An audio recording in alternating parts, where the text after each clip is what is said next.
what we are actually going to do today, and I'm very excited about this, is today I want to go back and I want to rank all the War Within dungeons. I think this is a very cool idea. I genuinely think this is a pretty cool idea. So that's what I want to do today. That is the idea. Great. I will remember to pay my internet bill. Let's play. Idea is to tank, I think, today. So we'll tank some stuff. There's no new beta patch, unfortunate. So I guess it'll be next week. That is okay. And yeah, let's chill. Let's play some games. What's up, Uno? Hey, GFO. Hello. Yo, you want to know something crazy? My dad just arrived in Thailand like 10 minutes ago. But he wants the afternoon to get settled in his hotel. So basically, I'll go see him this evening. Be super cool. Yeah, you just missed it. Hey, buddies.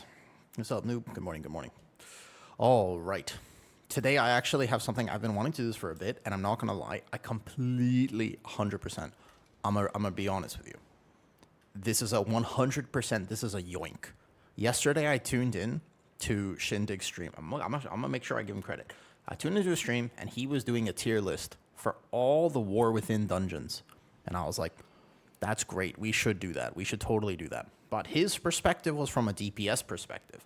I would like to do it from a tank and healer perspective because I think we're going to have some differing opinions. I think that we're going to have some differing opinions, 100%. Yeah, Delineus, it is kind of wild, actually, at the moment that there is, in fact, no beta build. I know. Wild. We were really expecting something now, but you have to remember, they always take 2 weeks off for holidays. So I'm assuming... I thought that Blizzard would have made the build before their break and then like implemented it when they got back, but it looks like they need another week. So I'm assuming maybe, a few weeks from now, like a week from now, give or take, we'll get a new beta build, and hopefully it's a big one. I thought there would be 2 more before pre-patch, but there might only be 1 more before pre-patch. We'll see. Based on role, yeah, GFO, dude. Yeah, GFO. Because there were some dungeons that I was a little bit on. So, for example, Grim Batol was not in the absolute lowest tier known to mankind. He ranked Grim Batol, like, decently. And I was like, what? How? Grim Batol? Decent dungeon? I was like, that's a DPS take. That's 100% a DPS tank. This is from a DPS perspective. Shindig's obviously great. He's super cool. But I was like, that's not... You know what I mean? Hey, Nico, good morning. Good morning. Grim Batol was, I don't think that everybody remember, well, yeah, though the thing is, remember, from a DPS perspective, it probably wasn't that bad. Because you don't really think about it. Like, the dragon boss is a DPS, you're, like, behind him, you're hitting him. As a tank player, you remember the corridor, you had to, your camera angle, you just saw, like, this random pixel of a dragon, because you had to tank in the cubby. And then you just saw the dragon, you were just looking up the whole time. The tank, I should try to find... My point of view as a tank on that fight, absolutely incredible dungeon. Incredible tank experience. I remember always telling people, I was like, and this is the tank experience. Hey, Teresa. I'm doing... Okay, so, to be honest, I'm stressed today. There's a lot going on still with the house, and there's been some annoying real-life things. But ultimately, when I zoom out, I realize... My dad just arrived in Thailand. My family is traveling. I get to see him. I really like my dad. He's awesome. But I don't get to see him that often. And I'm really excited to see him. I'm a pretty emotional guy at the end of the day, so I'm probably just going to see him and start crying. Like, how's the AC situation? Poorly. It's going poorly. Somehow it's even worse than it was yesterday. Oh, somehow my air conditioning relationship with the owner has become political. It's basically like it feels like American politics, which we will not get into. That's what is just crazy right now. It's wild. It goes. We've progressed to a new level of how is this possible? Saying hi before bed. Hey Coco, you have a wonderful night. Yeah. I don't know how this is possible, but somehow this is what's happened though. In case. On. Yeah, let me just put this up real quick because sometimes the thing has been here. And we'll go like this, though. Let me getting your TikToks. Oh, yeah. So that TikTok, I don't know how this happens. I don't understand social media whatsoever. But, like, dude, it went kind of viral. I opened my TikTok this morning, and I was like, how do I have 500 new followers? What the hell? Yeah. People like hot guys and cats. Well, it's a little weird to say that for yourself, but people like cats and men. Going to bed soon. Have a great day. Thank you, buddies. I'll only see him in the evening, to be honest, though. Yeah, because the cat's super cute. To be honest, I will say, he's very cute, but with great cuteness also comes great annoyingness. For example, you know the scale from How I Met Your Mother? This is facetious, but for what it's worth, yeah? You remember the scale of hot and crazy? This applies to everyone. It's not gender specific, but it's basically like the hotter someone is, oftentimes the little bit more you have to deal with. This is not completely inaccurate, but from long ago, we have this scale, like this is a graph and it goes up. That's like it's like the cat scale basically, where he's so cute, but because he's so cute and cuddly, there is an issue that is also raised to the max, which is that he has a sonic weapon. He's so vocal. He's cutely vocal. Unless you live with him, then he's a little bit less cutely vocal and a little bit more of a sonic weapon. Like, that cat is probably worth thousands and thousands and no, I take it back. That cat is worth millions of dollars. You want to know why? The cat is worth millions of dollars because the U.S. misplaced him. He's probably some sort of military weapon designed to rupture eardrums. And I feel like 9 years ago when we rescued him off the street, when Kitty rescued him basically off the street, they misplaced him somehow, and now we have this sonic. He's very loud, and he screams at you when he doesn't get what he wants. He's very pampered. Any idea when the buffs and nerfs coming out? We were expecting today, but if not today, then maybe a week from now. I wouldn't hold out hope that it'll be tonight. I think if not today, most likely if not today, I think it's going to be next week. I think they released the dungeons at the very least, but I have a feeling it's not going to be until next week now. Most likely. All right. Speaking of which, Shin said he has to go. Arson might hop on in a second, so we could wait for Arson for a second. We got Taze and Random in here. We could see who else wants the game. I don't mind tanking. I don't mind healing. We'll see what's going on. Hey, stream. Let me just go ahead and set up the stream stuff for today, and then we'll game. Today, probably not going to be a crazy long stream, mostly because we have to... Tonight, I'm going to go across town. See my dad. Hey, Muzz. You're really good at World of Warcraft. Are you close with your dad? I'm enjoying Prop Pally. It's no longer a wet paper bag. Oh, yeah, no. Prop Pally is no longer... It not only is it not a wet paper bag, but it's also just really good right now. It's extremely good. You'll see. I'll just show you. If I play it in the next key, I will show you. It's very good. Again, what we're hoping for is that the next set of notes buffs other tanks to feel more like Prop Pally instead of nerfs tanks to not feel like Prop Pally. Prop Pally should be maybe even a baseline for how tanks feel today. It's not a bad idea to look at Prop Pally or VDH and think, okay, that's what all tanks should feel like at the moment, genuinely. I don't think that would be a bad thing, though. That's good, Muzz. We never used to. So kind of the same for me. Like, when I was younger, I think it's just normal. Like, when I was a teenager and young, like, when my age started with a 1, I had, like, a bit of a rockier relationship with him.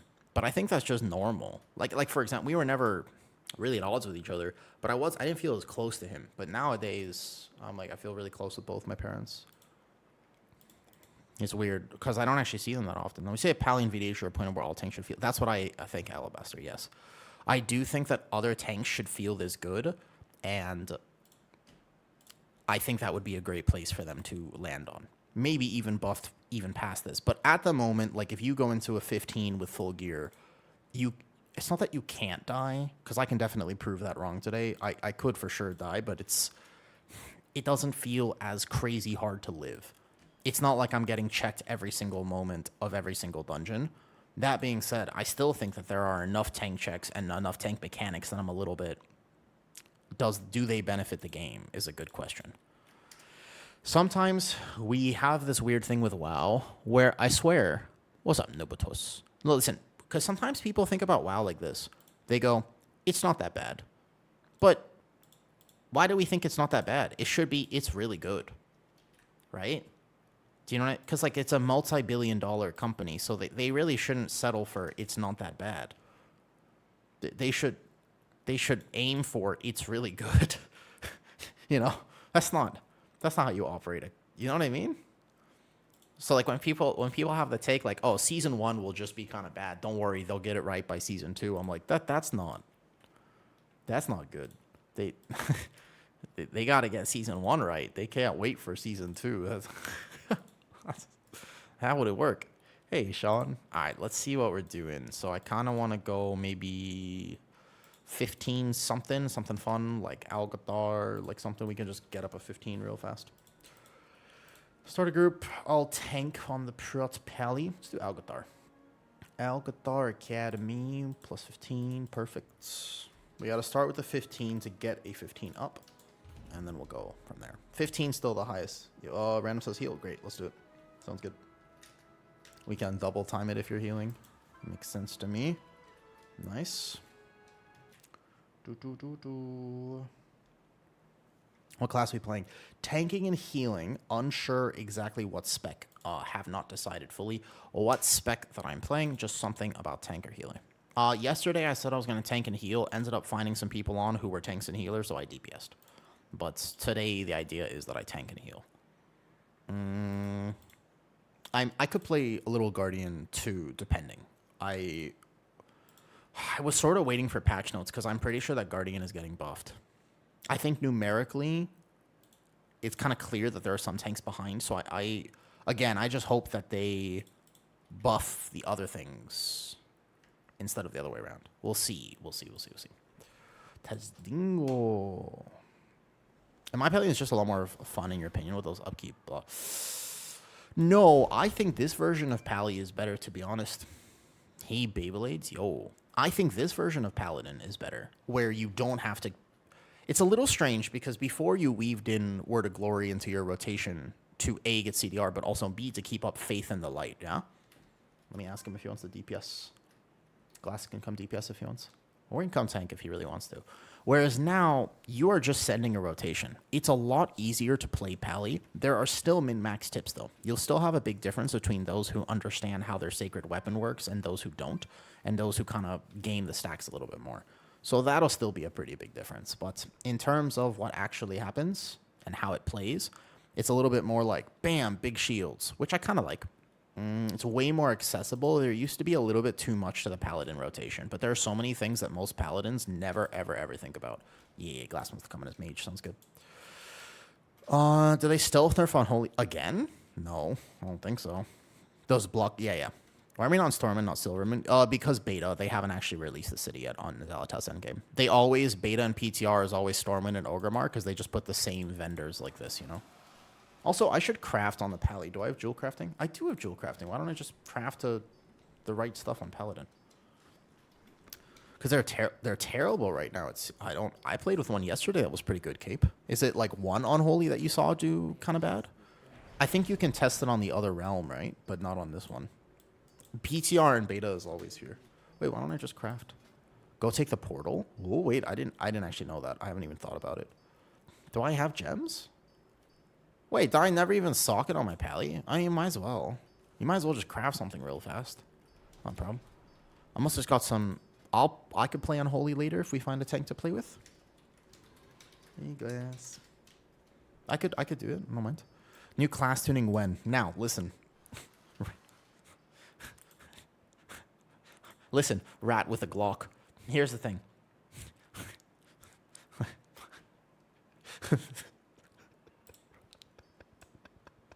I'm trying. Hold on. Wait. Listen, rat with a Glock. Oh, boy. Okay. I'll give you the cheese, I promise. I'll give you the cheese, I promise. Elvin lied. Honestly, based on the name alone, I would take him. We could play double mage, but everything will get annihilated real quick. It's a funny name. Okay. So, if there is no tuning today, it's probably next week. They sometimes break the mold on this, so you can't be certain. But normally they do beta tuning the day after reset, so it's live reset and then it's beta tuning. The problem is that the timeline works out perfectly. Where if they did it today, there would be 2 sets of notes before pre-patch. So there would be one today, and then there would be one like on the 18th or 19th before pre-patch. The issue is that they did not do that today. So maybe the worst case scenario was there's actually only 1 set of notes before pre-patch, which would be not great, to be honest. I'm kind of hoping that we get one, because it makes sense that there's 2. They address some of the stuff on beta, and then the next set of notes kind of addresses what's coming in pre-patch. Do you know what I mean? But the holidays is always weird, because they always take at least 2 weeks off, if not more than that. I think it's actually probably more. I mean, I think they took a lot longer than 2 weeks. Do we want to get anybody else in here that I know before I just fill this group? Let me just buy these so I can at least craft something for myself. Might as well if I'm playing the Paladin. I don't know. This one, sure, but it doesn't really matter what we use here. People are like full crafting. I don't need a full craft because that's a little bit of a bait, but... so earlier in the week wasn't feasible. I think that is very possible. I think you might be absolutely right, and I'm hoping that you're right because it would be cool for sure if we got notes. Extremely gay. That's this guy's name. I didn't say that randomly. It's his name. That's a beta name if I've ever seen one. 100% that does not make it to live servers. That is a beta name.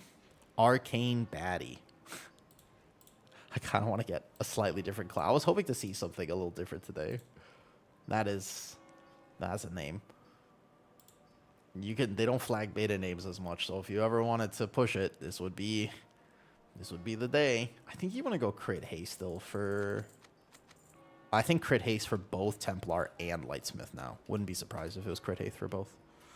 Okay, I think that's everything I need to make a ring real fast on a neck. Flawless, amethyst. No. We want... Loa Worship. What am I missing here? I'm missing... Here, Spark. Flawless, Amani. Okay, we just gotta get the jewel crafting thing then. A Warlock. Yeah, Warlock. Let's do Destruction Warlock. Sounds good. Good morning, Habitual Lurker signing in. Hey, Slambits. Thanks for lurking. I'm glad people like my... Oh, Arson! No! Fucking shit, Arson. Oh, bet. Wait, hold up. Stream, friend, coming. So sorry, Luck. Look, I have a different law. There's a different law coming. Oh, good timing. Oh, and also I'll play it in a second and I'll show you. I'm so sorry. It's okay. If you kick somebody within 30 seconds of inviting them, there's no hard feelings. It only matters when they've been waiting the whole time. Then it feels bad, but Arson's on right now, so let's play with him. That was close. It's totally fine to kick somebody 30 seconds after inviting them. They both don't hate. Listen, don't trust Archon. There's no way. Hey, Troll, how's it going? I would not trust Archon GG for beta testing. I feel like the mastery for Prop Pally, I mean, there's no DR attached to it anymore. Is it because of block scales? Bless you, thank you. I appreciate that. Bless you as well. Troll mommy. Let's say that you lived in an ideal world. Good morning, Splotch. If you could choose, would your ideal partner, gender, whatever, ideal partner for you, would they be 7 foot tall or 8 foot tall? Have you thought about this before? It's a good question. Good question. It'll tell me a lot about you. You have to choose one. 7 foot. Reasonable answer. Okay, let me actually get this. I have to open the jewel crafting thing for the extra thing to craft. I wish they made crafting a bit more easy on beta, to be honest. It's that thing I need, and then, yeah. Okay. 8 foot. So here's the thing about the 8 foot, right? How are the logistics going to work here? Like, you would have to... 8 foot is pushing it. Like, obviously, 7 foot's good, but the thing about 8 foot is that that's like there... Because there's a level... They have less health issues. Alabaster, that's a wonderful way to put this. I'm going to leave it there. You're absolutely right. It's because they would have less... Oh, it's the wrong thing. Masterwork band, this one. Yes, let's go with that. Oh, I didn't actually go put the thing. I feel like this is lame that you have to actually go click on all these things. They should just give it to you on beta. 7 foot's already too much. Is it? Give me a second, because if I'm playing Prop Pally and I'm going to actually test it with the new scaling, I kind of just want to have 2 crafted rings, because verse is a weird stat for Prop Pally. Each man distributed it differently. That's... I see, Cartman. Is that the story? Is that how it works? Let me... I'm like, don't want to wait too much. Sec for crafting. I do just want to craft real quick. I've already leveled the jewel crafting, but now I have to go buy this. I have to go buy another bag of the jewel crafting goods so I can actually get all this stuff. And then I can do this, and then here, and then open this one last bag. Perfect. I feel like they should just give you all the crafting stuff, but that's beside the point. Yo, it's a common boomer joke here. I thought it fit the conversation. That's fair. We appreciate boomer jokes, I suppose. Ah, man. So, yeah, yesterday, if you're not following the drama that is happening in my life, yesterday, my prop feels really good, and I'll show you right now. I'm worried they're going to heavily nerf prop paladin tank that. I agree with you, by the way. Yes. So I'll show you right now how much damage it's going to do if the packs don't get actually annihilated, and I am worried about that too. It's been a big fear of mine just looking at how tanking is designed in Midnight. Like, the first week, all I did was tank, and I played every tank. And then the second week, I was kind of tanking and healing, and now I'm sitting here, and I'm like, bro, I don't know about this. Like, there are some, let's call them interesting tank mechanics, where I'm like, okay, like, you could do this. Like, it's not impossible by any means, but I wonder why put them in. In all the YouTube videos I've made thus far, do you know what people have told me why they've put them in? This is a really, in my opinion, kind of shit answer. They told me that they put them in so that the healer has something to do. That actually is that's what I've been told. That, like, healers like it when tanks are fighting for their life so that they have something to heal. And I was like, I just don't think that's true. Like, I think that some healers enjoy kind of maintenance healing on a tank, but I don't think I've ever met a healer that was like, you know what I loved healing? Grim Batol. Like, that's not fun to do. That's just shit. You know what I mean? All right, finally we can do this. Like I don't think I don't think anybody is, like, really craving a Grim Batol type thing. In my opinion, if that makes sense. This is Haste Mastery. We can just play this neck. That's fine. Boom, up this, and we're good. I think casual classic healers enjoy that, but so, yeah, well, you know. I enjoy my DPS is fighting. Well, we're going to go over the dungeons today, and once again, I think that there's different perspectives on the dungeons depending on what role you played. And the biggest example is that this idea was completely yoinked from Shindig. Just to clarify, when I rank all the dungeons today, I saw Shindig doing it, and I was like, wow, okay. And I was tuning in, and I was like, wait. What did you just say? Because he was doing things like City of Threads was ranked in A. And I'm going to give you a spoiler alert. I wouldn't rank City of Threads in A. He was like, City of Threads actually goated dungeon. I don't know if he was rage baiting people, but from what perspective is City of Threads a goated dungeon? Bro, City of Threads was not fun. Like, I don't feel like that dungeon was a success. I feel like that dungeon was anti-success. You know? But I guess there are some people who like City of Threads. I'm a little bit, why? Yeah, but that's I really feel like when you actually ask people whether they liked it or not, how much you want to bet that it's depending on did you tank, heal, or DPS. I bet. What's up, MVX? Jack's to blame. He always begging for huge heal checks. Well, Jack is not single-handedly to blame. To be fair, I actually did. I went to we want the crit thing. When I was thinking about what healer to play for fun, I thought, what's the worst healer on beta? And I went and I checked his tier list, and I played all the healers that he said were the worst healers. That's what I decided to play, because I'm stubborn like that, and that's what I was going to do. I was like, wait, excuse me. All right, let's go. 15 AA, let's do it. Combat log enabled. So yeah, I went to play the worst healers on purpose, because I thought that would be funny. But everyone has different perspectives. You gotta remember that there are, in today's scene for World of Warcraft, there are people who make tank content, and there are people who make heal content, and there are people who make DPS content. But there is a fundamental issue with these things, right? Which is, normally, people don't cross over to all the different roles. So there are tanks that play all the tanks, but even within that, they don't play all the tanks equally. So they have preferences to which tanks they play. There are healers that play all the healers, but even within that, there are preferences to what healer they're going to play. Because not every healer is created equally, and some of them prefer this or that, right? Okay. So now we get into even more where you realize it's not just that, but some DPS players prefer melee, but they'll rank range, or some prefer range. Some DPS players play everything pretty well. But what's very rare and effectively just doesn't happen in WoW is people who play tank, healer, and DPS. Very, very rare to find somebody who actually multi-classes to each. It's very uncommon for that. So I think that a lot of perspectives in WoW are unnecessarily colored. Does that make sense? Because they only approach things from one perspective. And the truth is that actually there are different perspectives depending. I'm not feeling this music, guys. I was thinking Linkin Park, but I kind of want like, what about, you know what song I'm in love with right now still?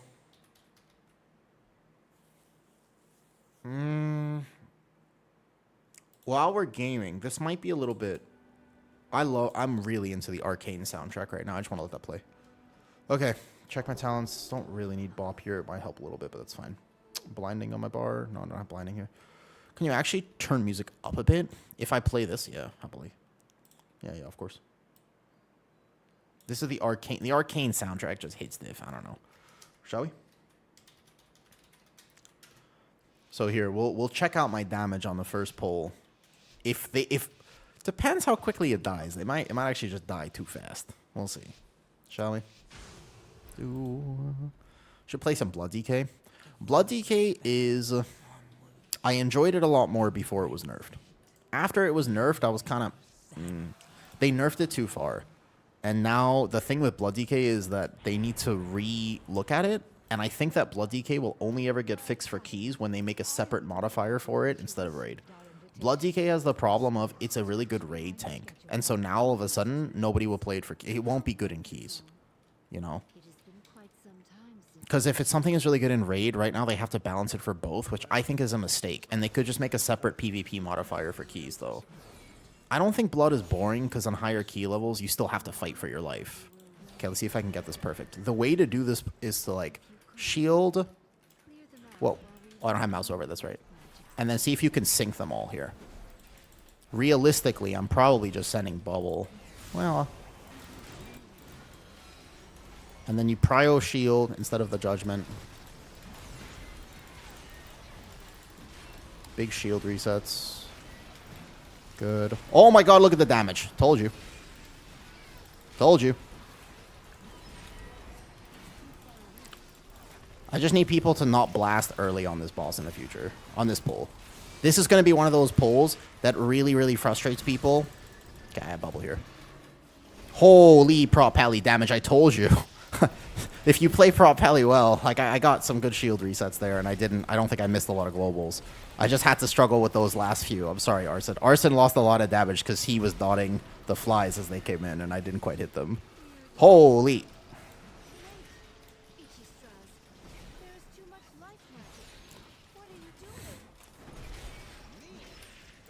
So they're nerfing this. I'm just saying this is getting nerfed because I was also giga tanky and didn't really need healing. I think the other thing is that the maze... Yeah, exactly. So that's one of the problems with WoW, though, in general, is that it does have so many different types of players. I think I can just get away with this now here, though. But is it fun when the numbers get nerfed? Yes, because the numbers are variable. They don't really matter. I genuinely don't think it matters whether we're doing 100k or 200k or whatever. You just need to be doing good. As long as you're doing more than the other people, you're fine. Then you're having a good time. You just have to be doing more than the other people. So even if that's 10k, that could be absolutely fine, you know? The problem is that Prop Pally is one of those tanks where its survivability is directly linked to how much damage it does. That is one of the problems for Pally right now. Do you understand? Like, because you get absorb shielding through how much damage your shield does, etc., etc., etc. So one of the ways that you actually play prop pally at the moment is by understanding when you actually need major defensives. Like here, for example, I don't need the kings, so I save it. What's this song? So you can't oversend kings. Like I could have sent it earlier for sure, but I didn't need it. This key level's a little low. Boom, boom. Here, I'd love to wings, but I think might be better if I hold it, because this is going to die real quick. I feel like big numbers is good too, but it's big numbers relative. Like, I still think that it's big number relatively speaking. Push my health a little bit. It's big number relative to small number. That's actually what feels good. Okay. So what you do as a range is that you actually get out of melee for a second, so that I can group this. There's even a build I could play that would sacrifice some survivability for even more damage. Oh, that got an eye. I mean, I wanted to pad, man, but I couldn't even pad. I can dispel myself.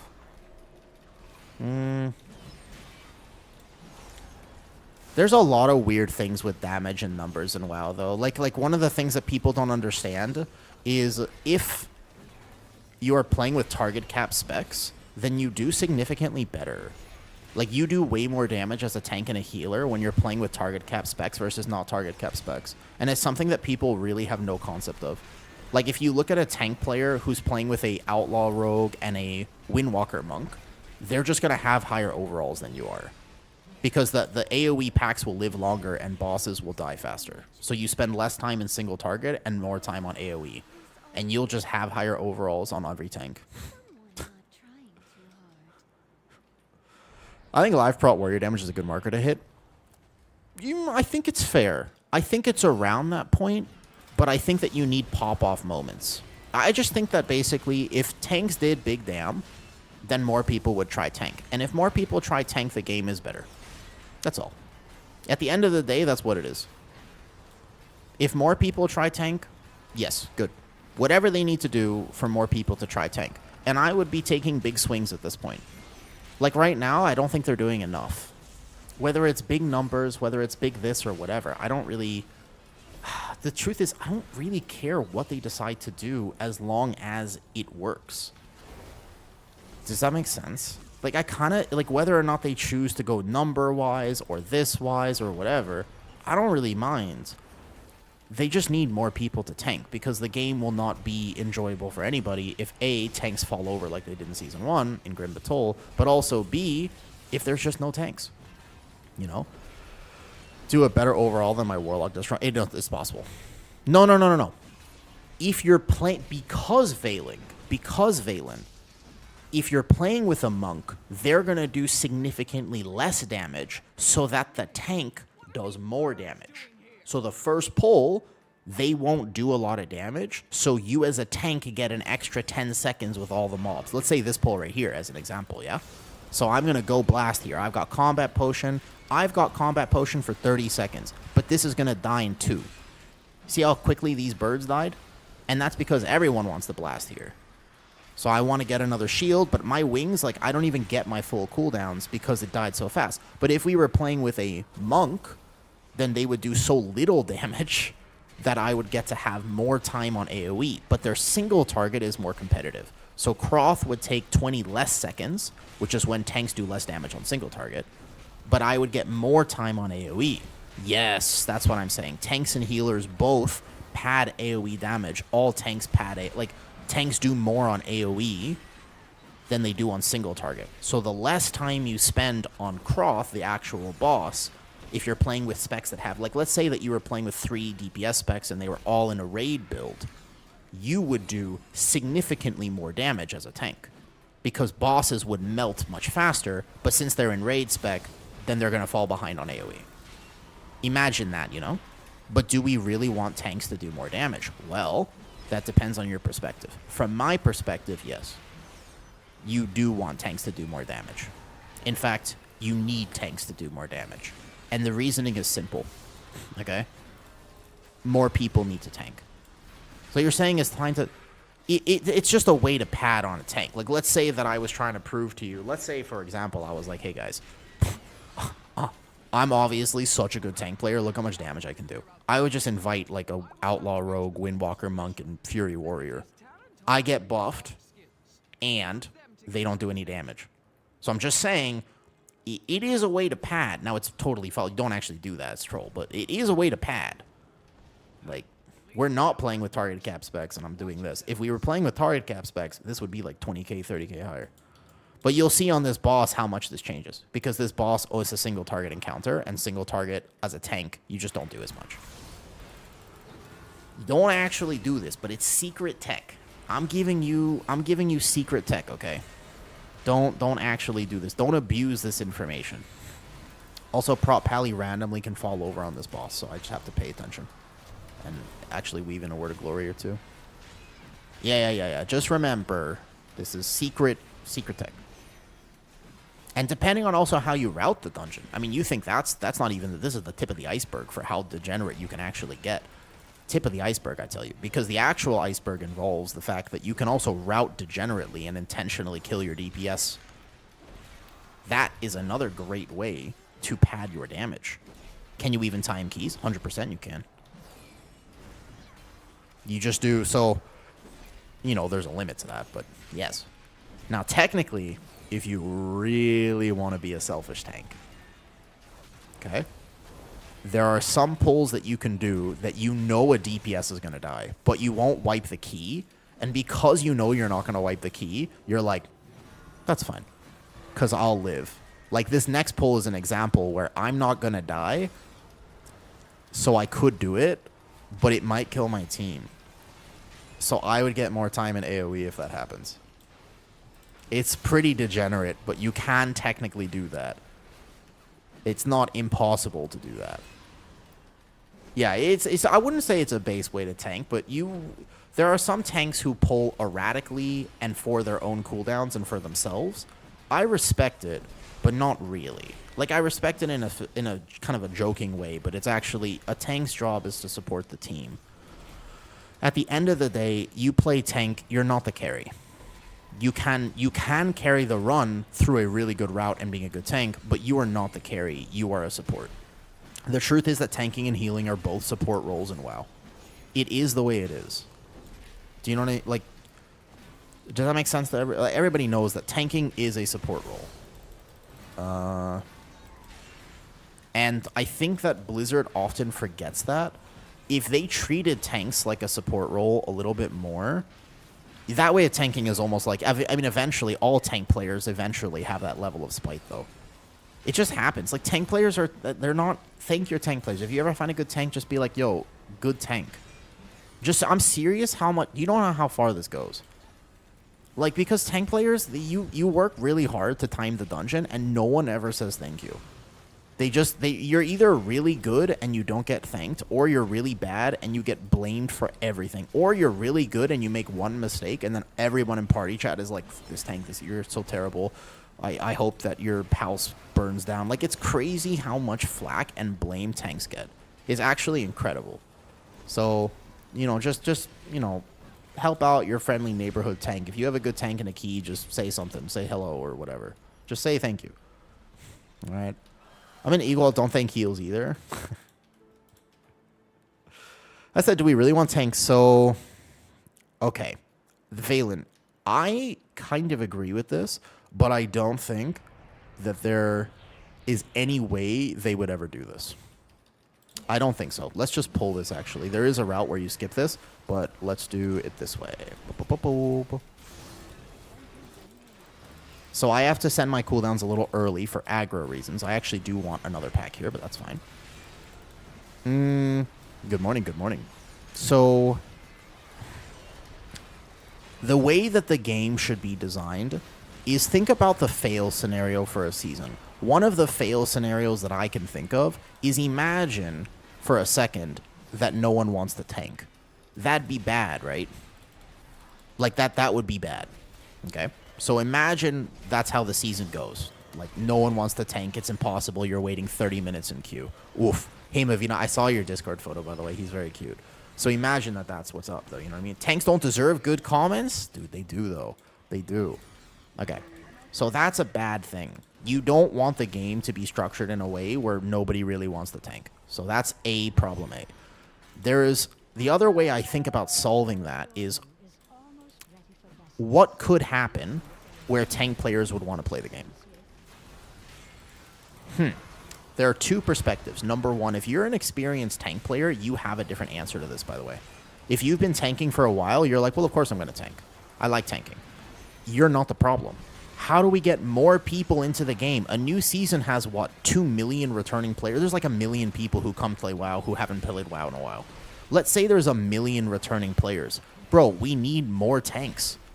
There can't be the same amount of tanks. I proc cheat death here. It's fine. These battle axes hurt a little. Like you can't have the same amount. You need more tanks. Not the same amount. You need more. Do you see the problem? So my thought process for a little bit now. Do we have cooldowns? We already sent Lust, so let's not triple this. Let's just double it, I think. Even though it would be more damage for me because I have all my cooldowns, I think that what I'm going to do here is consider a bubble taunt. Probably bubble right away. And then go boom, boom, boom. So, how do we get more people into tanking? And one of my solutions is that tanks should just feel Omega powerful. Like, if tanks just did a lot of damage. Like, if you're in a key, right, and you see your Frost Mage do 100k more DPS than you, don't you kind of have a thought in the back of your head where you go, should I play Frost Mage? Because damage meters, like, big number, big dopamine. So you have, like, this scenario, right? I just saved the mage. Nice. Solid. Where you kind of have this scenario where you're like, damn, I kind of want to play Frost Mage. It looks like it's doing really well. If me as a prop pally is doing this amount of damage, I think that more people would try prop pally. Aren't you curious? If you see this overall right now, and this is the damage in the key, do you kind of feel like maybe you would want to try prop pally? Aren't you kind of curious? You're like, wait a second. That looks pretty good. Honestly, that's kind of how it works. Isn't it? Like, am I wrong on that? Well, so yeah. Well, that's a higher end problem, I swear, though. I think that's DPS. I think that's a higher key problem, like a higher community problem where most guilds don't have, like, raid loot. Like, nobody loot councils most guilds. It's pretty uncommon, in fact, I think, for guilds to loot council. Like, most people play the game, in fact, where they just roll on stuff, whether you're a tank or a healer or not. But you're right that in competitive environments, a tank and healer just don't get loot, and that's kind of sad. That definitely feels bad, you know? I wish I had my wing. So if I tripled this, I would be doing much more damage this dungeon. But I'm not going to triple it because that would be rude, and it would have wiped my team. So I chose not to, you know? I think I think you're on the other end of the spectrum if you're loot counseling. Most people don't loot counsel. The issue is the anxiety, but there's so many issues. So I made the whole rant video, and there's definitely the homework issue. That's one of the issues. The homework issue for tanks is definitely one of them. I just think that ultimately, tanking and healing are both linchpin roles. Hold up. Not linchpin roles. Watch this. I'm going to save him. Boom. Because you have to heal those overlaps. Got it. Back in the main reason people tanked, don't underestimate how powerful loot acquisition is as a motivating factor.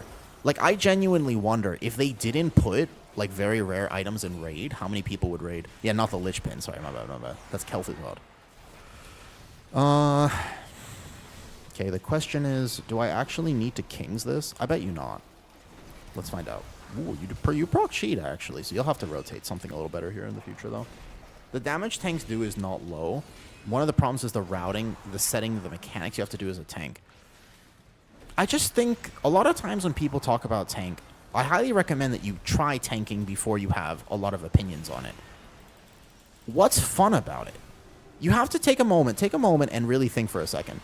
What is actually enjoyable as a tank player? And I feel like it's doing well. I think that the reason that you want to tank is because you do well.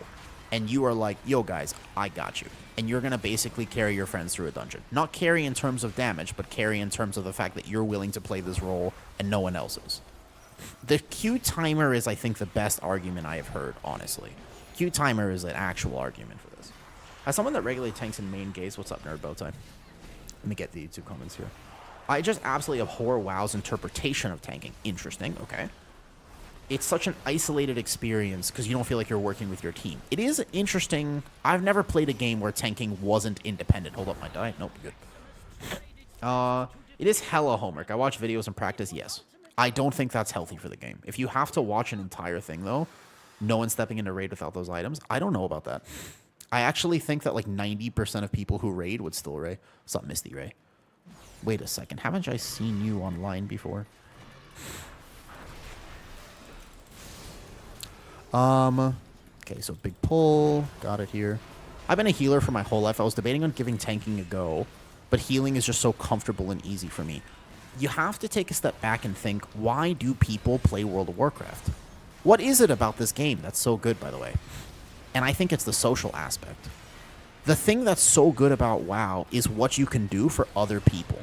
Because you don't do that shit in real life. In real life, you're like, I want to avoid people as much as possible. But in-game, it's the idea that you can do something for other people is actually really a very valuable mentality. Very valuable mentality. Yeah? So, if you're a good tank, then the dungeon run is clean. This is icing on the cake. The fact that my overall looks like this, that's icing on the cake. That's not actually me being a good tank. The good tank is the fact that we're timing this with 0 deaths. Because there are many times I've done an Algathar where the tank hasn't really done this dungeon, doesn't understand, tries to triple pull, and you have a lot of deaths. Have you noticed that we have 0 deaths? That's partially because my healer's on top of it, but also partially because my route is good. Because I'm not over pulling, and I'm not making it harder for my team than it needs to be. I'm only pulling this if I'm going to get the first 3 kicks on this guy. See how I'm targeting him? I've lost damage doing this, but I've gotten my shield kicks here because that's my job. Because my job is to kick this in and make this easier for my team. So I'm not thinking about how to min-max my damage on this pull. I'm thinking about how to support my team. Does that make sense? Like, that's a different mentality. Some tanks are a little selfish, but oftentimes you'll notice that they tank erratically, that they're doing things for themselves. They're not doing things for other people, and I don't think that's a representation of most tank players. Some tank players end up playing the role out of spite because they're like, I could do it better than they can. And that's absolutely fair. So I missed the shield kick, and that is why we had that death. Is healer or tank more stressful? Depends on the pull, depends on the dungeon. There are sometimes healing is way more stressful. Like this pull, probably healing is more stressful because you don't know if the bolts are going off, you don't know how to heal it exactly, or people are pressing defensives. And there are sometimes that tank is, you know. Doing that in real life is a cheat code to success. True. Watch out, watch out. Hold up. I can res in a second when I find my res. I got my bars. Hold up. I got it. I got it. Where is he? Where is the body? I can't target him on my frames because of the base UI. Being able to save teammates and protect the team. So, if they really were interested in making tanking not do more damage, but how would you make the game fun? I have a cook, but it's a hell of a cook. And they're not going to do it because it would require hella game. It would require, like, hiring people that they don't even have on the team right now. But I actually believe this won't happen. There is no way that this happens, by the way. It's literally not going to exist at all. I sack him to make sure he lives this, and I'm going to live as well. Okay. Tanks, ultimately, at the end of the day, are support roles. If you make them more support-ish, I think that would be good. As in, you give each tank the ability to do something like a blessing of sacrifice. There's no way they balance this, so it will never happen. But genuinely, if you gave each tank the ability to kind of, hold up, like I'm going to off-heal this here because I'm bubbling myself for this mechanic. Let me just make sure we get through this smoothly. I'm going to shield my team so no one dies. And I'm watching my lay on hand, set my kings here like this. 1 second. Yeah, if you give each tank the ability to have utility and a key that feels interesting and actually worthwhile, like a DR for your group, or like an off-heal, or like the ability to save people, or imagine if you had some sort of group cheat death, there's no way in hell that they ever balance this. But it could be interesting. I feel like my shield broke or something. This guy just melees kind of hard. I don't remember this guy meleeing that hard. Does that make sense? I actually think that would be cool. but there is no shot that they would ever balance it. They can't even balance independent 6 tanks. So that's never going to happen, but it would be kind of cool. I think it would be interesting if you just had all tanks have something like, yeah, like, but imagine you had like a group. That would feel Omega, wouldn't it? Imagine you had like a 8-second duration on a group cheat death, where like if you press this at exactly the right time, you can save your entire team. Or like, you know what I mean? That sounds Omega cool, but there's no way they could balance it. So it would be, there's no way that would be, you either have one tank or the fact that there's 6 tanks, they can't do that. But it would be kind of cool. It sounds Omega cheesy. It would work. But yeah, but people would love that shit. You know as well as I do that people would absolutely love that shit. Oh, it's control. That's my lay on hands. Hold up, shit. Healing potion myself. I was trying to figure out what my lay on hands was all key. It was control left click. I feel like, no joke, I think that would work, but there's no way they'd do it though. But tanking, I realize that no matter what they say, tanks are no equal when it comes to group utility. I think that tanking will always have more responsibility, but I do think, you know, I just hate that if I want that experience, I have to play Prop Heli. To be fair, Guardian Druid actually has fair off healing right now, interestingly enough. Like, Guardian Druid has actually decent off healing at the moment, but not compared to Prop Heli. I think Sacrifice is too important, because it's just a DR. The main hurdle of tanks is getting... So how do you make the role more popular? And the homework and the studying. One thing for certain is this. You can't have a role in World of Warcraft that requires you to watch a 1-hour video just to do it at a casual level. Yo, you guys think Prop Heli is getting nerfed? Oh dear. It seems that You, I wove into my out-of-office spell were a bit extreme. Thank you for all your help in getting the school ready. What do you think? I think,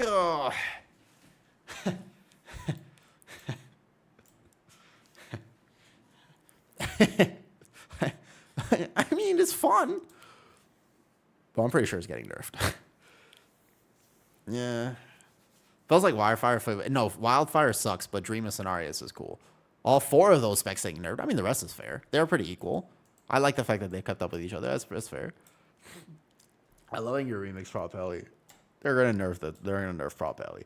To be fair, it's single target. If you look at single target, this is not unreasonable. Like that's just single target, right? So that's kind of fair. That's not fair though. Wait, hold on. What was the overall? Yeah, that's not fair. That's a little bit less fair to be honest. But single target is like balanced pretty well, so that's fine. Okay, so here's the problem. If I do the same dungeon on a warrior or a druid, you will notice the damage difference. Yeah. Well, as I've mentioned in the videos, I think Frost Mage and Dev are obviously the 2 biggest nerf candidates that are coming up pretty soon. Oh, we're about doing such super high keys while learning your role. Wait, sorry, I missed Aaron's comment. It's true. I've been tanking for a few expansions previously. I feel like tanks have a big role in Midnight. Everything, though. Okay, so Rat with a Glock, good question. In my opinion, from my testing, yeah, I think so too, Fixer. I agree with you, but I don't think they're going to do it. Yes. However, AMS is OP on a DPS, not on a tank. Because so there are a few mechanics where AMS is completely broken. Actually just solves the mechanic, you don't even get it. Second boss, Magister's Terrace, Windrunner Spire. There are a lot of examples where AMS is like Omega giga value in so many of these dungeons. However, not on a tank, because those are all DPS mechanics. So DK DPS, AMS stonks up, but Blood DK won't be able to. There is a lot of bosses like the second boss of Priory. There are a lot less bosses like the first boss of Priory. First boss of Priory with like infinite kicks and an MRT note doesn't exist. There's no boss like that right now. There are a few boss with casts, but they don't like one tap and they feel kind of okay. So that's all right. But even that, a flex for Deem, I bet. Does that make sense? But there's no boss like the first boss of Priory. There are, however, many bosses like the second boss of Priory, where it's a puzzle. Like you have to figure out how are you going to do this mechanic. It's like a big deal. You have to really think about that. How are you going to manage to do the mechanic? Genuine, you have to think about that a lot. And that's a good question. So the fun skill of tank for me is allowing the DPS and healers opportunity to play at a high level. A very good tank will be able to group pixel stack mobs and allow your group to thrive. The biggest thing is that for routing reasons, you have to understand, hey, are people kicking? Are people doing what they need to do? And you make decisions on routing based purely off of what's happening originally in the key, you know? It's the community that makes it stressful in the game itself. I agree with that, Salted, but how do you solve that? Because the community is not changing. Like, it'd be great if all gamers could just chill and watch a few videos and be like, you know what? I do think that gaming is not as fun as it used to be. But the truth is that gamers are not going to do that. Like, we're moving more toward competitive, kind of toxic gaming culture than we are the other direction. So, I'm a little eh.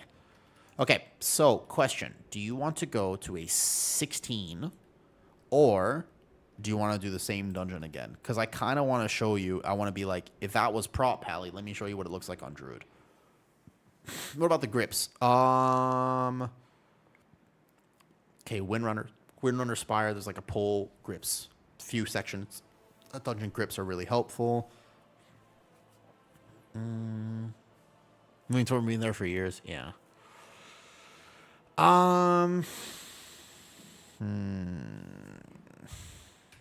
First, I honor the flex redeem. Ready? Power. I've been going to the gym. I've been needing to take out the frustration I've had for real life. Oh, fuck. Why is my camera so fucking huge? What the hell? Holy shit. Oh, I was recording a video last night. Oh, I'm sorry. My camera's supposed to be like here. Bro. That's still too big. My bad. I didn't realize it was so big. Well. Alright, it was covering my bars. Should I make it bigger? Look, I'm Requiem. I've lived my entire life. I'm so used to people saying, "Oh, it's too big." So nowadays, I kind of try to bring it a little bit smaller. You know, delves wouldn't have been near as popular, or maybe even implemented, if it wasn't for the relief of not having to deal with others while doing them. But there are ways, so they don't have a voice, Fixer. The problem is that they don't have a voice. But the truth is that there's a lot of people who play WoW individually, and casually, and for fun. That actually is still the majority of people who pay for their WoW sub. Yes, I agree with you, Salted. I actually think I absolutely agree with that statement, and I think that is feels kind of that is true.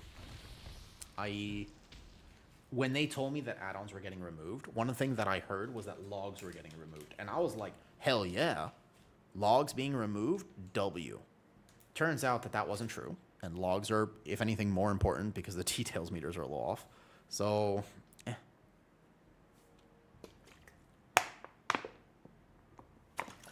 Let me put it this way. This is the easiest way to explain this concept, okay? If you are playing basketball with me on the cul-de-sac, you remember when we were young and we like maybe had a cul-de-sac, little basketball hoop, and you were like outside, maybe, not playing games because your mom forced you to. It was like Saturday afternoon, and you have to go outside. So you're playing basketball with your grandmother because no one else wants to play basketball with you. But let's say you're playing basketball with your grandmother, okay? You're shooting hoops. Neither you nor your grandmother think that you're in the NBA, okay? The reason is because obvious. Like, I don't need to justify to you why you're not an NBA player. You're just shooting hoops, okay? Or you're playing whatever. But you are not a professional athlete.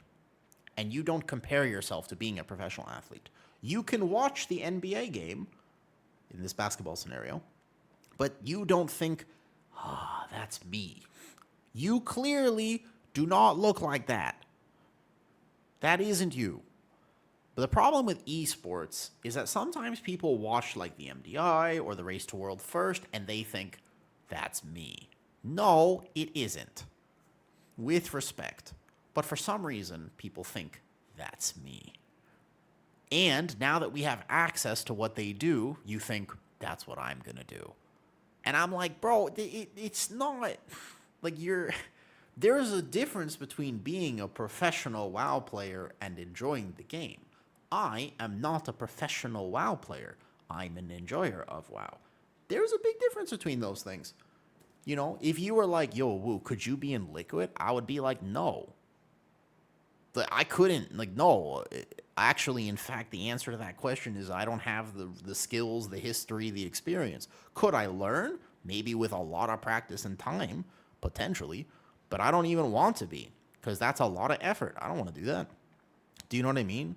You think about, what does it mean to be in Liquid? It's like, dude, I got to level 16 characters, and I have to play the game in ways I don't really want to, and I got to play for whatever 15-hour days, and I have to fly out here and not be in my home while I play, and I got to do... Hold up, wait a second. I don't want all that. That doesn't sound very fun. So, point is, I think sometimes we do this weird comparison thing for sure. All right, I want to play VDH instead of Prot Pally now. It looks like you're playing WoW professionally. I mean, you're just not a competitive WoW player. I could hear that argument for sure, but I've also played with actual... Like, I know people who literally compete in the MDI, and I tell you, I don't play like that. You have to exploit literally anything because you're... Well, not anything. Why don't they just increase the word for tanking? What if they... Hot take. I don't know what you guys think about this. What if they doubled the gold reward at the end of a dungeon for tanks? So instead of like 50 gold, you got 100 gold. Wow. They'll never do it. That's too far. They would never. That's complete sarcasm, by the way. The end of dungeon reward is not even enough to recover your repair bill. That's been terrible for a while. Now no one would play DPS. Oh no, 100 gold wouldn't make a lick of difference. I know, Fixer. Like if tanks augment runes. So, yeah. Everyone would start to... Well, hold up. If you're saying that everyone would start playing tank, isn't that the point? Now, hold up. If everyone would start playing tank, that sounds like the point. Does it not? Did we not accomplish the goal? So, I was told earlier that you could drop this Feed the Demon for here and play Annihilator for Big Dam. We could do 15, and I will try Revel, but I need Fallout. So Fallout is the other thing I need, and I was confused what he dropped earlier for the sake of Fallout. I was watching Random play this, but I don't remember what he dropped for this, because I still wanted Revel. You don't have to play with Revel, for sure. It's not like required, but I don't know what he dropped for it. What point would he have dropped for... It just looks like this. Yeah, hold up. It looks something like this, maybe? Tanks want to show their skill. Tanks are forced to do routes where they can't show their skill. I feel like... Oh, no, he was playing... Oh, he might have dropped Calcified as well for the sake of Tempered. If you really... I mean, this is a pad build. Hey, Random, can you heal me? No joke. Like, can you heal me if I play this? I want to do big... This is the Big Dam, but... I'm not gonna lie. This is... I'm dropping a lot of DR for this. It'll probably work. Probably. Maybe. Worth a shot. I'll try it. I don't know if I agree with this. My favorite dungeon is Ecodome because you can cruise. Ecodome, but Ecodome does have a tank mechanic at the end. But it's kind of positioned smartly where it's like, hey, for these gloom bites, I need to pay attention. For the rest, I can kind of chill. I don't mind that. Shaman and Warlock tanks, but they cannot make a new tank for World of Warcraft. Absolute cope. Because, bro, they can't balance 6 tanks. Imagine them trying to balance 7. They can't even balance the 6 that they have. There's no way that they balance... You know what I mean, though? Next word, East Scranton. No, we have no idea right now. Unfortunately. We have no clue. It could be tomorrow because holiday break, potentially. It could be later. I don't know. I want to go back to the Arcane playlist. But it might be next week, depending. Playing extra group to see what year you can live. Yeah. Okay, hold up. Let me think what we're doing. They could at least drop the pretext of trying to balance it. I think that if World of Warcraft, if Blizzard ever wanted to appease its player base, all they really have to do, actually speaking, it's true. All they probably have to do is just communicate better. But that's hard. That's a hard thing to ask. All right. What about Pit of Sauron? What's up, Lurbel? Let's respond on Reddit on your Wait, somebody responded to my tanking video on Reddit? Holy shit, I don't have Reddit. Wait, what is it? Wait, I don't have... Oh, yeah, the competitive WoW Reddit is a thing, isn't it? Wait a second, WoW players love... That's right. WoW... Holy shit, all right. He pays homage to your average non-DPS by talking about as a tank he's sweating and heaving after doing a key and thinks all the lowly DPS should stand up and clap for him, which is whatever. You don't really get thanked for a tank, you only get the key. This is key to the point because he spends a good 2 minutes talking about this. Forms an entire mindset of how tank should... Is that... Wait. I'm confused. Is that good or bad? Did I read that wrong? Why does that seem... Wait a second. Is that complimenting me or not? I can't... Oh, Morge wants to come, absolutely. Come here, Morge. Morge, can you play Dev? This was his to start. Well, send it to me. Send it to me. I'm kind of curious now. Well, hold up. You know, I have social media, and randomly yesterday, a TikTok and an Instagram post of mine went absolutely... Hold up.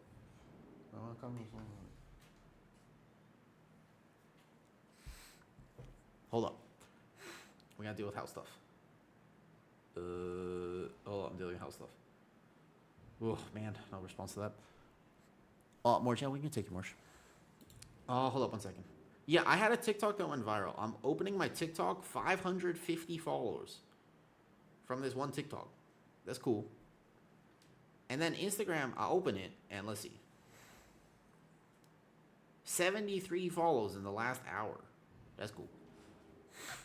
Can you change from Arcane? I still have traumas. I really like this playlist right now. I've been having this though. Hold on, wait. No joke. It actually is working. I don't know how. So tank player DPS should be thankful and stuff. Of course they should be thankful in some things. 100%.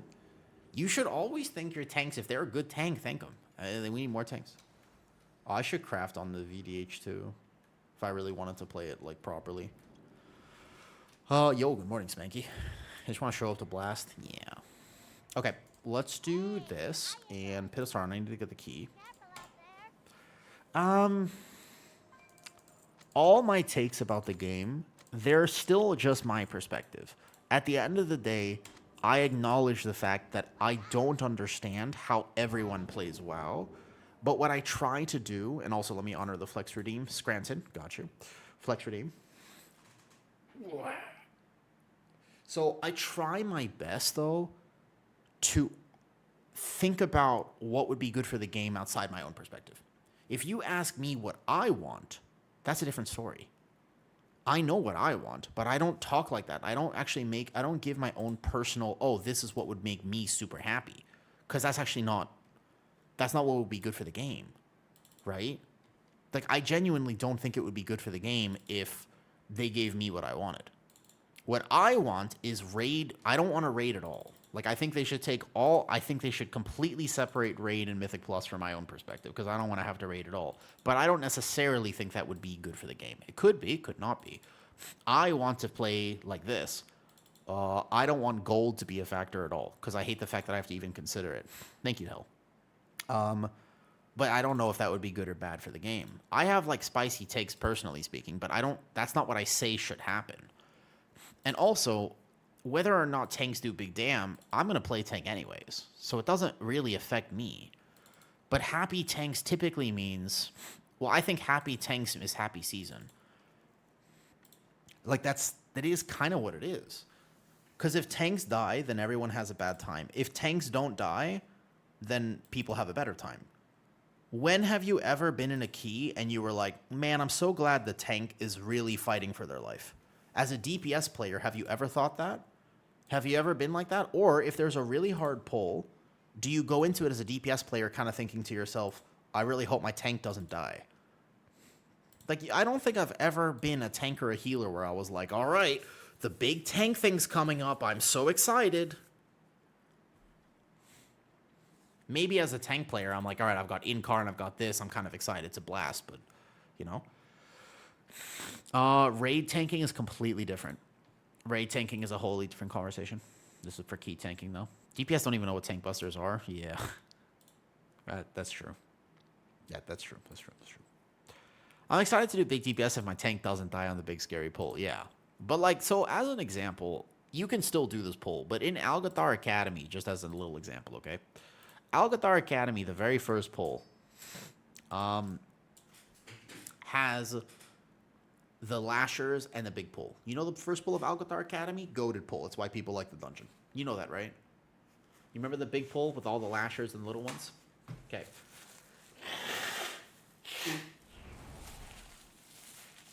What is your memory of the first pull of Algathar Academy if you've done that dungeon?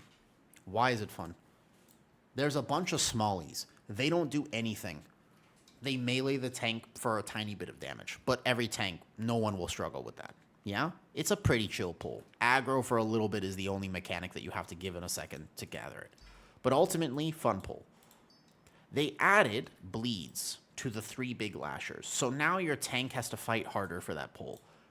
That doesn't affect literally anyone. Because your tank still has to do it, but now your healer has to spend less globals on DPS and maybe more global supporting your tank, and your tank has to worry about the pull more. Who does that help?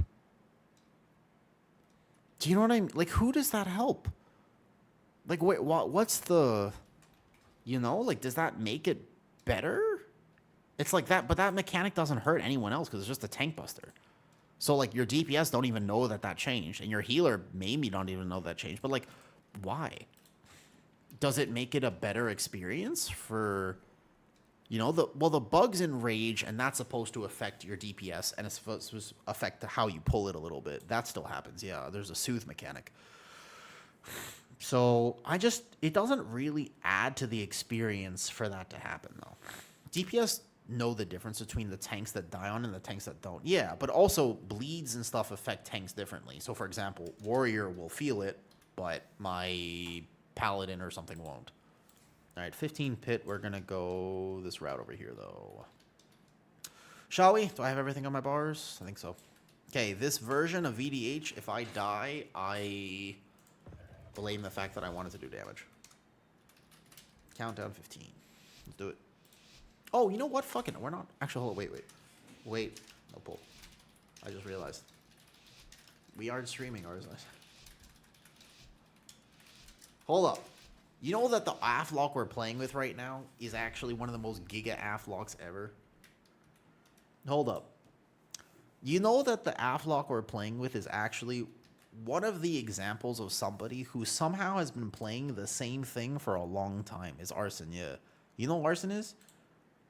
Bro, I don't understand how he does it. Yeah, you tell him yourself. He's here. It is Arson. That's who we're playing with. Imagine playing one spec for how long? 10 years? Is crazy. I can't believe playing one spec for that long. It's actually interesting. It's very, very interesting to me that you could play for so long. Yeah, he's in the ski. He's also chill and has cute cats. I think it's incredibly fascinating. I have to play different things. Lurk, Javelin, yo, what's up? I can't even play one spec for a season. That's my problem as well. I'm a chronic altaholic. I genuinely respect somebody who can play as dedicated as Arson does. He did tell me he's willing to try other Warlock specs, but he's an AF player. Like, that's what he does. All right, let's roll. If I die, just know that doesn't mean I'm bad. You just saw the last key. You know that I'm not bad.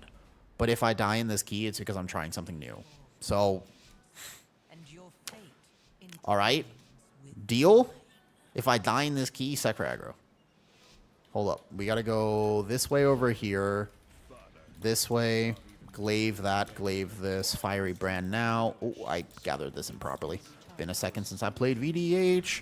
So you bomb first, then you're here. And then I have to get aggro. The fallout should give me the souls. I silence this. I stop this here. Boom. And voila. Okay. And then we're into our rotation. I shouldn't die. It probably won't happen. Oh, I meta reset before it because I'm playing Annihilator and I'm very used to Aldrachi. Annihilator is a little bit different with its setup. Am I doing big damn? Not nearly as much as I could be doing, to be honest. That meta reset was a little bit poor. And I realized I'm actually not playing chains, so I can't do the pull I just did, kind of. All good. I'm really curious to know what my Demon Spike's uptime is. I can't tell because I don't have a tracker. I didn't die, though. I'm pretty tanky even with this build. So I was supposed to pull those right there. And then these guys are fine to pull here. Boom. Soul Cleave as I walk through. Bam over here. Leap over here. Fiery Brand to settle.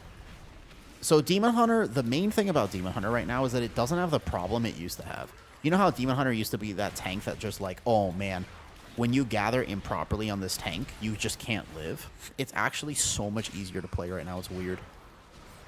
It almost feels wrong that like the gather is not difficult anymore. I'm still going to be doing pretty massive damage, I think. Not massive, just damage. I'm not challenged, though. I'm certainly not at risk of dying. I thought this might hit a little bit harder. Just requires a bit more focus for me to play Annihilator. Like here, I missed a bunch of globals on my bomb.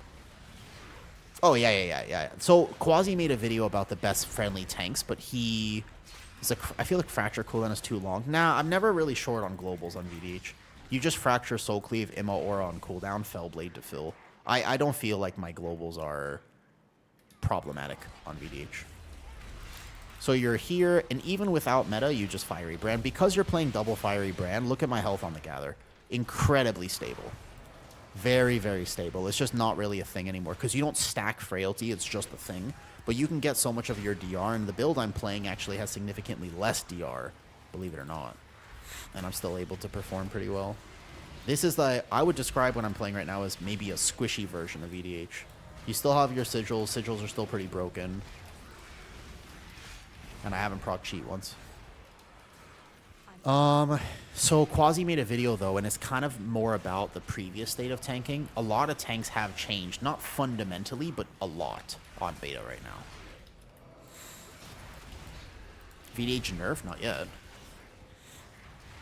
A bit of Mermaid mini seasons to think about. So the problem is Bear can't do what my Paladin did in Algathar. And on top of the fact that it can't do what my Paladin did in Algathar, even VDH is just straight up better. I'm not a huge fan of that, by the way. I would prefer, I think I'm not min-maxing my bomb properly, by the way, for super damage here. Quasi video is really good for the best pug stuff. It's just not updated for...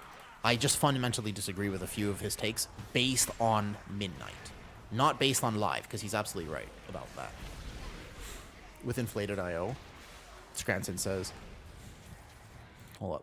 You know, what I appreciate about Algathar Academy, you can just break the key within the first 2 minutes if the group sucks. The first boss is actually impossible with a bad group, weirdly enough. The first boss is such a barrier. The group gives you a chance to reset. People could have been summarized. Don't. No. Quasi makes good tank videos. Bear, Bloodsy, care of the move right now. So, topic. Basically, we need tuning before I play Bear. I love Bear. You know I love Bear. I'm a Bear enjoyer. It's my main. I like that tank. However, the truth is we need massive amounts of tuning before that tank is technically even close to viable. Unfortunately. I don't love that, but it's true. Okay, so silence this. Bring it back here to this caster. There is... I just don't want a season that has felt like some seasons in the past genuinely feels like you're trolling. Like, not even like kinda. Like, you are literally trolling your team if you play this tank. If you're not playing VDH when it's so good, if you're not playing Prop Pally when it's so good, it does feel... You know that feeling of like, wow, my team would be so much better, like this key would go so much better if I was just playing the meta tank. I feel like that sometimes. That's what I don't want. Yeah, he's doing a lot better. It also depends on what the rest of your team is doing and how long AoE pulls last. Like, I want to pull that Lich right now, so we don't have to pull it later, but it will challenge my healer a little bit more. I think the other advantage of 2 VDH... So right now, on beta, I would describe them as being pretty friendly for new tank players.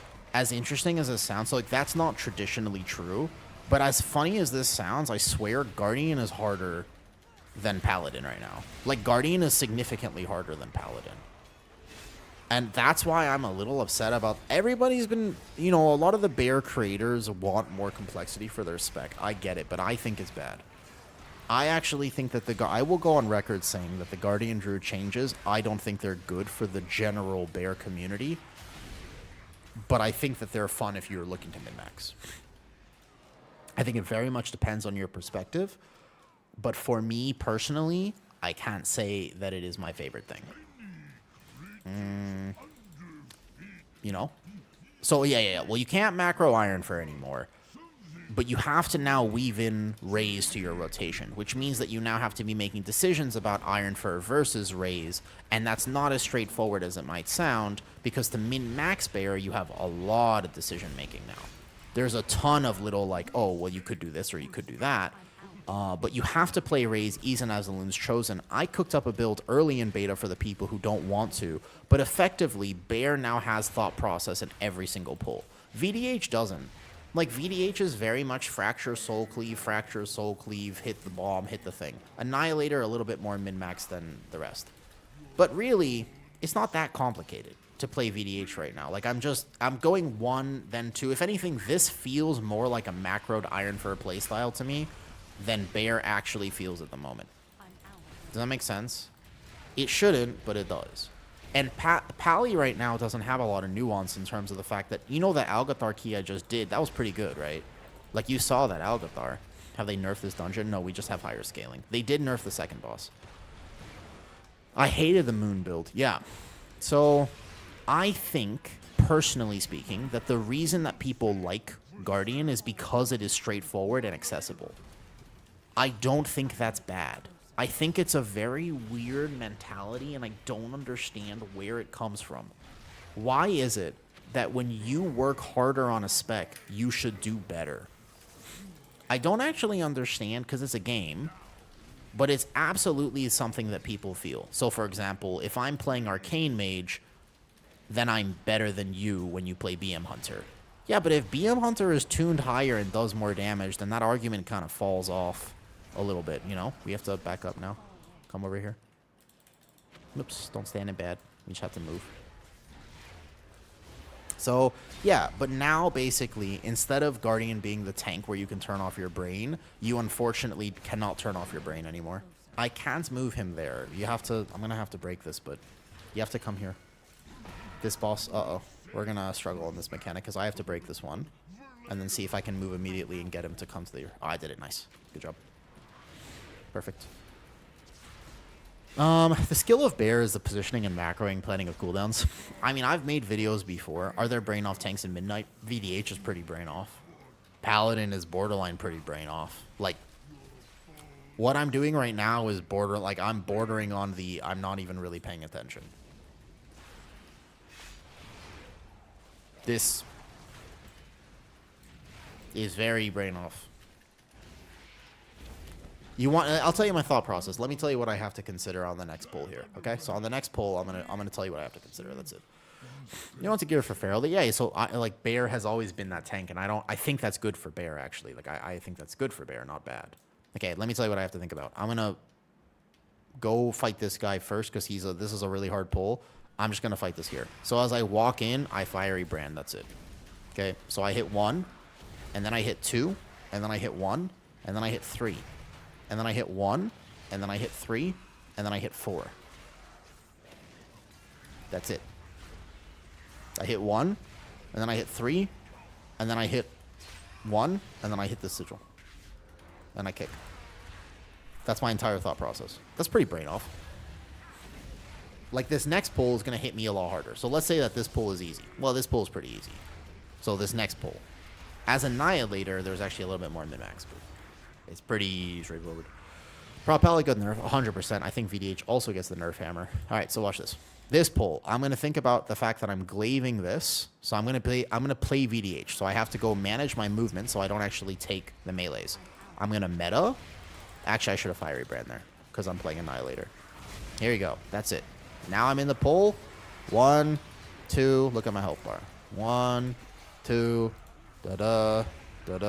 Consume some souls before I cast this Immo Aura because it's going to give me full souls. Okay, so I hold this meta reset so I can go bomb, meta reset, build some souls. That's this. If anything, this reminds me of Guardian. But that's how other tanks play. Whereas Guardian, I'm like, okay, so what I'm going to do here is I'm going to Bark Skin. I'm going to think about this. Great. Now I'm going to see, do I get a Ravage proc? Do I not? How much is my Dreadful Wounds left? 1 second left on Dreadful Wounds. Okay. From there, I'm going to fill with an SI, or I have this option. Cool. And then I get no Ravage proc, no problem. And then I'm going to Echo my Apex Talent. And then from here, 1 Iron Fur. From here, 2. And then I'm going to get another Raise. And, dude, that's way more active for my brain. Does that make sense? Like, it's actually just like, in terms of VDH, I'm just like, cool, I'm going to leap this, I'm going to leap that, I have Fiery Brands, and then I'm here in the pull, and I'm good. So I think, but I don't think that's bad, Tiny. Like, I think it's good that tanks are a little bit more chill. Genuinely, I actually find it might be good for tanks to actually just be a bit more straightforward, because the joy of tanking is not necessarily nailing a very complicated rotation. The joy of tanking is just doing well for your team, where I'm like, hey, so there I messed up because I could have built more bombs, and if I was going to min-max my damage, I could hit meta right now. But I'm not doing bad. Like, I'm still doing 100k. Certainly I'm not min-maxing VDH damage as much as I could. Let's go pull some funnel for this boss now that it's much easier. I think we can pull this guy, glaive him. I just want like 1 or 2 mobs of funnel. Just this. You can't pull a caster in here, but you could definitely pull this.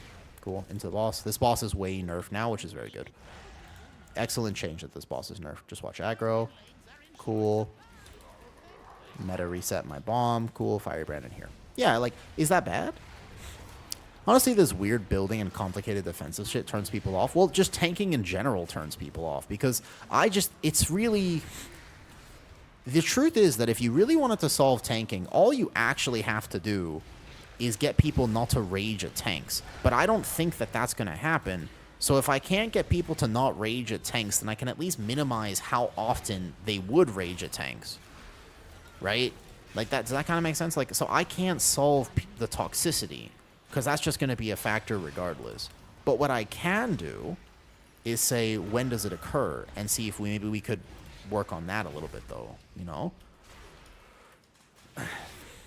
So you only need to choose tank, yes. I made a video, it was like 37 minutes, where I talked about each tank and the play style / personality difference of each tank.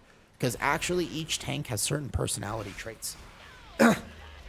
It's very interesting. If you didn't know this, you know how, like, sometimes you can tell a lot about somebody based on if they play Holy Priest? Like, there are some specs in World of Warcraft that have personality traits attached to them. You know what I'm talking about?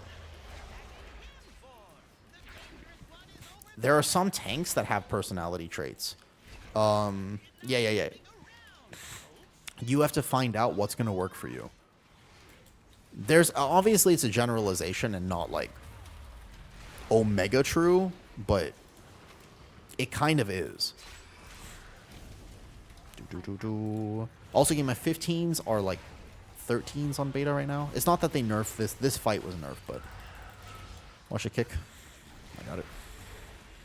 Oops. Morge might be lagging.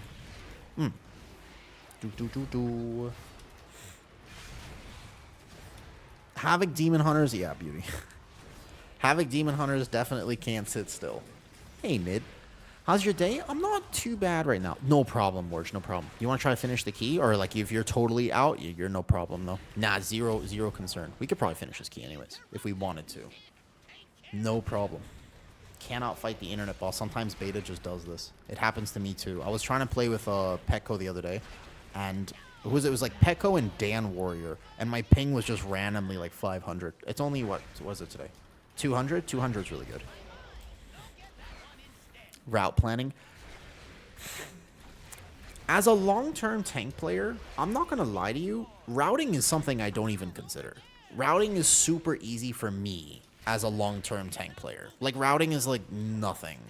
Like, you just learn it, and then it's done after the first week, and you don't think about it. I genuinely mean that, but you're right that for most people tell me that the biggest barrier to tanking is routing. By far. Give more just a second, see if he comes back.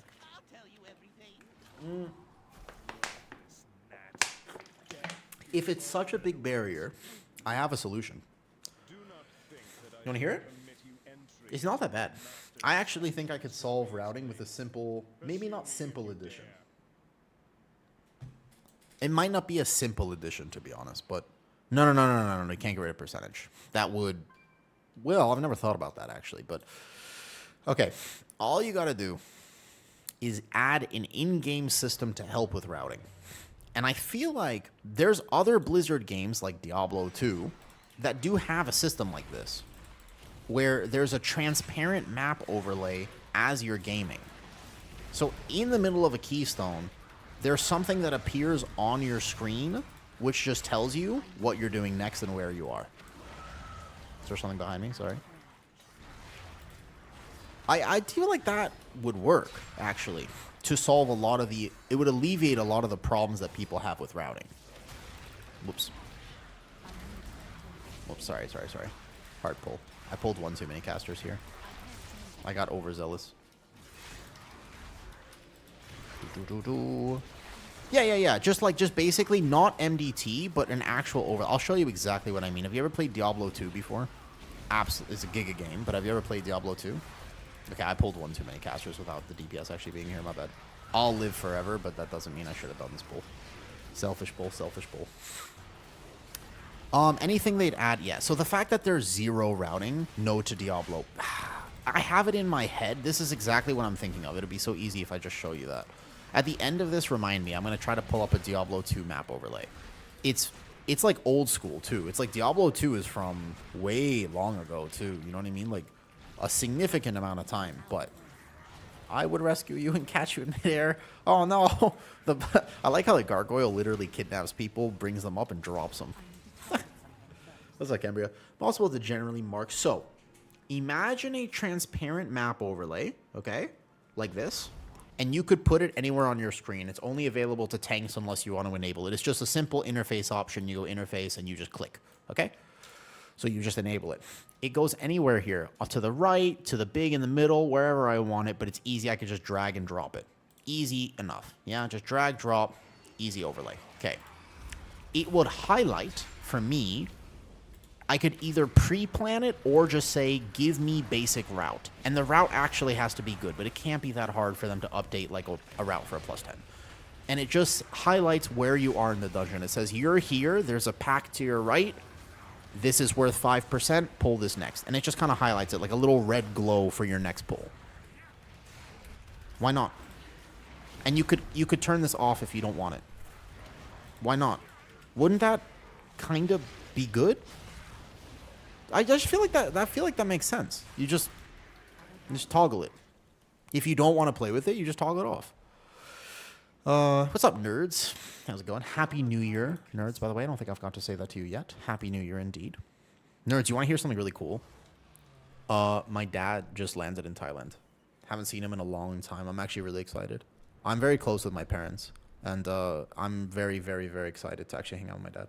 Mobs should have a percentage, so I think that just having a percentage wouldn't be enough, but I think that a transparent map overlay would solve the... Because you don't have to think about it then. You could actually, as a tank player, start default route, as long as it's not terrible, and you could literally do that. It would also give your DPS and healers, if they wanted to min-max, knowledge of what you're doing next. No, don't hit things. Don't hit things. I walk through with Immo Aura. Don't hit things. Stop dotting. Stop dotting.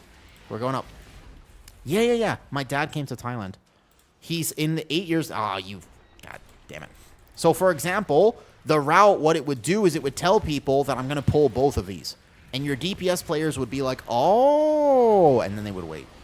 Wouldn't that help? Gotta sigil that guy. Wouldn't that not have solved the problem that just happened? Where I was like walking through with Immo Aura expecting that nobody would hit anything. I saw that, Delinius, on YouTube, sorry. Boom. My bad. I could have definitely glaved that or something. I just kind of assumed that nobody would hit it. So, ultimately, there's a bunch of options. But they got to do something. Because routing could be solved. I feel like routing is not that big of a deal. Yeah, my dad. So it's my dad, my aunts, my cousin, my brother. It's like a whole family vacation to Thailand.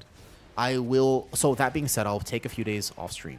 You might not see me as much in the next week. Because I'll be actually spending time with family. I'm very excited.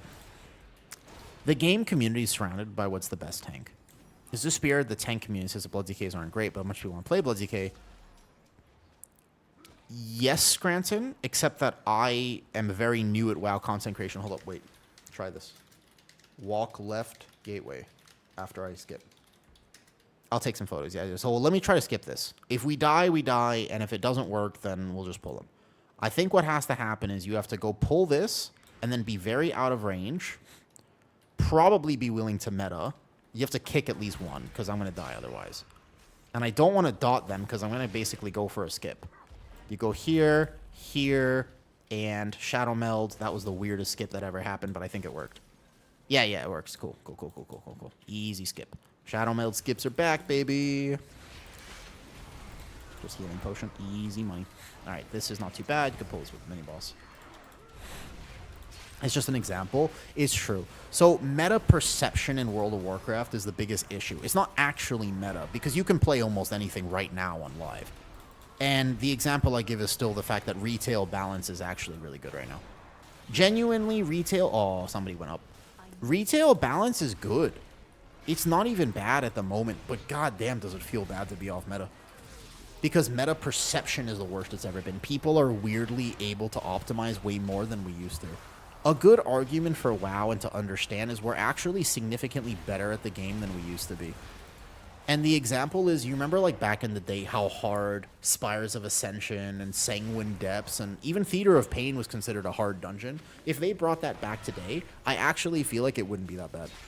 I feel like we would be like, yeah, that's normal. I genuinely feel like if they brought those dungeons back, would be like, that's a reasonable difficulty. Because like comparatively, we're just significantly better, and they're kind of running, they're struggling to find ways to challenge us effectively. Let me hear a song. Oh, this song. Does that make sense? As a way to look at it. So they have to find ways to challenge us that feels rewarding and productive, but at the moment, they're missing the mark on that a little bit. You like this song, Hal? I'm a little iffy on it. Yo, what's up, Kabizzle? Honestly, my day, so it's stressful as hell, and I want to tell you some drama. I'm going to tell you some actual drama, okay? Are you ready? Okay. In my real life, we moved into this house 75 days ago. So we've been here for 75 days now.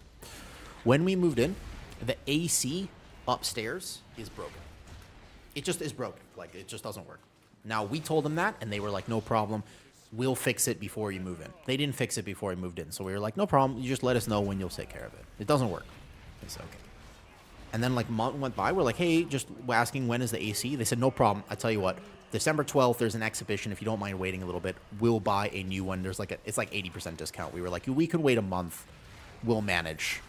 We were being nice tenants. So we said, okay. So December 12th, we're like, hey, where's the AC? No response.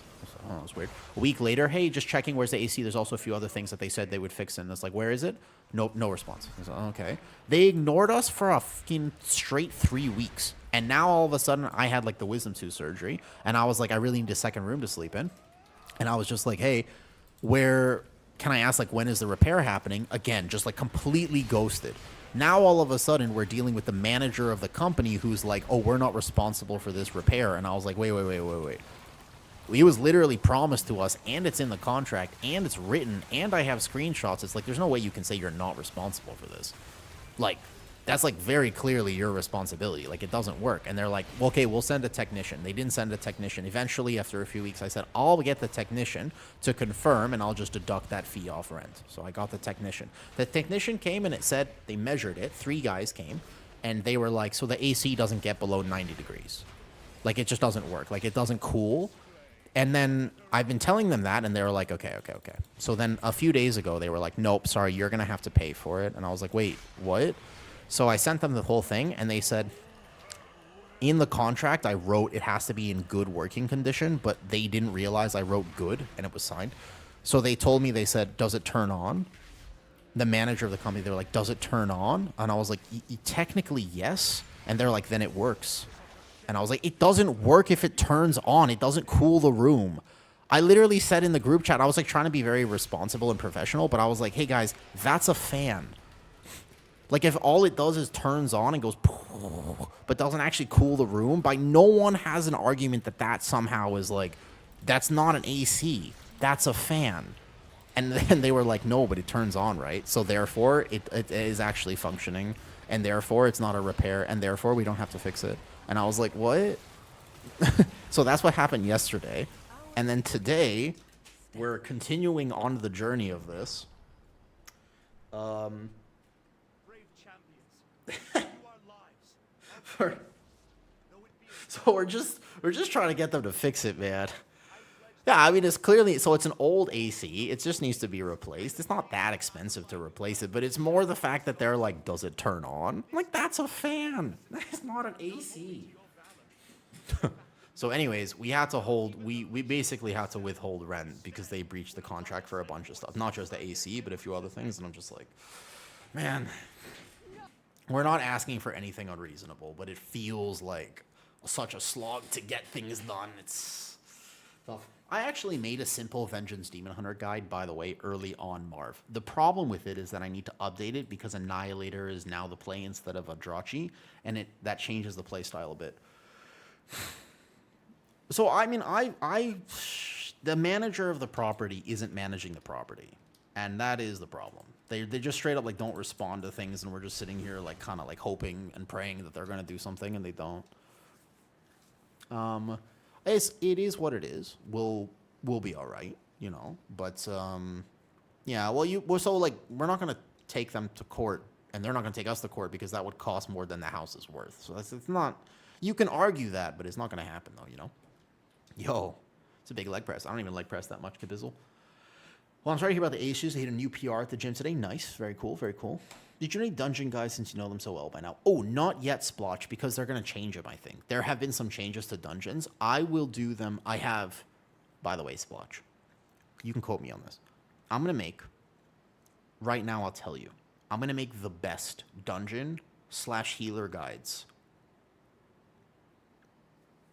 I'm going to at least compete for the best dungeon guides in all of the WoW community, but I have to wait.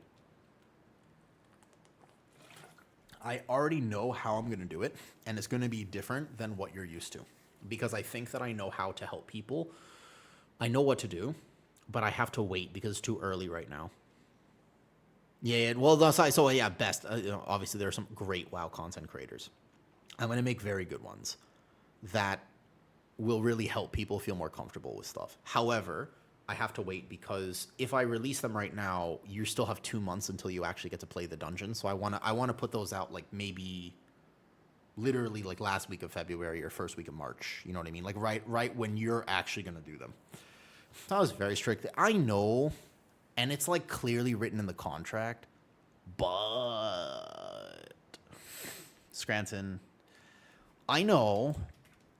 Oh yeah, I know. There's a few other things that are like actual safety hazards in the house too, but yes, but at the end of the day, I don't like going scorched earth. Like I'm just a nice guy. Like I really just like to talk to people like they're human beings. So when people start pulling technicalities with me, I just get a little frustrated because I just want to talk to them. I just want to be like, hey guys, like my thought process is always like have a little bit of empathy for me. And just like, would you like to come stay in the room for a night? By all means, come sleep over. We'll feed you dinner. And it's like, do it. I dare you. Like, I'm not lying about the fact that the AAC doesn't work. Like, bring it. Like, come stay for the night. Like, that's kind of how I want to approach it. But then they approach it, like, very contractually and very, like, with, like, big words. And there are all these technicalities. And I'm just like, come on, man. Like, we can talk like that if you want. But it doesn't help anyone, and you're just trying to you just don't want to pay for it, and it's like, you should pay for it. You know what I mean? Like, that's kind of what's happening. All right, VDH. So we got the 15 done. What do you want to do next? What next? I can keep tanking, but maybe I play a tank that I'm not as used to, huh? Maybe I play one of the tanks that aren't meta. This tank felt fine. Like 100k was his overall. 100k, pretty decent. It can't be. I know. What tank next? I'll play anything. Bedtime's actually all right. Can I taste? Survival's not doing bad right now.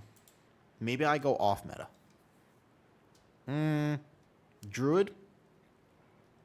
Death Knight.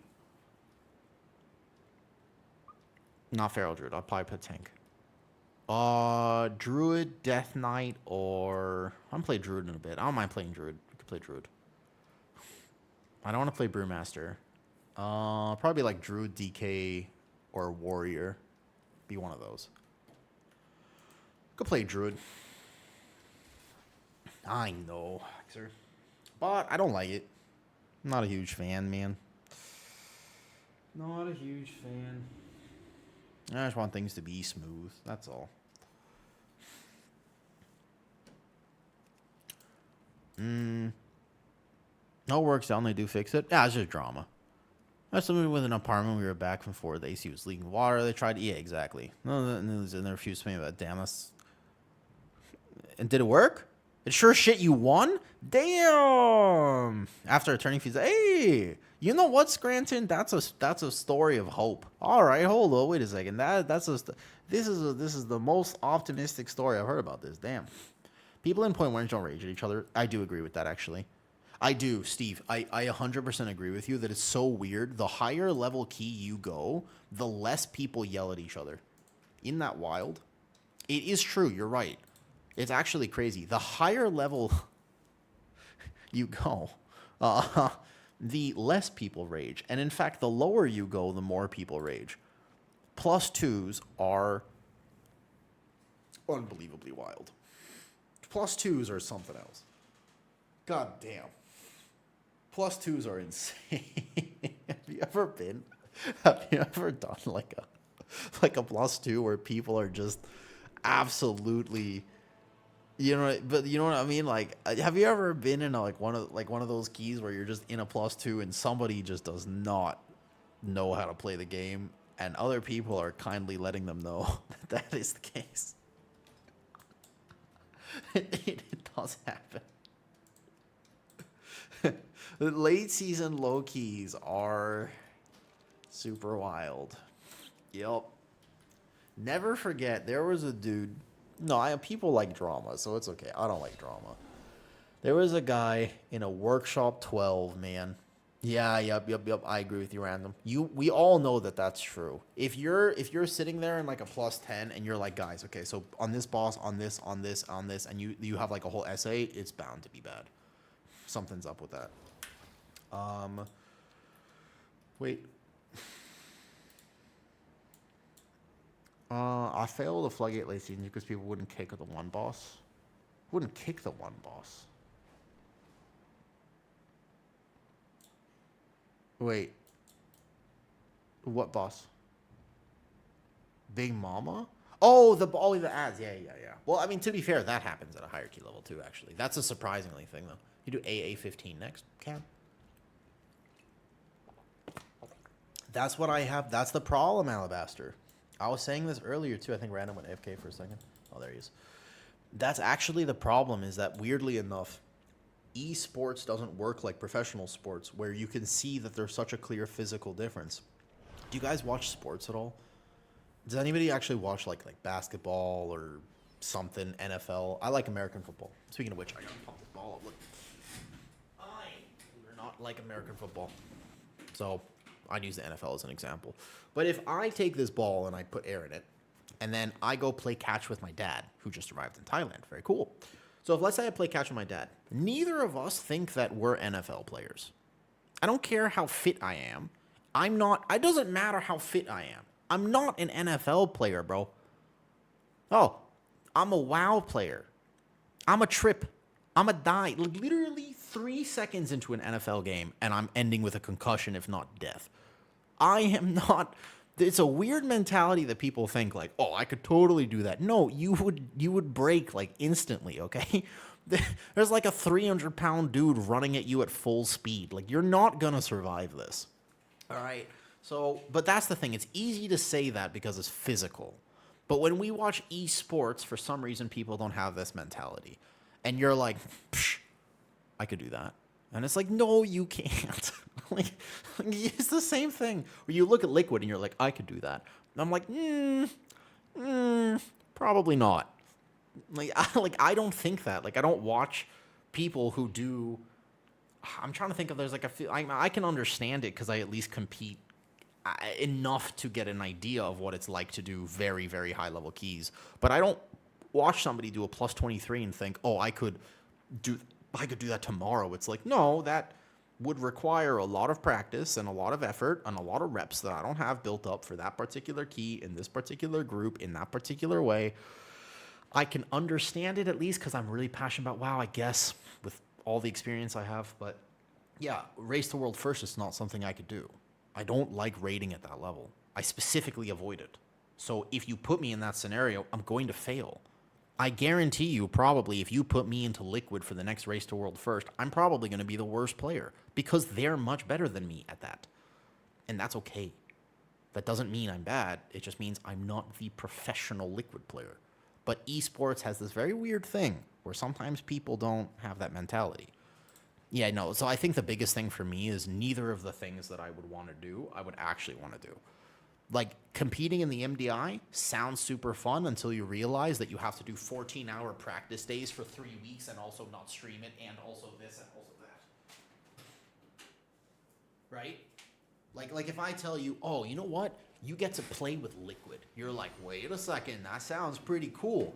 Alternatively, for the previous several months before the actual race starts, you have to level 16 druids and also do the rep farm on every single one of them, play 16 hours a day, and then you get to raid with Liquid. And you're like, okay, now that I think about it more, I just think people don't realize the work that goes into playing at that level. What's up, Kate? Kate, do you want to come play? I think we got a spot. Yeah. You have to full prep them, and you got to do splits. And for the rest of the season, you have to do sales, even after the race ends. Like, there's a lot of responsibility. Now, granted, maybe you get a living from it, or you get, I don't know how much they get paid, but, you know. So you have to, exactly. And there's a lot of extra work that goes into it. Whether that's worth it or not is kind of up to you. Yeah, and you have to play extremely well. So it's like, there's all these factors that certainly are not considered. It's definitely not healthy to compare yourself to like a race to world first type player. That is not the right way to look at yourself in the game, 100%. I do want to join an AOTC guild. I was thinking I want to join like I was thinking about making my own, and then I thought about that more, and I was like, oh man, making your own WoW guild is so tough, dude. Like, making your own WoW guild is like, like, there's always drama. Somehow it always goes wrong. I don't know why, but it always happens, man. What's up, Angel? Yakjalong Son game. It's hard for me to read this on chat. Banglan Yak Mai. It's actually so hard for me to read that on Twitch. I'm not the best at Thai. 1 second, Angel. I'm gonna have to translate this. English to Thai, here it is. It's so weird. I can't the text on my screen when I see this though. Can you give me a brief lesson? Angel, พูดภาษาอังกฤษได้ไหมครับ? สอนได้แต่ว่าภาษาไทยไม่พอ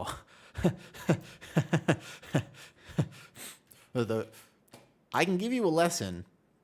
Can you speak English? Because what I asked in Thai just now was, like, could I explain World of Warcraft in Thai? Oh boy. No. I don't think I could do that. Bro, Thai is hard. How many of you speak a second language, out of curiosity? Like DPS, Delineus, do you guys speak a second language? It's very... I wish I had, as a kid, kept going with different languages. We did Pit. We did Algathar. Hell no. It's hard, man. English is your second language. Feixer, what's your wife says to speak gibberish. Feixer, what's your first language? English, Spanish, and a little Italian. Well, Aladdin, you've told me this before. Aladdin, you've told me this before, and you just have, with respect, you have, how to say, you have like the blessing of being European on this one. where it's just like you natively learned a bunch of languages. I'm imagining you didn't pick all that up as an adult. Like as a kid, you might have grown up in a multicultural setting where you had to learn that. At least 2 or 3 of those. Because speaking German, English, French, Arabic, and Spanish is insane. I speak English, World of Warcraft, anime, inappropriate things that I'm not supposed to say, and some Thai. And a little bit of Spanish, to be fair. There, I knew it. You can't so hard. All right, let's do 15 Algathar. I kind of want to do Algathar again if people are okay with it. If people are okay with it, I'd like to do Algathar on my bear. Y'all okay AA15 again? As part of the education system here, I wish that was true for me. Yeah. You remember what I did on my paladin, but I'm not gonna do even close to that on bear. I'll even play the damage build. I won't even play EC. I'll play Drew the Claw Cook with Boomy Weaving. I'll do full Boomy Weaving this key and see what I can do. Actually, I don't mind. Bet. This is the key. This is the key. I have now invited a monk. I told you this earlier. If I'm gonna try to do this though.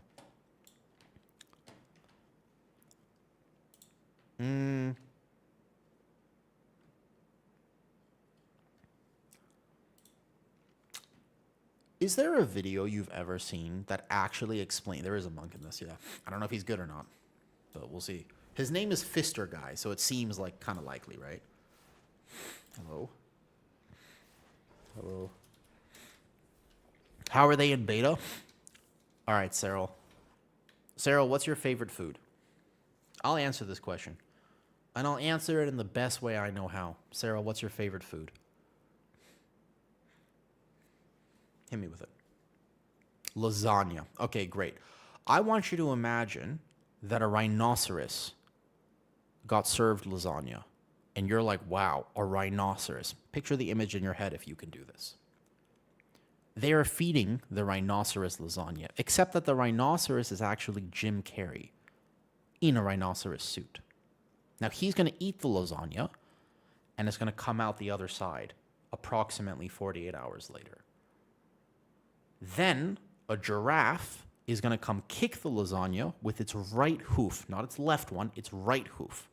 The lasagna will then fly out, hit a tree in the distance. That is Windwalker Monk in Midnight Beta. It's tree lasagna.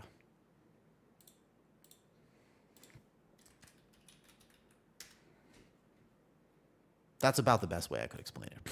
Yeah. I got you. Yeah.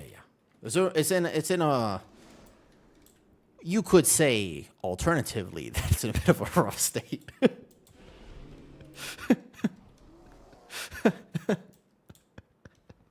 You ever stop and think, why does my brain work like this? Welcome, Have you ever taken a moment and just sort of questioned things a little bit?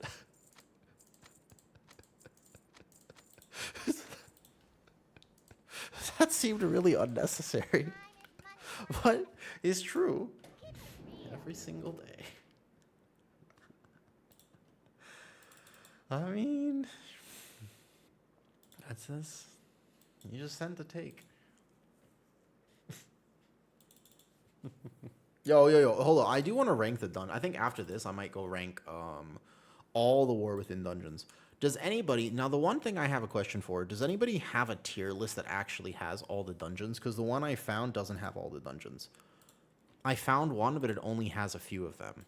I was looking at it earlier. You have to find a, like, World of Warcraft dungeon tier list, kind of. But it's like the War Within. You have to find one. The only one I could find was this. Tier list maker. Well, you setting another character? Yeah, I could do that. So, let me see. I see a season 3. Okay, is this all of them? Oh my god, there are some fucking terrible dungeons in here. Bro, it was not a good season for keys. I don't think this expansion... Let me just... Bro, it was a fucking... Not a good expansion for keys. I'm looking at this right now, and just right away, I'm like, bro, Grim Batol, City of the Priory, Siege of Borealis came back and was terrible when it came back. The Rookery, this was all the. I feel like a lot of the bangers here are returning dungeons, believe it or not. Damn, okay, we're gonna do that later, after this. Yeah, I think that this expansion will not be remembered for its wonderful dungeons. I want Incap Roar. I mean, I guess we don't need it for this particular key, but it would be... You want to pick that up at some point.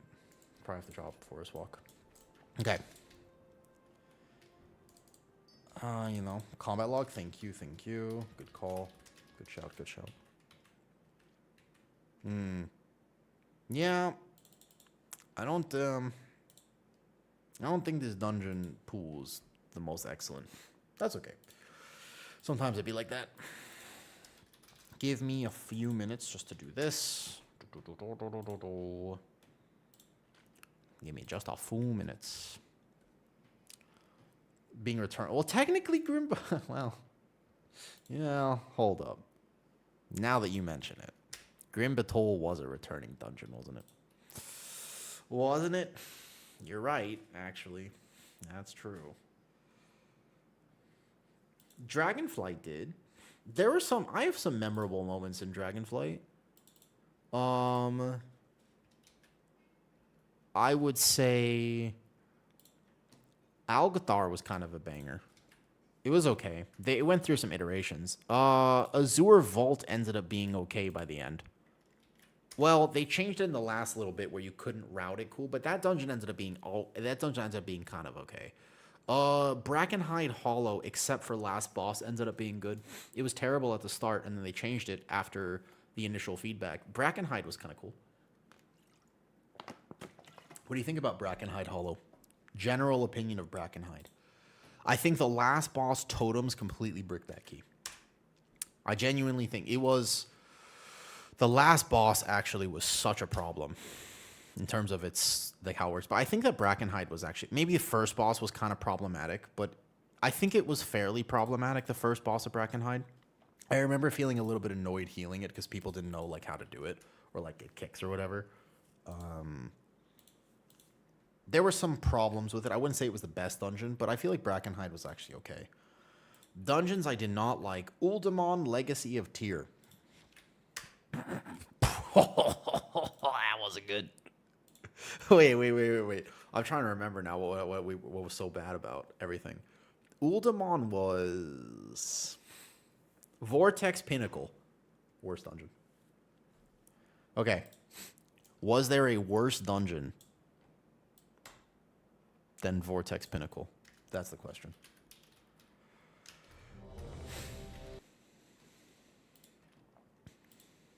When you rate it compared to that, how much of that do you remember a couple of years from now? All of it. Unbelievably all of it. The crazy thing with my brain is I don't know how this works, and I don't know why this happens. I can't remember what you told me yesterday, Blurbell, because I have a bad memory. But I remember the route for Plaguefall.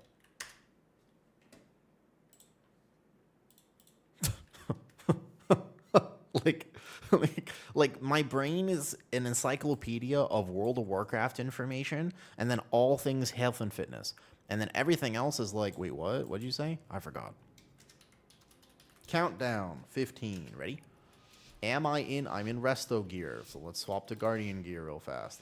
Does that have an agility enchant? I actually should swap my trinkets. There are better tank trinkets to play at the moment, but that's fine. We could play this. There you go. Oh, I didn't make the key. I'm sorry. Horrible dungeons as tank. That's also true. 100% Blurbell. As in, I'm going to do this ranking after this, but one of the ways I'm going to do it is because I saw Shindig do it. I'm sorry, I forgot to make the key. It's my incarn. I haven't pressed it yet. Here. Pits 15 first. My bags are terrible. Algathar. Here.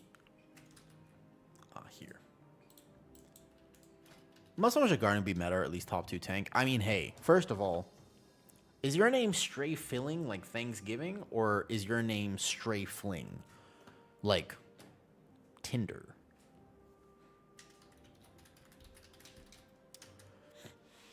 I feel like I'm reading it as Stray Filling, like a pumpkin pie, or like a turducken. I've never had a turducken, but I've heard good things.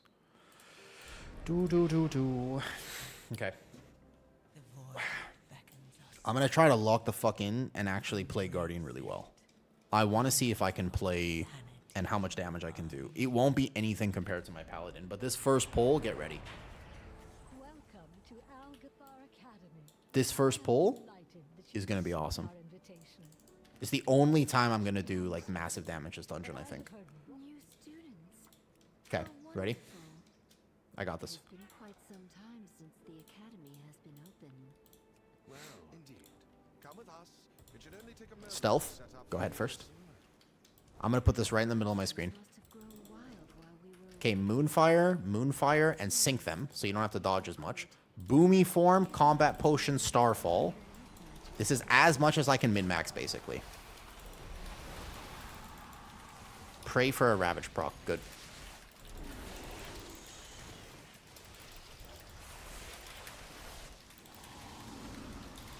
I'm going to do everything I can to do as much damage as possible on the Druid right now. But this is only going to be this pull, and it won't be anything else.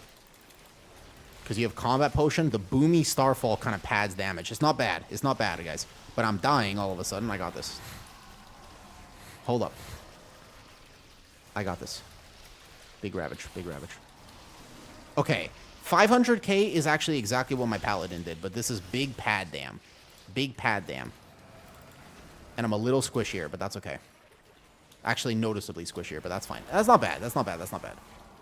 It ends up being a little bit low. Hey, how's Windwalker, by the way? Just about. That's why I told you. I told you what you need to do if you want to do big tank damage. You just invite a Windwalker. He's doing his best. He's doing his best, okay? He's trying his best.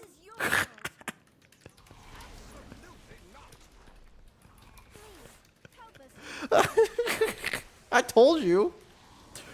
How's my analogy looking now? You remember the analogy I used? How is that looking now? I told. It's. Wait. Okay. It means. But I'm a more English speaking friendliness. Got you. It means prisoner. Interesting. I would not have guessed. I did not know that. I'm gonna try to do as much damage as I can do on my poor little guardian. Okay, my damage is a little sad here. His damage is way sadder. It makes me feel better about myself, which is nice. So, because Killing Blow is still bugged, I'm not going to be able to get my Incarn back. Otherwise, it would line up perfectly right now where Incarn is actually going to be up for this. Okay, what I can do here is Boomy Starfall, go back into Bear Form, SI right away, and then I can Incarn this. Please get a Ravage proc. Please get a Ravage proc. Please get a Ravage proc. I hate DOTC Bear. I don't like it, man. I would have done so much more damage, but I needed a Ravage proc. I didn't get a Ravage proc. I don't like DOTC. Poor little Guardian proceeds to... I mean... It's not hard to beat Windwalker right now. Single target, he'll own me. I don't like Druid of the Claw. I wanted a Ravage, and I didn't get my Ravage. So it just feels bad. I could have tried to save a proc from previous. That probably would have been the right idea to make sure I had it.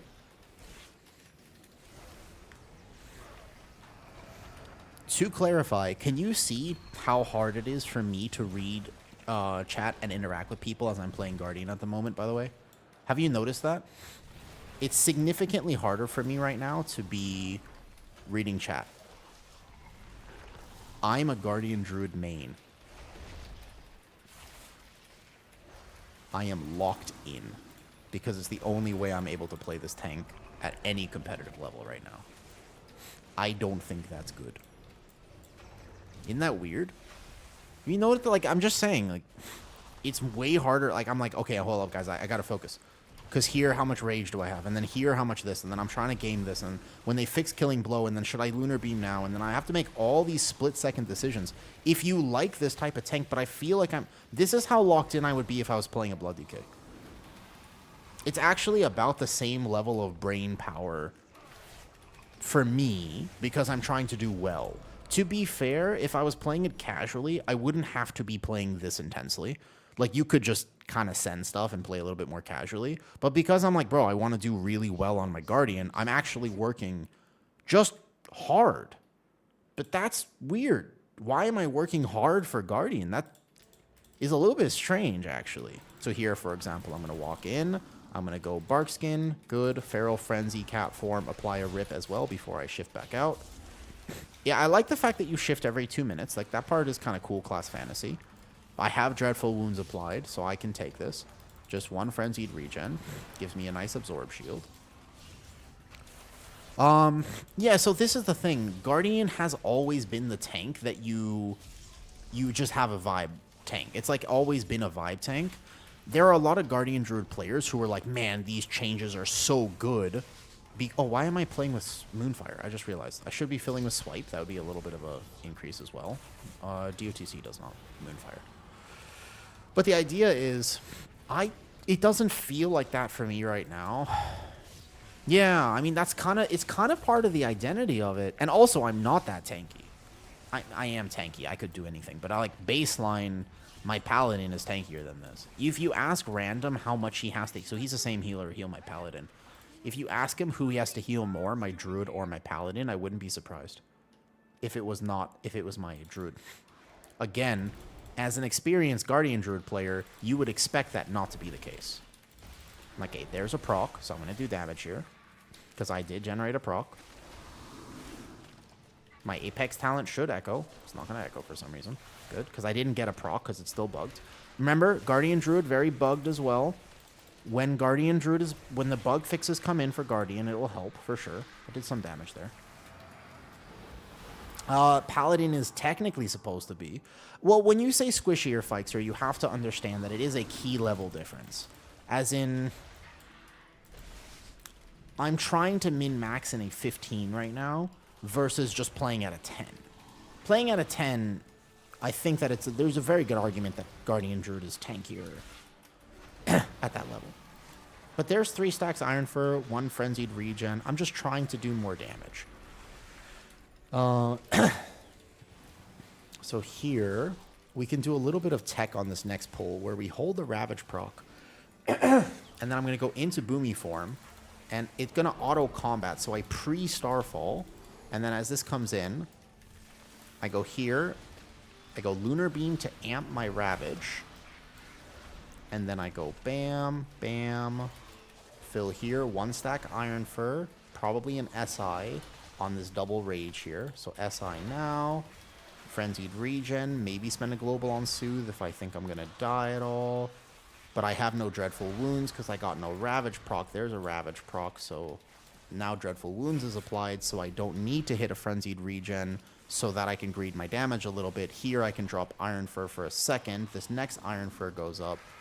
I DOC proc myself just to get a little bit of this, and then all good. What the fuck? Like, yeah, I'm doing good, but why? Also, I told you about Windwalker Monk. But, like, but hold up. That's not... What happened to Thrash? Macro Iron Fur is a completely different experience for me personally, at least. If you're not trying to, like, do massive damage and you're not trying to do this weird weaving or this weird thing, then it's probably going to be feeling better. But it is strange to me that I am having to play Guardian in this way. Okay, that'll echo itself. And once again, the bug fixes will make it feel much better. I think specifically single target will feel much better. It is ultimately, Guardian is very tanky. You don't have to worry about that. The new Frenzied Regen talent is Omega Giga. That talent is like extremely good. Okay? Just to clarify. The Natural Resilience talent, very cool. When a single Frenzied Regen with the spec that I'm playing right now not only carries me to full health, but basically gives me a full Absorb Shield for 6 seconds. Kind of insane. I will say. So Guardian maybe has the most potential out of any tank right now to live one-shots. It's just if you think about why people play Guardian, right? And I'm not playing it pitch perfect right now, but I'm not playing it that off either. I'm playing it pretty well. But if you think about why people play Guardian, I think this is where they missed. Because you can make a tank like Blood DK or like Monk feel harder to play, right? But it's kind of a lot of effort for Guardian. And I think that if they... I don't think that tanks actually enjoy this level of effort. Maybe this is just a cook and I'm just wrong. It's possible. But as far as I understand the game, tanks like being powerful. They don't mind being challenged and having to play well. But I swear, tanks are here to kind of just help your team. Like, you're trying to help your friends do a key. You just want to have a smooth, good dungeon run. You want to be a good tank. You don't want to die for sure, but you kind of want to be chilling. So a pull that makes you fight for your life every now and again, no problem. But if you're doing that the entire dungeon, like, I don't think it's rewarding tank gameplay. Yeah, exactly. Like, you want to do well, you want to blast, but also you're kind of there because you're helping. You want to be the person that takes on the responsibility, whereas others will not. There's something special about that mentality of like, yo, I'm the tank because no one else is going to do it. And because I'm good at it, everyone's going to have a good time. Yeah, but sweating the whole dungeon, I don't think that's the gameplay that I'm after. So obviously I'll maintain Guardian as an ult, but they're definitely not changing it, though. Uh-oh, hold up. I heard Kitty laugh. I saw a group chat from... This is going to be more drama, isn't it? Okay, hold up. Kitty's about to come to stream and tell me why she's laughing. Because I heard her laugh downstairs. And I'm really curious. I want to know what it is now. Yeah. Hold up. I heard you laugh out loud. Oh, it's good news? Oh, wait. That's good. That's good. Okay. Hold up. She's laughing hilariously. You remember all the drama about my AC unit? Wait, hold on. Wait. Good news. Well, don't hype me up now. Hold on. Wait, what do you think good news? Good news. Last Feral Frenzy on the boss. It's good news. Wait, let me read. What? Ah! Wait.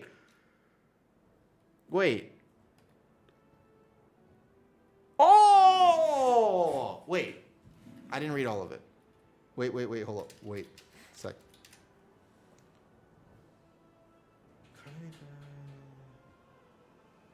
Wait. So... What? I don't... Did we just win? No, we haven't fully won. I didn't read what the nuance there was. Okay, you might have to tell me about this after stream. Yeah. This might be an after stream thing. Yeah. But I also want stream to stay updated on the drama that's happening. Can I talk about it in vague terms? You can talk about it without specifics if you'd like to inform stream about what's happening.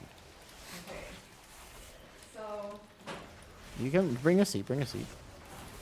Are you clothed? You have to be clothed if you're on stream. I learned this the hard way. Yeah. Wait, I think it's fine. Wait, hold up. Listen. You think it's acceptable? Is it a statement or is it acceptable to wear a Luigi Mangione shirt? It's just, her shirt is a giant photo of Luigi. It's just like a shirt that she's wearing, but it's like, well, actually, wait a second. It's him as if he was like a religious figure.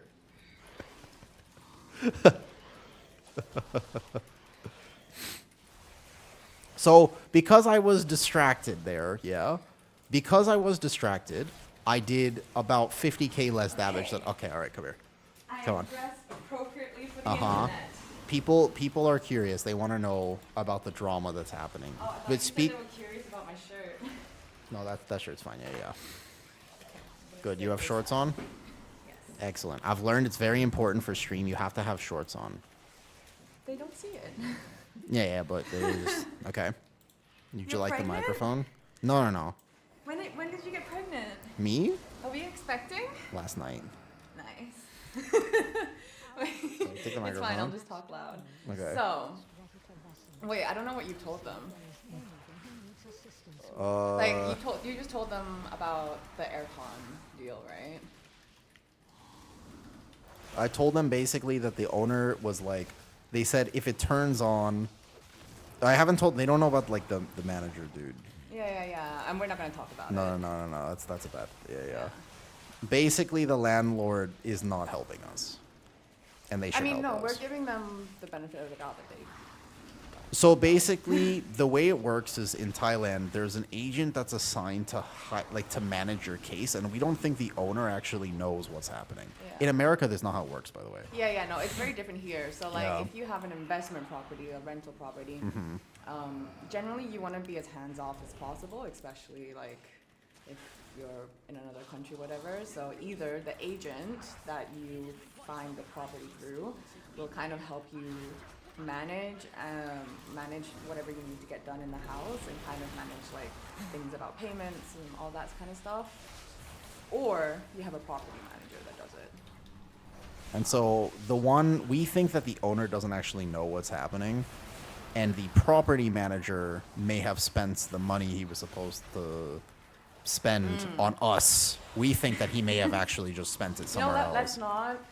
Let's not come up. Let's not. Yeah, share those are theories. theories. Those are theories. Those We are don't know. theories, We don't know. We don't know. Right? Like Uh-huh. we don't know for sure what is happening behind the scenes. But essentially, when we moved in, The Windwalker DC. He's so upset he just quit. we are also just like listen. The Windwalker absolutely just rage quit. He's not coming back. Bro, Yeah. bro, he's not coming back.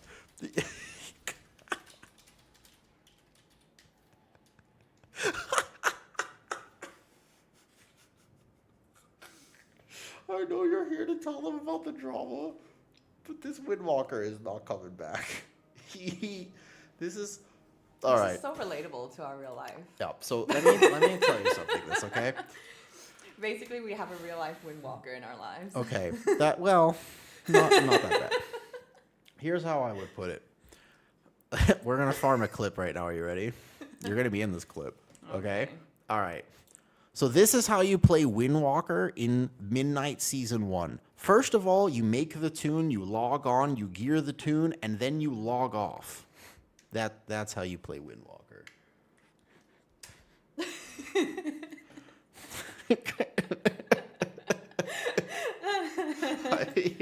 He's not coming back. There's no way. He logged in to do one key and he was like, "It's."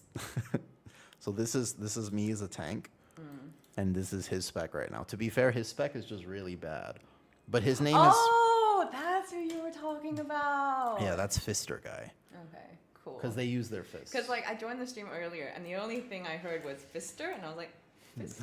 What are you talking about? It's definitely it's 100% a monk player. Right, I was telling them about something. Right. So when you move into a new property here in Thailand, it's pretty standard that, I mean, you ask for cleaning, half the time it's like half-ass and it's whatever. But that's just kind of, I feel like, standard everywhere. And then you do basic maintenance and repairs. And we were promised what are you laughing at? You gotta be conscious of the fact that there's a microphone. If you laugh really loud, you have to, Sorry. you're like It's temper. just, this whole thing is so funny. I hate your hair. Continue. It is pretty funny. It's just funny. Yeah, people like drama. And so yeah, tell them. we were only expecting kind of like what's standard when we move in. Yeah. Tell them the drama. And so we were just like, hey, this doesn't work. Hey, this is broken. Hey, can you send someone to just get these things fixed? And we have a list of about like 7 or 8 things, plus the air conditioning that they had promised. And we're like, 3 months, 4 months in now, and just none of them have been done, right?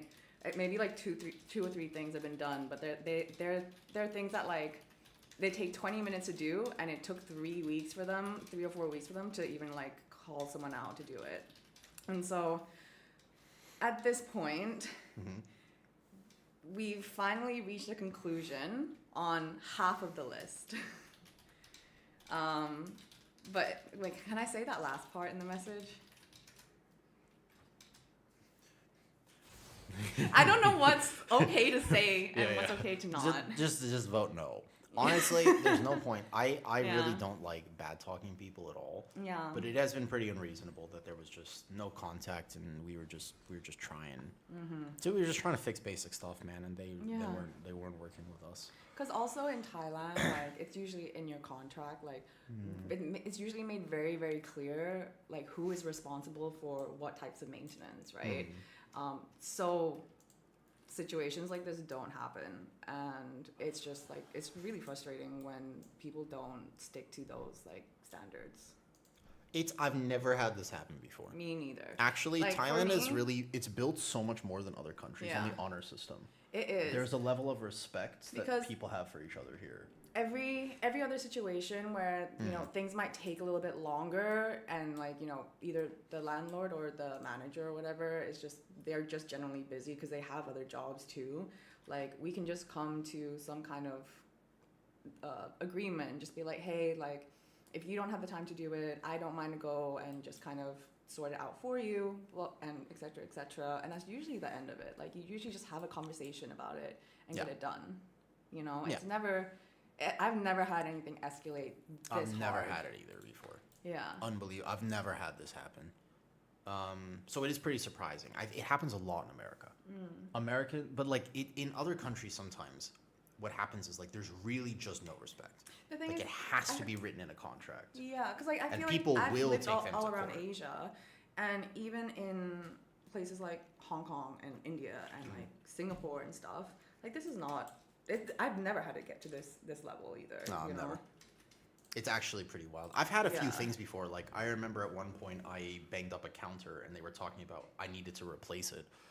Yeah. That's because I didn't know cutting boards existed when I first moved to Thailand. So the very first place, you remember? I remember. I want to tell them about the fridge. Well, I mean, that was something I've never seen in my life. Listen, before. you don't need to tell them about the fridge. You don't need to tell them. They don't need to know about the fridge. Flashbacks to the fridge. No. They don't need to know about the fridge. That doesn't need to happen. Just know that I didn't know that. I didn't know that cutting boards existed. Yeah. So I would just the first place I lived in Thailand, I cut on the actual counter, and it was like some very nice marble counter, and I was like, whoops. So it had just like knife marks everywhere, and I was like, you know what? That seems reasonable. I'll pay for the replacement. But they tried to get like a really fancy one, and I was like, I don't think I remember that. But eventually, I just paid for it. Yeah. I was like, I mean, that's the same as me. Like, you know, they'll always try to add a few extra things, like to kind of keep some of your deposit. But you can usually negotiate with them on it. And some things are just standard and expected. Like, no matter how well you clean the apartment, they're always gonna charge like a 2.5 cleaning fee. You know. Yeah. Yeah. I will write my thoughts in a message and you can read it later. Okay. I have to get back to it. Did that monk have a one? Okay. Are you telling me that is a 100 parse for Windwalker? Is he the only Windwalker to have done it? Wait, what? That's a 100 parse? There's no way. Okay. I want to make a tier list. And can I get some mint chocolate chip ice cream? Oh, hell yeah. That seems like a good day for that.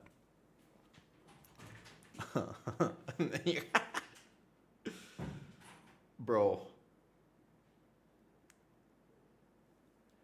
Windwalker's down. So, Windwalker's getting buffed. I don't know how they're going to buff them, though. I don't know what they're going to do to buff them. It's just the highest key a monk has done. You don't even play them. Wow. 15 Algathar is not that hard right now. Okay, so to clarify for Guardian Druid, I was working pretty hard. Random, are you here? How much did you... I mean, you didn't have to heal me like crazy, but you were having to worry about me a little bit more. I can tell you I was never in danger, but Guardian Druid health bar pings a lot more, especially as Druid of the Claw. My Frenzied Regen is a absolute nuke of a heal, so I save it. So my health bar is actually a lot more like boom, boom, boom, boom, like this, out of cooldowns. But it's so weird to me that Guardian feels less tanky than Paladin. Just a little bit. Yeah. But my Paladin is like a little bit more stable, whereas right now on Guardian, a single Frenzied Regen, like if you just proc the Talent, it's crazy how powerful they are. Hold up, don't die. If I can just get my health bar, you'll see it bounce back up like crazy, and I get a health shield for it. So wait, I don't want any passive effects. I actually want to proc Well-Honed Instincts. So right here should do it. Cool. This one Frenzied Regen carries my health bar to full and gives me a shield for basically 30% of my health. A single Frenzied Regen. Was Turbo Giga though? Yeah, it does help. Yeah, I know. Pally being able to actually help everyone else matters. I do have off healing on Druid too, but I didn't have to use it a lot there because you were on top of it. The tank tier list was from early on in beta, but it still holds true. Everything in that tier list is correct except that Warrior maybe should be A. The only difference I would make for that, Niza, as of testing more and more, is that Warrior should be A, probably. But I still think that Paladin and VDH are too far ahead. But I think Warrior is a lot more playable. And then maybe Brewmaster right above Druid. And then DK still is the worst tank because you have no reason to play them. The problem with DK is there's really no reason to play them, unfortunately. Like, you don't have a reason to bring one. Grips are cool. That's unique. But other tanks also provide unique things that are more valuable than just grips, to be honest. Okay, so what I want to do, actually, though, what I want to do right now is this. The idea today is that we were going to rank all the War Within dungeons. And tomorrow, I will not be on. The next few days, I'm going to be off because my family's in Thailand. I'm very excited to hang out with them. And I'm super giga excited. But just keep in mind that I will not be on for a little bit. Hey, yo, lastly, if you're on my stream but you don't know, Arson is awesome. He's super cool. Go hang out. Go say hi. He's an actual Aflock main. Not only is he an Aflock main, but he's dedicated to the spec. You gotta respect dedication like this. I can't do it. He's been playing Aflock for like 10 years. And he's doing very good damage on it, man. You could straight up get rid of S tier there. Let me think about what this actually means. I mean, how do you rank the dungeons? It's a little weird almost. It's a good question. Like, what do you do to rank the dungeons properly? I'd probably bring myself to the right, maybe. There's a little bit more space here. I'm going to make my camera a little smaller for this. Down here, something like this. I wish I could make my camera vertical. It'd be weird. Like, yeah, well, we're going to have some tiers here, okay? Like, if I, for example, were to make the... All right.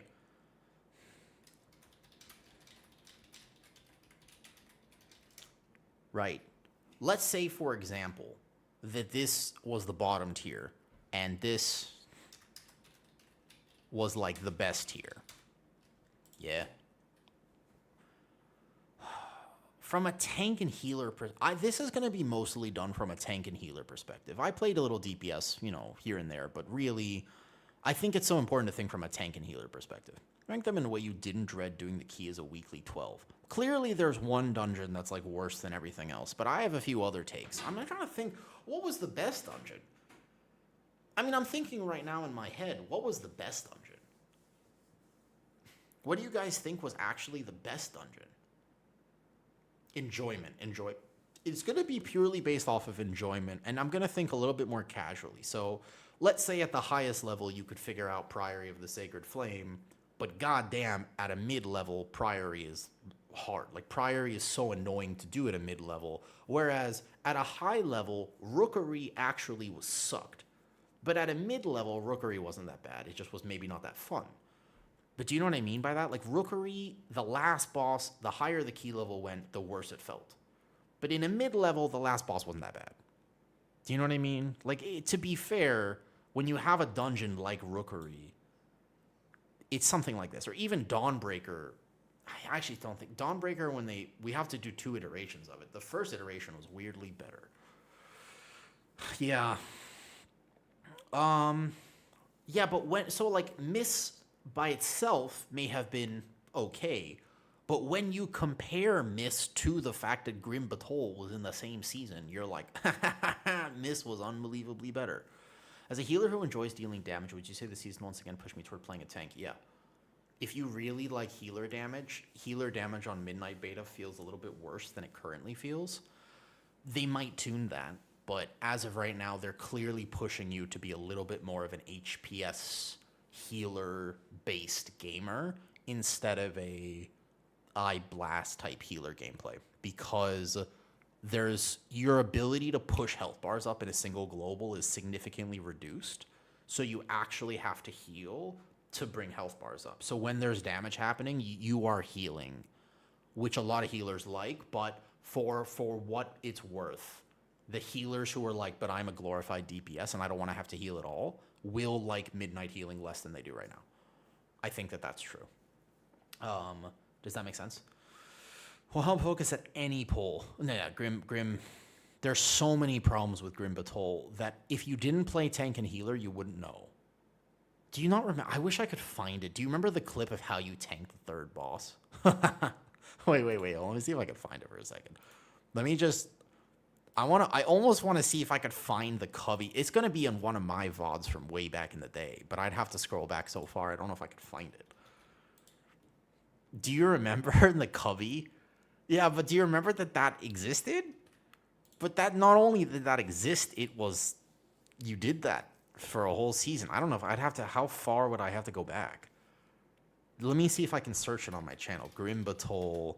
There's got to be a video at some point. Never Die This Pack and I'll love again. A Grim Batol Prez Evoker point of view 1 year ago. I've had my YouTube channel for 1 year. I see a Preservation Evoker Grim Batol, but I weirdly don't see a tank one.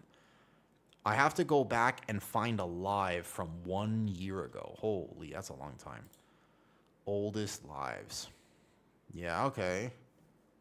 No. I didn't start YouTube live streaming until way later, so I won't find it though. Yep, and the tornadoes are correct. I actually can't find it because I did not start live streaming until season 2 on YouTube. Nope. All right, there's no Grim Batol. But yeah, the cubby point of view is pretty bad. An example of if you don't tank, you don't have any appreciation for this. The second boss randomly. Do you remember the melee bug on the side? We'll talk about this in a second. Okay, I don't want to spoil everything first. Give me a second. Let me go get a drink, defrost some mint chocolate chip ice cream, and we'll come back and we'll do this. Give me just a little bit. What is the best dungeon in your opinion? When I come back, out of curiosity, tell me, best dungeon out of all of these. I'm trying to think, and I'm like, what's the best dungeon here?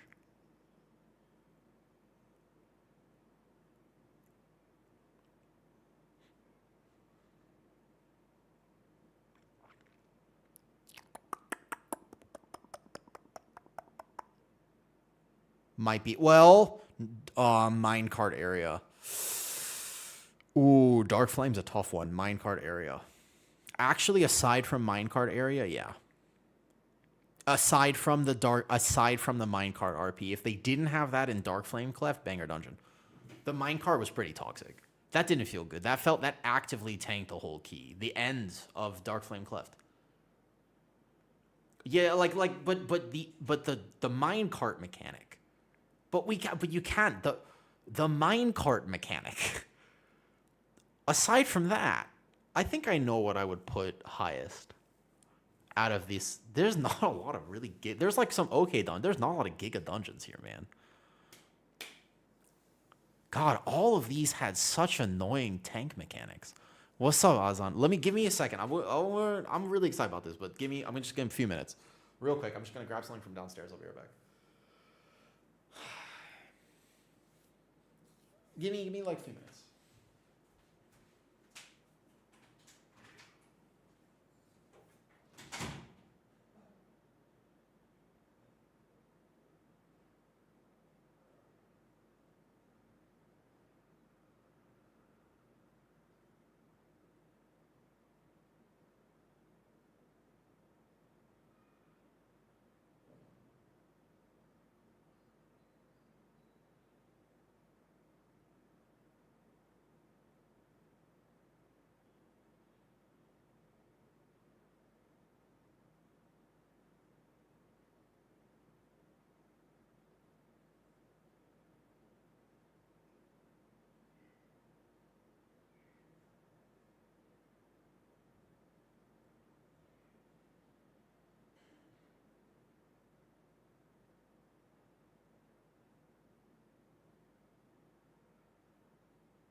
chocolate chip ice cream. It is weirdly cold in Thailand right now. Yo, what's up, Arson? Okay, so as I'm looking at these dungeons, I'm not gonna lie, I've thought about it. Each one of these has something I didn't like. In a weird way, man. Yeah, I might have some takes that people disagree with. I'm not gonna lie, I actually might have some takes. But I think from a tank and healer perspective, people will hear me out. Workshop? Bro, any key that you basically spend the entire key and you just get to this boss and then people get one-tapped. Gear boss was such a problem, man. Wait. Hold up, Zan. Wait a second. In a good way or a bad way? I don't know.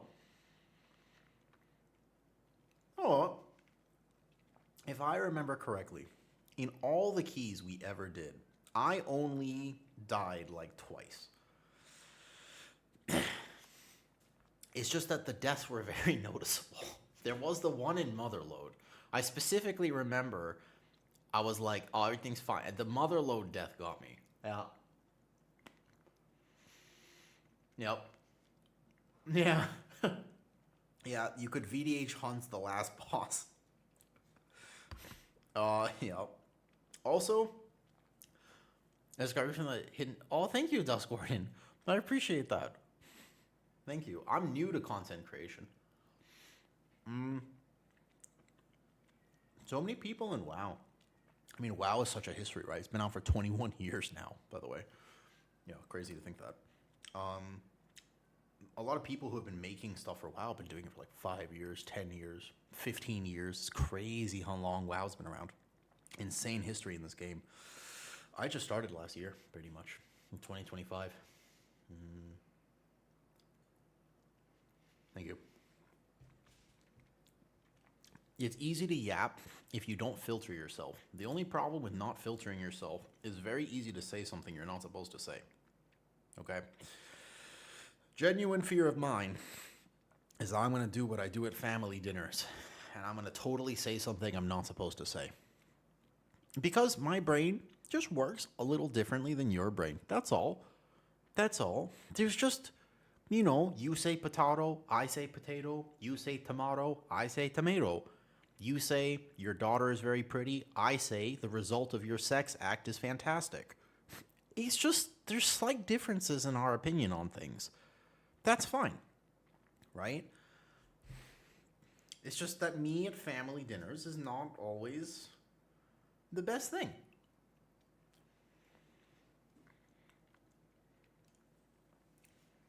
It's true.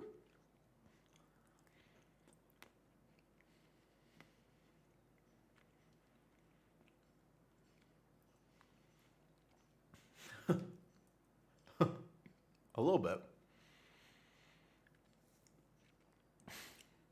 Right.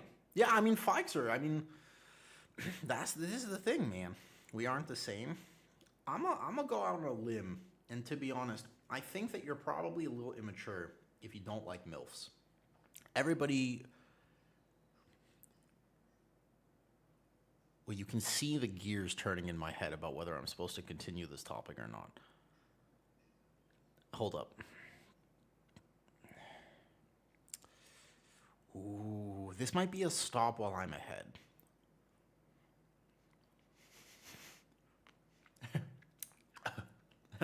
You know what? You know what? The longer I think about this, the more I realize that the more I think about this, the more I realize I should just sit here and eat my mint chocolate chip ice cream and start this tier list here in a second.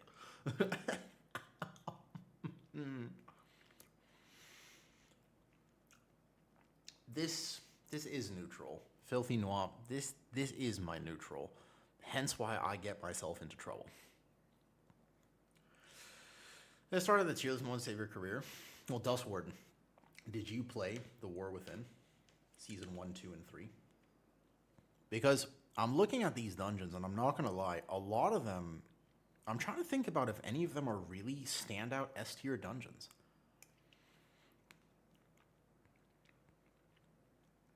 And the way I would describe S tier is you want it to come back for another season. Yeah, that's fair. We all have Dusk, honestly. People take...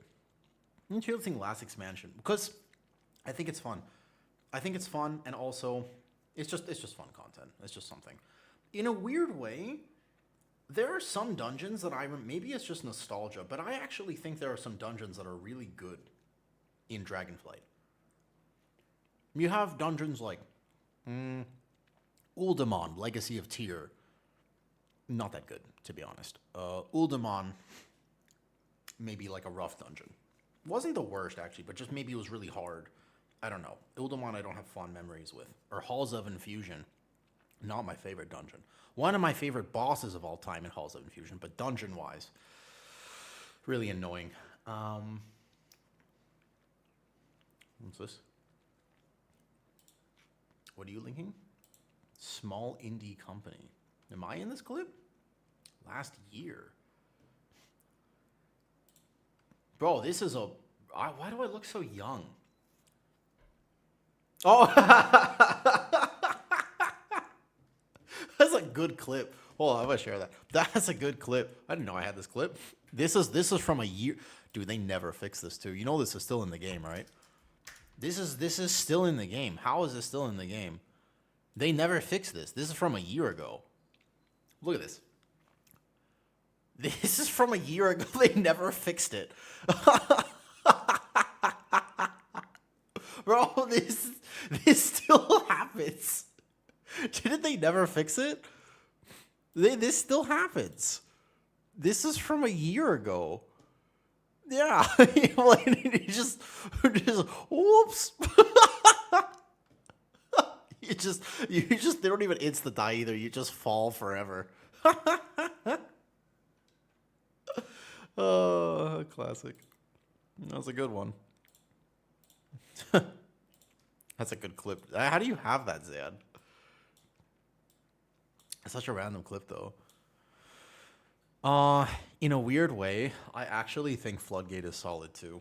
I think it's hard, and for some reason, pugs have such a hard time with Floodgate, but in a weird way, I actually think Floodgate is a well-designed dungeon.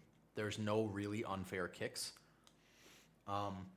Once they solve the bubbles, like when they took Bubbles out and they took the Blood Warper after Big Mama out, I actually think Floodgate is a very well-designed dungeon, but for some reason, people are bad.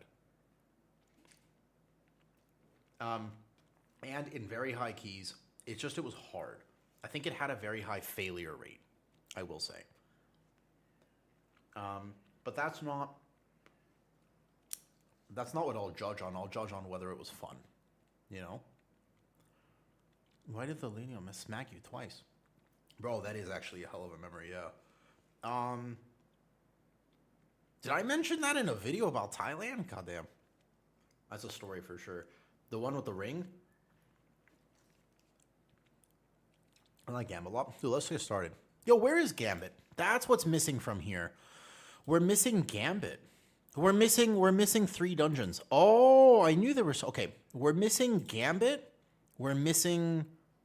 Tazavesh, Streets, Gambit, and Halls of Atonement. We're missing all 3 of them. That's what's missing from this list. Hold up. We gotta find them. We can add it, right? Let me go find it real quick. I don't want to show you my Google results just in case, so let me turn window capture off. Yeah, we're missing... Look, there's 3 dungeons missing. We gotta find them before we start. Yeah. Hold up. So we have to find an icon of it? Just nothing. I didn't do anything. She was just upset, I guess. I really don't know. She apologized the day after. They both did. But that is a real story. I did get hit across the face. Okay, Halls of Atonement. Thank you, Dusk. I'm really glad you liked the podcast. I had a great time talking about the game, and I wish that I had even more opportunity to do so. As somebody who plays competitively, but is not a competitive player, as in I don't compete professionally. I'm not an MDI player. I'm not a Race to World First player. I'm just a WoW player. Like, I really like World of Warcraft. As somebody who tanks, heals, and plays DPS, I play all 3 roles. I feel like there are so many things that people miss about the game. In particular, when it comes to, as an example, when it comes to even this tier list, I have a perspective on dungeons that a lot of people don't have. Illuminos was here earlier. Anyone who tanked is going to tell you the problems with Grim Batol. But if you're only play DPS, which is actually a lot of people only play DPS, you don't really know Grim Batol. Like, it's a weird take to think that Grim Batol is actually decent in any way, shape, or form. There was just, everything was wrong about it, from the fact that the tank busters in the first poll were way too frequent. Like 8 seconds, like the Rive. You remember the Rive? And the fact that randomly, one of the weirdest things about Grim Batol was how hard things meleeed. For no good reason, by the way. Absolutely zero reason that their white swings needed to do that much damage. But like, why? This is Gambit here. Okay. Gambit, yes, save. And then we need a Streets. Was where oh, you met me in Grim Batol? Oh. Bro, I am fucking cooked. I was like, bro, hold on, wait. So I'm looking at the dungeon things, and I was like, this isn't Tazavesh? Sorry. I was like, this isn't Tazavesh. My bad. Tazavesh Streets. I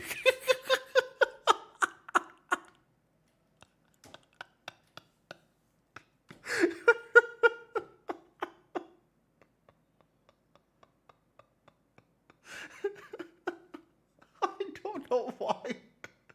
I was so confused. I think that's a pretty good image.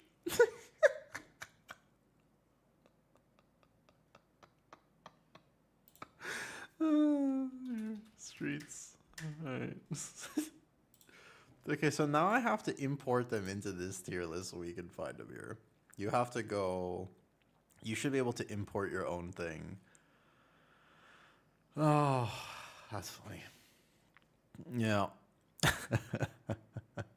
wait. Additional images.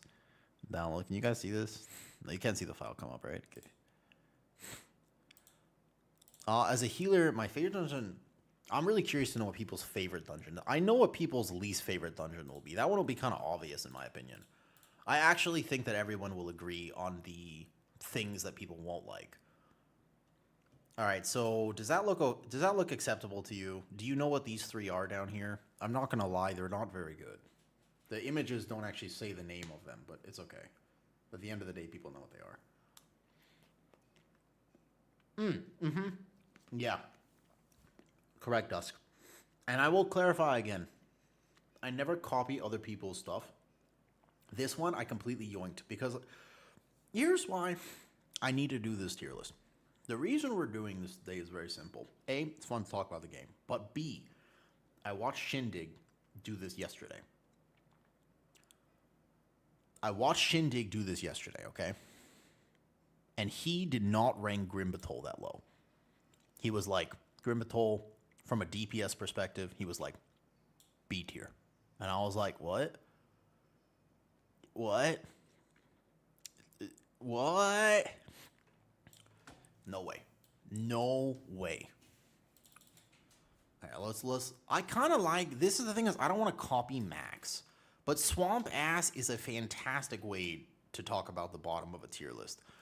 Alternatives. Again, this is I didn't come up with this. This is definitely straight from Max's tier list. I don't want to do that. Let's be creative.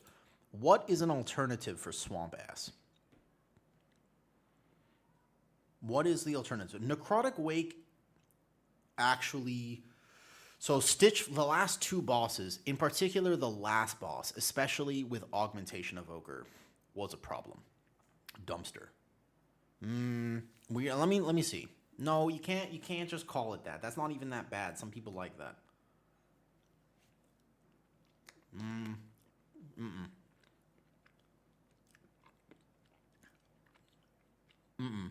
We're not going to go with anything related to number 2. Very silly. Okay, but silliness is... I like silliness. We need to be more creative than this. We can do it. I mean, I think soup is still the best. Moldy ice cream. Deplorable.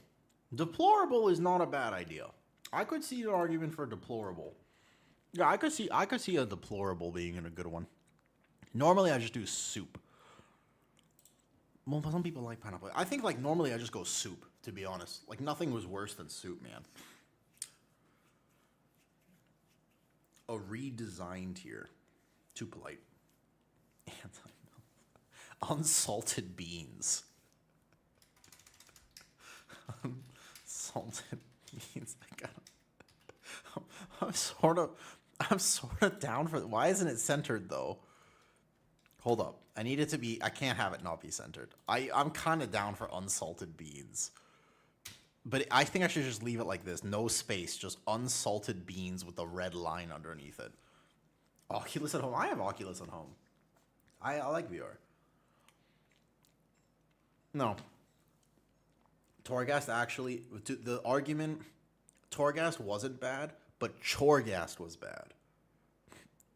Chorghast was bad because I had 10 alts and every single one of them had to do Torghast to get their legendary, which then I had to spend like 1 million gold on. Was bad. Right now, if they released Torghast as an extra mode and it just had cool transmog or achievements attached to it, genuinely, what's funny is that I bet you it would be a success. You say you have VR? Oh, you're talking about the dungeon Oculus. I see. I have VR. That's what I thought you meant. No. It's the fact that we had no Warbound system back then. So back in the day, you had to do Torghast for pretty much a whole expansion on every character. And if you played alts, Torghast was terrible. And that's keeping in mind, I have the Tower Ranger achievement. Like, I have the Torghast thing. I have the Tower Ranger of doing all the achievements on it. I have that achievement. I have that title.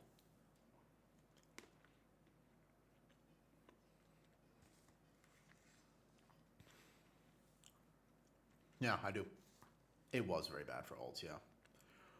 No, it was Chorghast, though. Hey, Lona.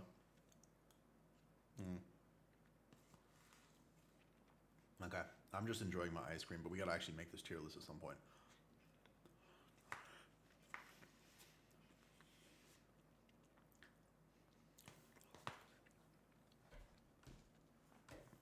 I'll play 2 characters always. What 2 characters do you play? 2 characters like for 20 years? What 2 characters are they?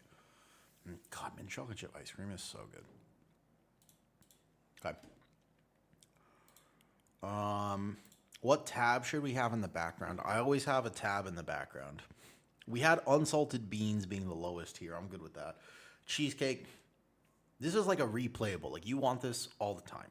This is like the best replayable dungeon. I wish I could play just 2. I feel like I play like 10 or 15. I just like alts. I find it so fun to learn new things. So whatever the iteration of something is, I always like playing the new iteration of it. I'm just a sucker for that. Unfortunately for me, I'm just a massive sucker for alts. I'm a huge altaholic. It's kind of hard for me to not be an altaholic, actually. Unfortunately. Hold on, let me turn off my screen capture real quick. Because I gotta... This is just the tradition at this point. The last time we did IHOP Femboys.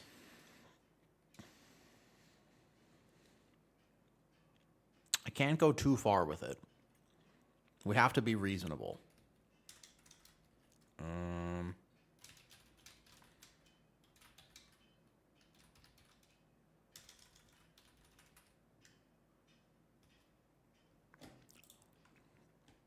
right. What do we think? It can't be inappropriate. What about this? Reasonable? You just need something, just something. It just catches the eye. Those who know will know. What do you think?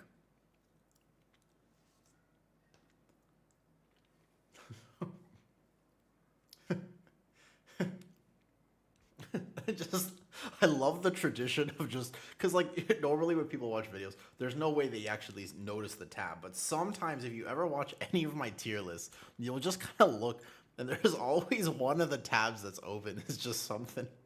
So I find it to be very funny. All right, that's pretty good. I gotta turn screen. I don't know what's gonna come up if I do this.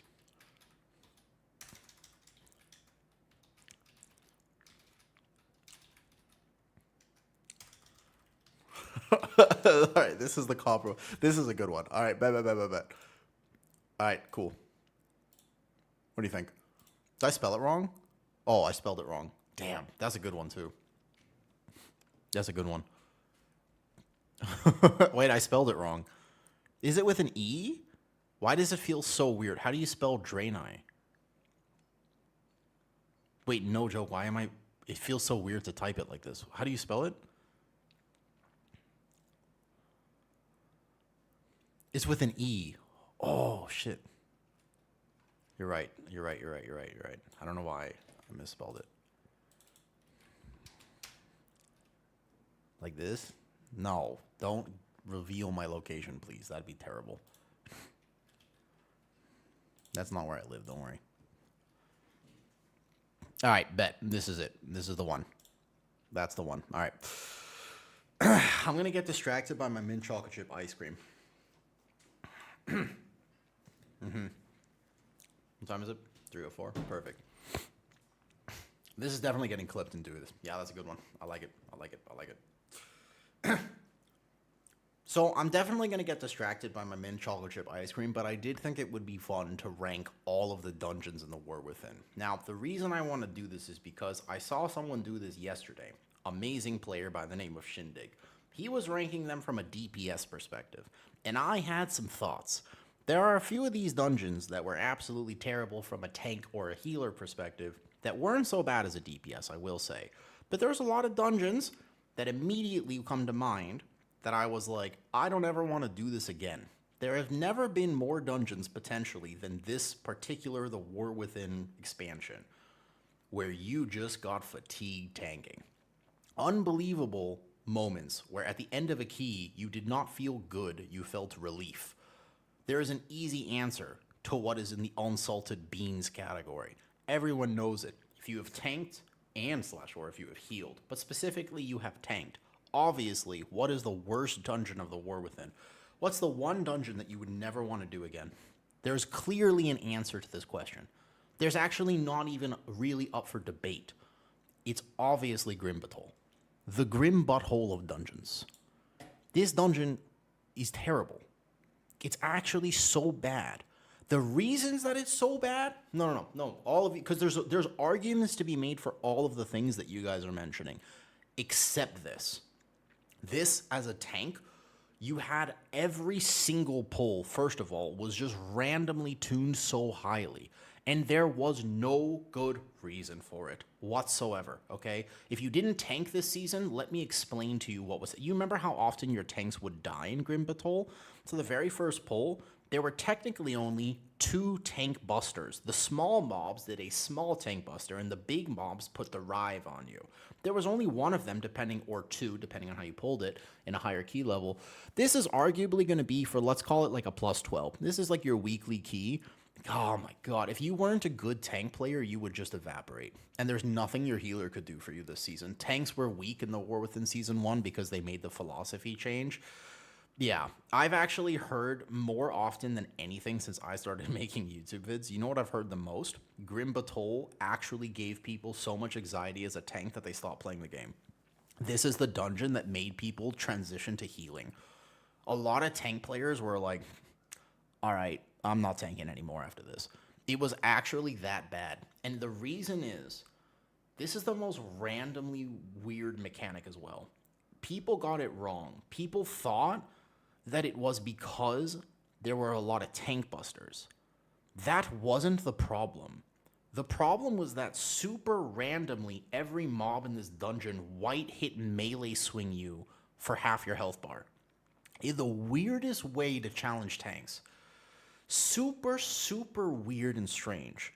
But one of the problems with this dungeon is the amount of physical damage you took, not just all of the other problems with it, which included the first area, the Rive and the Brutal Strikes, which included the fact that there were swirlies and this and this and that and that, which included the fact that in the second area you had the slashes that you had to deal with, which included the fact in the third area there was the enforcers. The first boss would overlap you, and for some reason the AoE shout wasn't reduced by armor, so it would really hurt tanks as well. And there was a bleed on you, which, by the way, you dealt with in higher keys by rotating Bubble, Dwarf, and an Earth Elemental, which would take the bleed.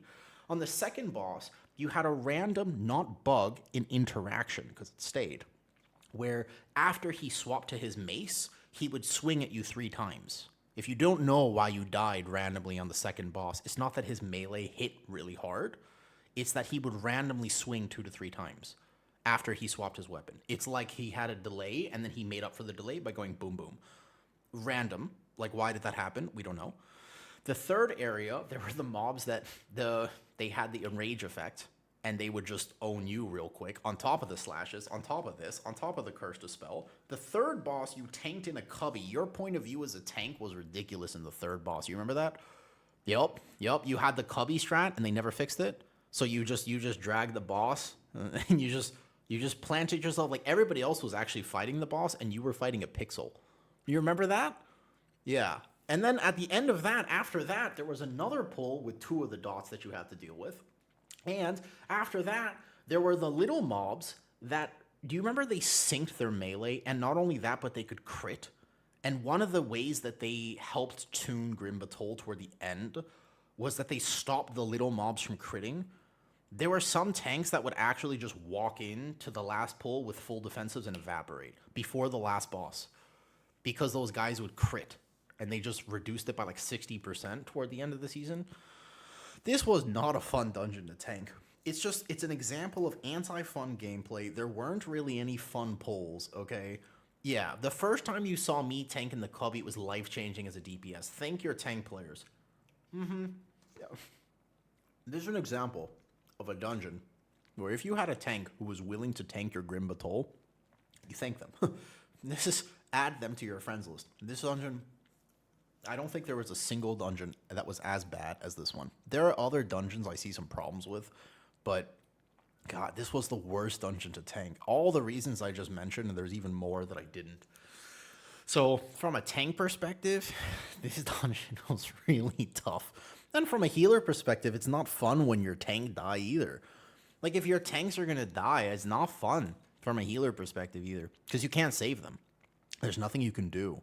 And that doesn't feel rewarding as gameplay.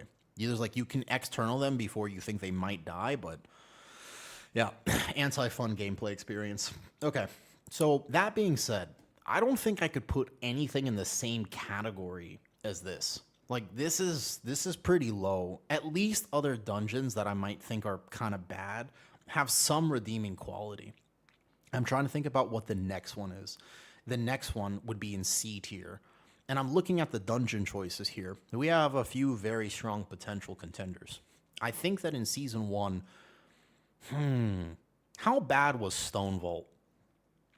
I feel like Stone Vault, maybe this is again more of a tank and a healer perspective, but Stone Vault was a nightmare dungeon, man. Stone Vault goes in C. Here's why. One of the problems again with Stone Vault is that from a tank perspective, it's not just that there were random amounts of tank busters, okay? The problem was, again, the mobs would sync on you, which is a mechanic that a lot of tanks don't know about, and you only learn this by dying. Like, you walk in and you're like, everything hit me within 0.2 seconds, and you're just gone. And this was one of the problems, right? The first hallway, as you walked through to group it, you had to know to pre-defensive this. The second hallway, I think for tanks, the second hallway was like okay, as in, for everybody else it sucked. But the second hallway, outside of the dispel requirement, outside of the big AoE damage from the diffusers, etc., the Shadow Claw was nerfed toward the end of the season, but originally they used to just absolutely clap you. The only way to live on a Paladin was to pre-Word of Glory for 100% spell block. You had to try to spell block it. Or rotate. But that even wasn't the worst thing. I think it was the hallway before the fire boss. You remember that?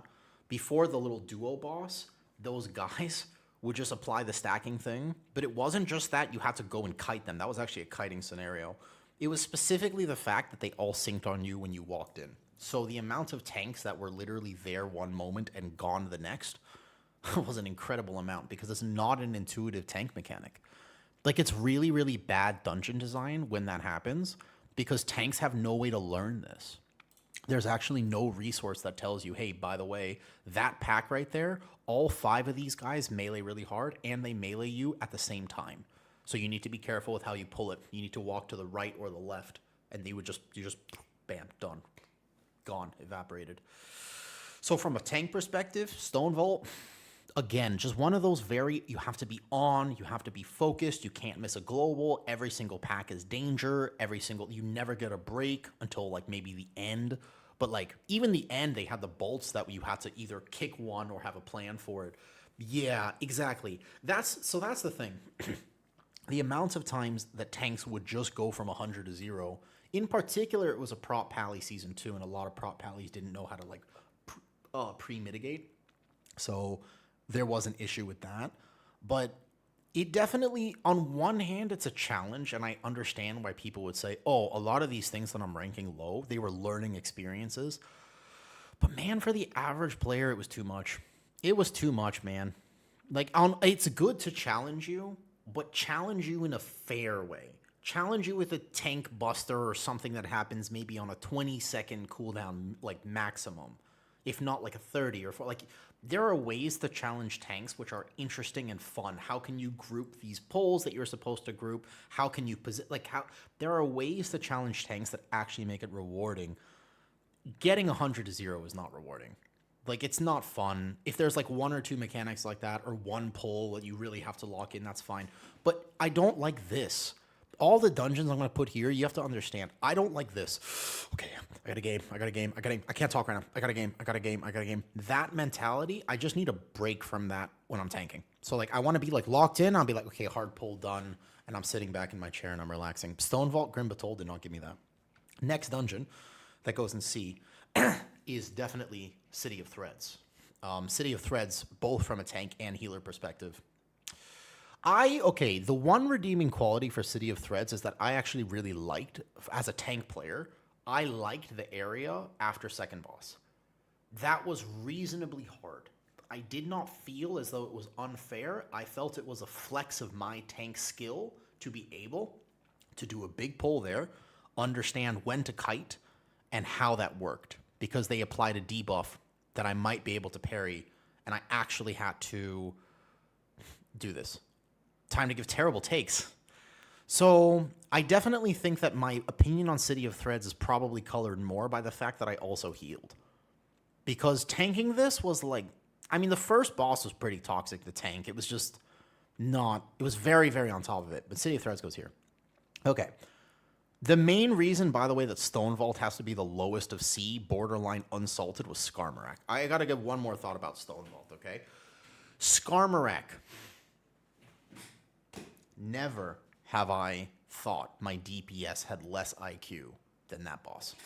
It's not a hard boss. You remember Skarmorak with the shards? Spawns 3 crystals. It's not that hard. All you have to do is single target for like 2 seconds. No, 0.5 seconds. The crystals don't have a lot of health, man. They don't. It's pretty simple. Here's what you do. There are these 3 ads that spawn, and you kill one of them. And then you wait a second. And then you kill a different one. And then you wait a second. And then you kill a different one. That's not that bad. And then you get a damage amp. Oh, there's a damage amp. Why is it that I actually started developing a party chat macro for this boss. Before I entered this boss, it was my golden rule to type in party chat, please don't zug zug. I would say this every time. You can go back to my stream and watch it happen. Every time before Skarmorak, please don't zug zug. It was a heartfelt message from the bottom of my heart. I just wanted them not to zug zug. And you know what happened? 95% of the time, they zug zugged. And we would wipe. Annoying boss. And there was nothing I could do. Like, as a tank player, I could even hold my cooldowns. I could even just, like, not send a shield or not send anything. Man, they sucked. All three at once. It started getting to the point where I would pre-defensive. It started getting to the point that I would actually straight up defensive sack and spell ward, not during the shield, but just straight up for the shards because I knew it was going to happen. It just was so common. Again, if you played very high keys and you were on a coordinated team, you're like, Skarmorak wasn't that bad. You just had your Frost DK kill the shield, and I'm just like, that's not my experience in Pugs. Actually, it's true. Once you got to a certain key level, Stonevault became way easier. As funny as that sounds, when your tank was really gaming and you had strats for the first boss and Skarmorak and everything, then it wasn't that bad. But the truth is, early on in Pugs, this was just a really, really, really anti-Pug friendly dungeon. Okay, City of Threads. From a tank perspective, first boss, Subjugate, wasn't like the worst thing in the world, to be honest. I think the tank mechanics were pretty fair, except for the third boss. The third boss wasn't fair because the tank was weirdly expected to soak too many of the healing absorbs and could actually go as a prop pally. But in coordinated groups, you would just assign the soaks to immunities. So City of Threads' third boss wasn't that bad when you could just Turtle 1, AMS 1, etc., etc. But in Pugs, man, that third boss was so hard. You were expected to just out-heal it somehow. And that's actually not your job. Like, that wasn't what was supposed to happen. The third boss, City of Threads, was really tough. Second boss, also, people didn't know when to use defensives, and it was just high movement, high this, on top of massive damage. No one helped you. I think that the City of Threads had a lot of issues that, again, just made it very kind of anti-Pug friendly. The failure rate of City was really, really tough. Also, I will point out that I hadn't upgraded my computer nor my monitor. And it turns out that the first boss of City of Threads, you know the balls that would spawn as they shot out at you? Do you know that they had directional models? Because I didn't.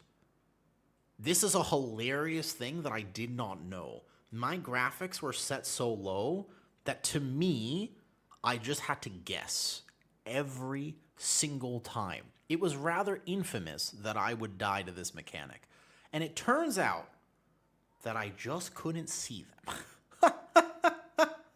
Like, it turns out that I actually just could not see them on my screen, but they did have directional eye, like you could tell where they were going, and I just couldn't see them. I agree. So I played Guardian Druid a lot this season as well as Prop Pally, and Guardian Druid was weirdly good at a lot of these mechanics, to be fair. Prop Pally with Spell Block, way too easy. The first boss with Spell Block was like, maybe not easy, but comparatively to how other tanks had to game, that Subjugate on first boss was really tough. A lot of tanks also didn't know that it was half magic, half physical, so they would drop their physical DR, like Iron Fur, for example, on Bear.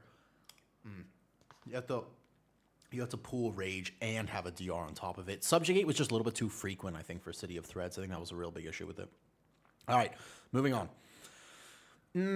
We definitely got to put a few more things in C tier. I'm looking. To me, right away, when I was thinking about the dungeons that I never want to repeat, these are all there.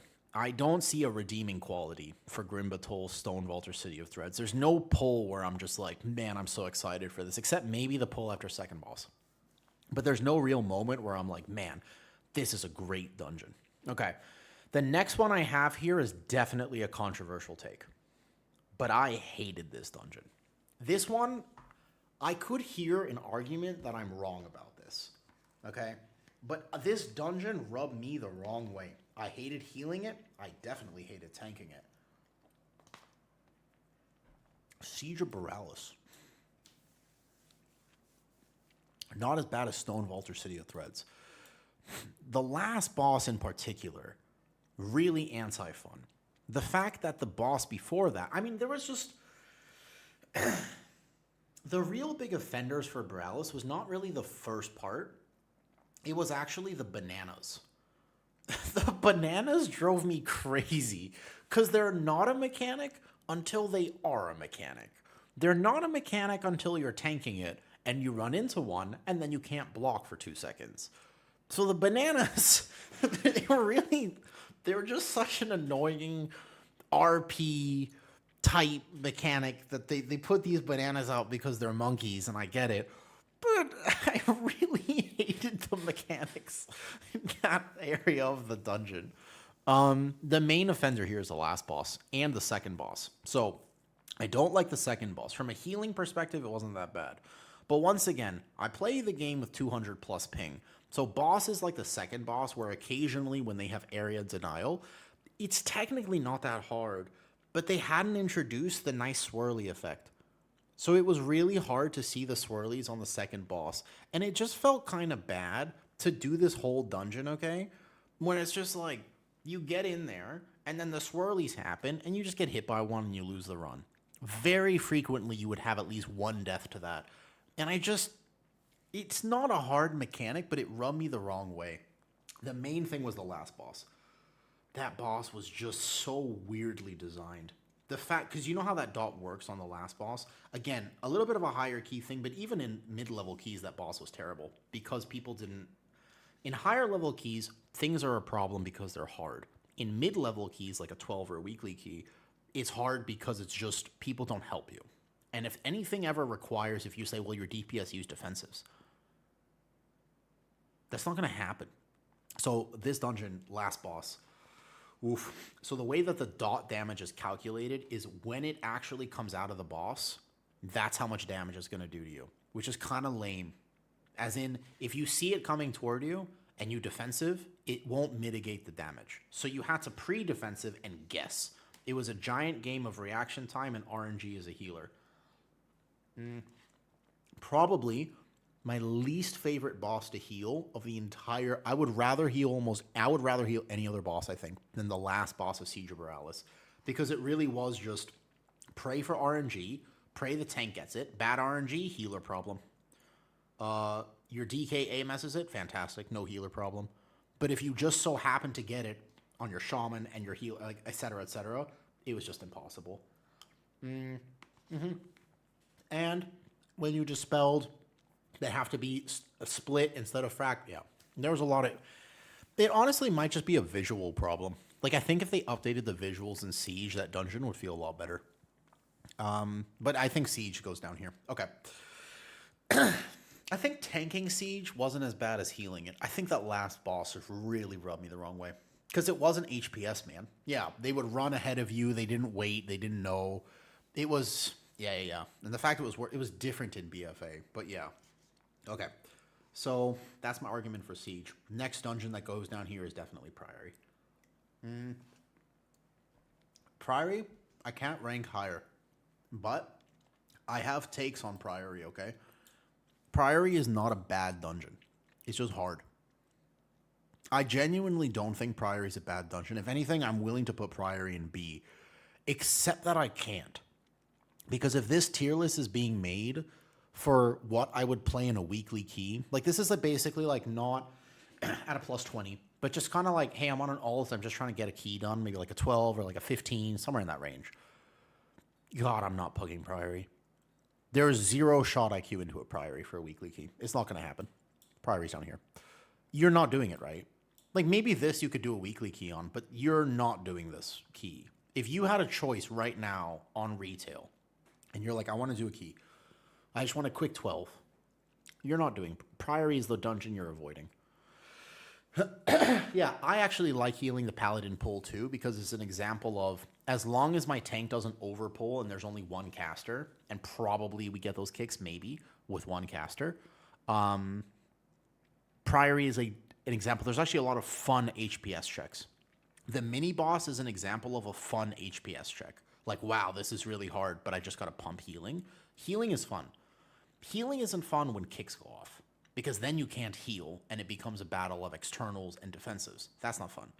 First pull of Priory is a little anti-fun, because it's not really an HPS check. It's a, did you see that this mechanic was on you check? And I don't love that. But the problem with Priory is simply that it requires you to pay attention. And if there's one thing I have learned from a both tank and healer perspective, it's that the chances my team is paying attention is incredibly low. So, you know, Priory is a tough one. because my team doesn't help me. If they do, it's actually not that bad of a dungeon. It's just hard. Hard is not bad, though. Yeah. Because the one thing that Priory taught me more than any other dungeon, actually, is that people did not have... My DPS are not looking at party frames. Exactly. That's the one thing Priory taught me, because, wow, people don't look at party frames, dude. They don't. Their DPS have literally zero clue that there are 2 casts on them. And then they die, and then they go, question mark?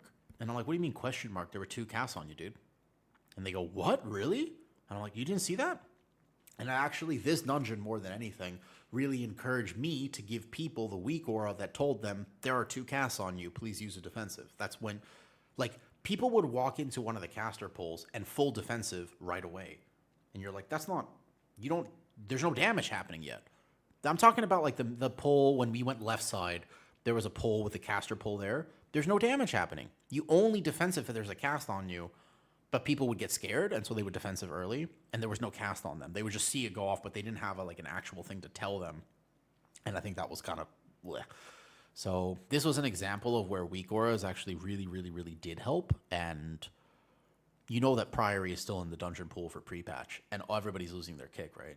Like, you have healers lose their kick, and January 20th, mark my words, you're going to walk into Priory, and it's going to be a hilarious experience. Post-defensive tuning... Post healer kick, pre-patch, you still have to play this dungeon for like a month and a half. How? This is an example of a dungeon where it's like, what are you supposed to?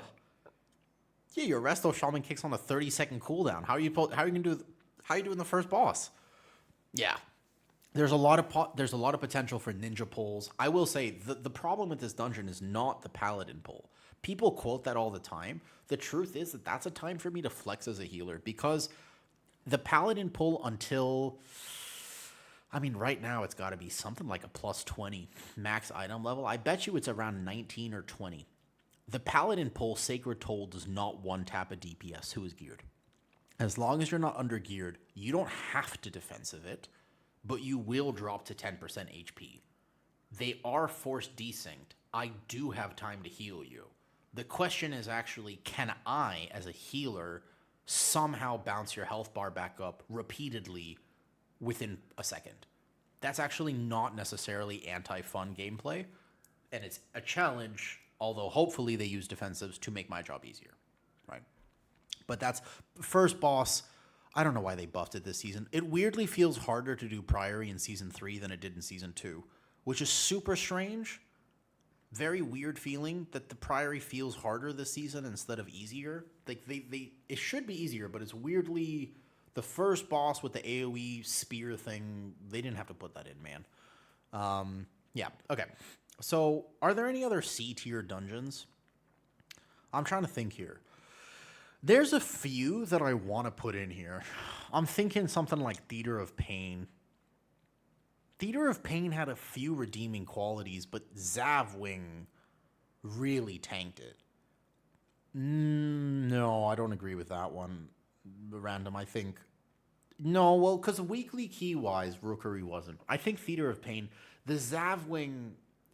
How did they leave the third mini-boss that bad for so long? You skipped it even in a 10, right? Like, I remember even in, like, a weekly key, you would skip the last mini-boss. You guys don't think Theater is actually in C tier? But what was redeeming on Theater of Pain? I can't think of what was, like... What was that moment? Maybe the first boss with the big pull? What was that moment that you felt good? Do you want to do Theater of Pain again? Let me phrase it this way, because there are different perspectives here for sure. From a tank and healer, I can't think of anything that was super crazy egregious. The first boss was a healing check, but it was kind of fair.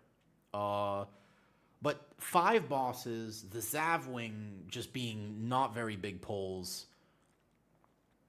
there weren't a lot of redeeming qualities for Theater of Pain, except for the first pull was kind of fun.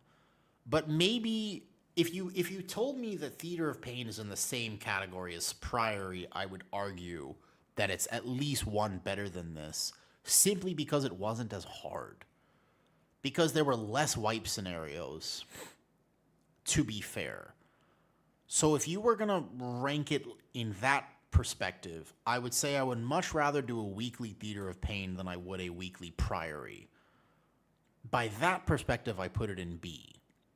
If I was going to queue for a 10, I don't know. I mean, Theater of Pain, I lost a lot of Theater of Pains and Pugs. I'm okay with B, but there was a lot of random. Gore Chop people would get hit by the chains, although technically in a lower key level, you could out-heal it.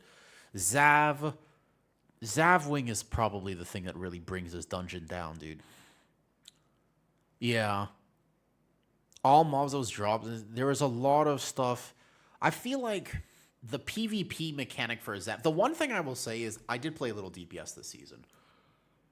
And it is so crazy how quickly your competitive spirit ignites the second you do the Zav fight as a DPS player. It is hilarious. You go from, we're going to succeed. We're a group of 5 people. We're fighting this dungeon together. My tank's gaming, my healer's gaming, we're doing good damage. The second they put me against another player, it's me versus them. I will pop every single defensive, health potion, CCs, stun. You are not winning that PvP duel. It brought out the most toxic behavior from me personally, and as well as everyone else. The second they put me in a PvP duel in the middle of a Mythic Plus dungeon, I completely forgot about the Mythic Plus dungeon. I'm there to win. It was so weird. It was like my little moment where I was like, oh, I'm a DPS player. And I would, there were many times where I was like, health potion. I will say, I was that guy for what it's worth. Not in like a competitive key level, but God, it really did. It was 0 point to it. It's not what you're supposed to do, but it was pretty funny. So maybe by that alone, the memes of that boss. I will say, that's not a good redeeming quality. That's more, it brought out the worst in me. Do you remember that there was a toy dagger? There was a high tech for keys. High key tech. There was a toy that would reduce your health to 1 and you would insta the duel. Fun fact. If you didn't, that was not a thing that was very commonly known, but there was a toy that would reduce your health to 1. High keys started getting to the point where people would say before the key started, you got dagger? Do you have the dagger that would do this? Yeah. Yeah. I was thinking Theater of Pain is in B. That's fine. Okay. Obviously, one of the problems, very linear dungeon. Not a lot of routing decisions, actually. But it doesn't feel as bad as these. Okay. Next thing. Same deal. I want to put Workshop. The third boss of Workshop nearly lands it in Unsalted Beans. Cujo was not fun either, but this dungeon can't be ranked as low. But the third boss has got to be one of the worst Mythic Plus bosses ever. The gears, there was nothing I liked more than spending 20 minutes in a dungeon to walk into the third boss, try to pull a pack on the third boss, and immediately die. Because somebody got hit by a gear and it one-tapped them. So, Workshop, it has redeeming qualities in terms of the fact, first pull, even if a bomb went off, you could out-heal it. 2 bombs go off, potentially. I think that a lot of times in like a 10 or a 12, you would actually split the first pull. In higher keys, you just kind of made it work. There were a lot of times where that first pull would go poorly. I think that a lot of times people didn't understand the dogs in the second area. But I can't say that anything, I wasn't like crazy stressed as a healer in this dungeon. There were a lot of really big checks for both tanks and healers, mostly the healer. But the skip fails definitely were not fun. And the lack of awareness for helping your healer on the dogs with the Dispel profile, anything that as a healer when I have to just react faster. So I would put this in B. If it didn't have the skip fails, which were classic, the gear problem. The problem with the gear thing was that wasn't a healer check. That was just, you just died. At I feel like it was like a 15 or like a 16. Like it wasn't that high of a key level where the gear on the third boss, you get hit by it, boom, key's over. You hopefully get there with like 3 B reses. And obviously, okay, something that was the biggest nothing burger of all time. Can I tell you what was, however? This really annoyed me. Do you remember when they changed the line of sight thing on Cujo, the second boss? They changed the corner box. And all of a sudden, all the podcasters, you heard the bench, the potty C, and every high key player was like, this is the worst change ever. I can't believe I have to line of sight on the second boss now.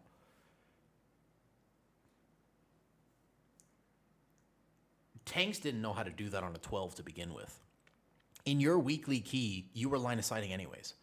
That was actually such a high key problem that it didn't affect like the vast majority of players. Because if your tank was trying to line of sight this boss, they were failing it.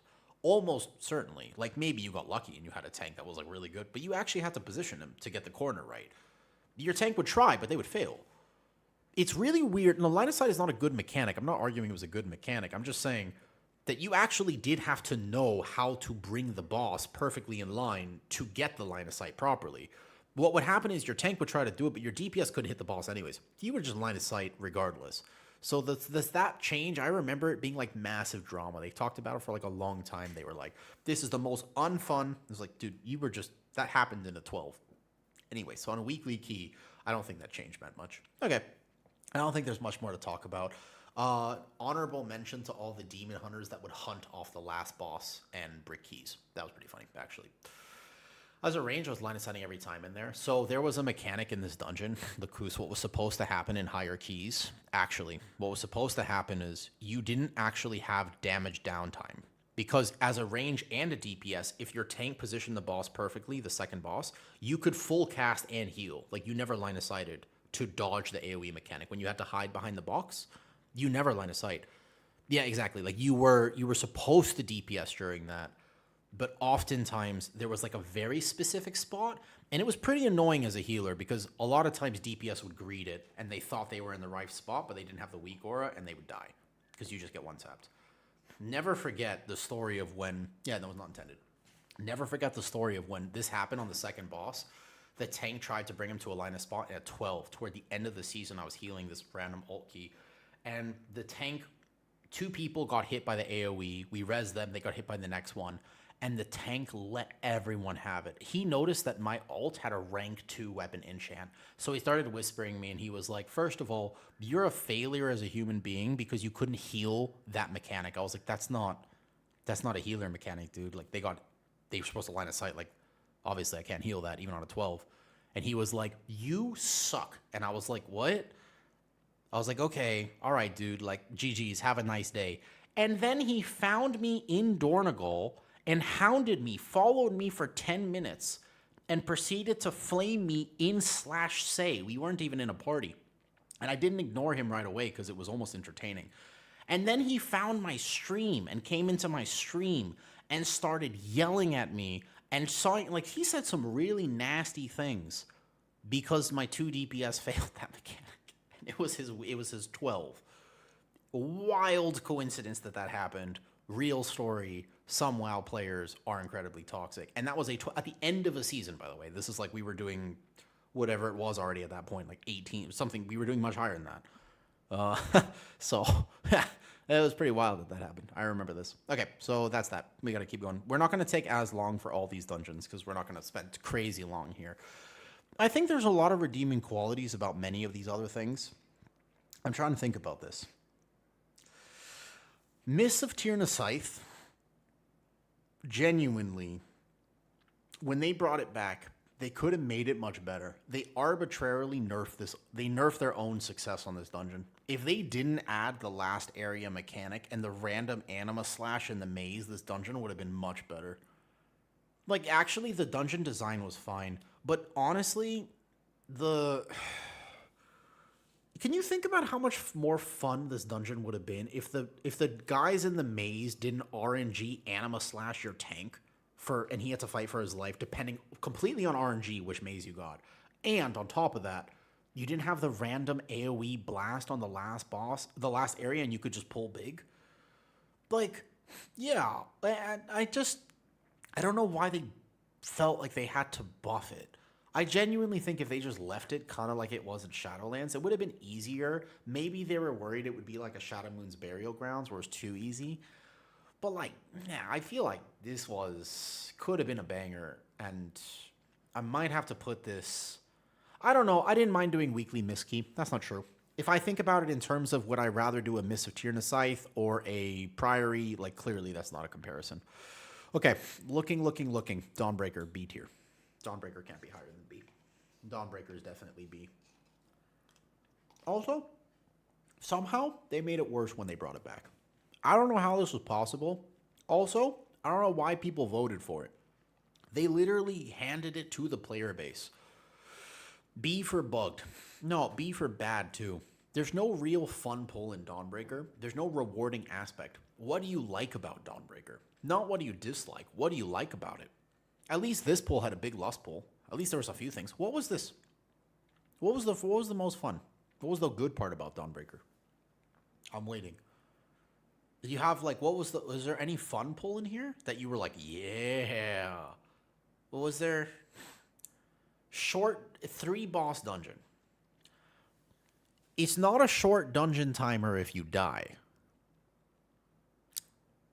So the problem is that I can't come up with a reason to rank it higher. It kind of just Yeah, and it was bugged. You get it. Well, you get to leave early when you wipe on all of the different areas that you could wipe on. Okay, so the problem in season 1 is that it was very RNG for tank hits. The Umbral Rush was insane, and then they changed it to be the Necrotic Healing Absorb, the Shadow Blades. I don't know how they made this dungeon worse in Season 3. I think the first boss was the biggest offender. It's technically doable, and it's not like the worst thing in the world, but that first boss was pretty nasty when they brought it back. Yeah. Well, the Tank Buster was worse in Season 1. But yeah, maybe it's just that I'm a Guardian Druid player. From a tank perspective, Guardian Druids have to fight for their damn life on these Shadow Blades. First boss was tough as a tank originally in Season 1 because you needed such frequent and very, very structured defensive usage because the blast would hurt you that bad and the rest of their team was chilling. But then they changed it so that the tanks weren't fighting, but now the healer had to fight for the first boss. Second boss, they never nerfed at all. Third boss, I think the coolest thing about Dawnbreaker is the fact that as you got better and better at the key, people did realize that the cast on the last boss didn't scale. And I'm not going to lie, as a unique mechanic, it was pretty cool that during the RP, you would go fight a pack. I think that's pretty cool, actually. Just as like a random, like dragon riding, as the last boss was going, instead of waiting for the RP, even at a reasonable key level, you would actually go fight a pack. This didn't happen at 12s. People would just fly to the boss. But I think I saw it in 15s. Like I saw, if you go play this dungeon, I think you can see it at even a reasonable key level that people will fight a pack during that RP. I think that's kind of cool. But Twitch healing is not fun. As in, like, you're like the variability on healing this dungeon, depending on whether people are getting kicks or whether people are helping you, is pretty massive. So, not a huge fan of Dawnbreaker. There's just not a lot of redeeming qualities. There's actually more redeeming qualities about these other dungeons, but I'll keep Dawnbreaker in B. I at least think it's not the worst key. 3 bosses is correct. I don't know why people voted it back. The only people who voted this back were DPS players, 100%. Tank and healer players did not vote Dawnbreaker back. It was never fun to tank or heal this place. And then it was like a super DPS take, in my opinion, that they brought it back. This is one of those, there are more DPS players than there are tanks and healers. People definitely voted it because it's 3 bosses. But 3 boss dungeons aren't necessarily better. Okay. Looking. We have Arakara, which we have to rank both in Season 1 and when it came back. Yeah, Dawnbreaker was I don't think it's a good weekly key now. If I was queuing into a weekly key right now, what dungeon would I actually want to do is a good question. It's a good question, actually. There shouldn't be any Dernesser. I'm sorry. All right, let me think about this.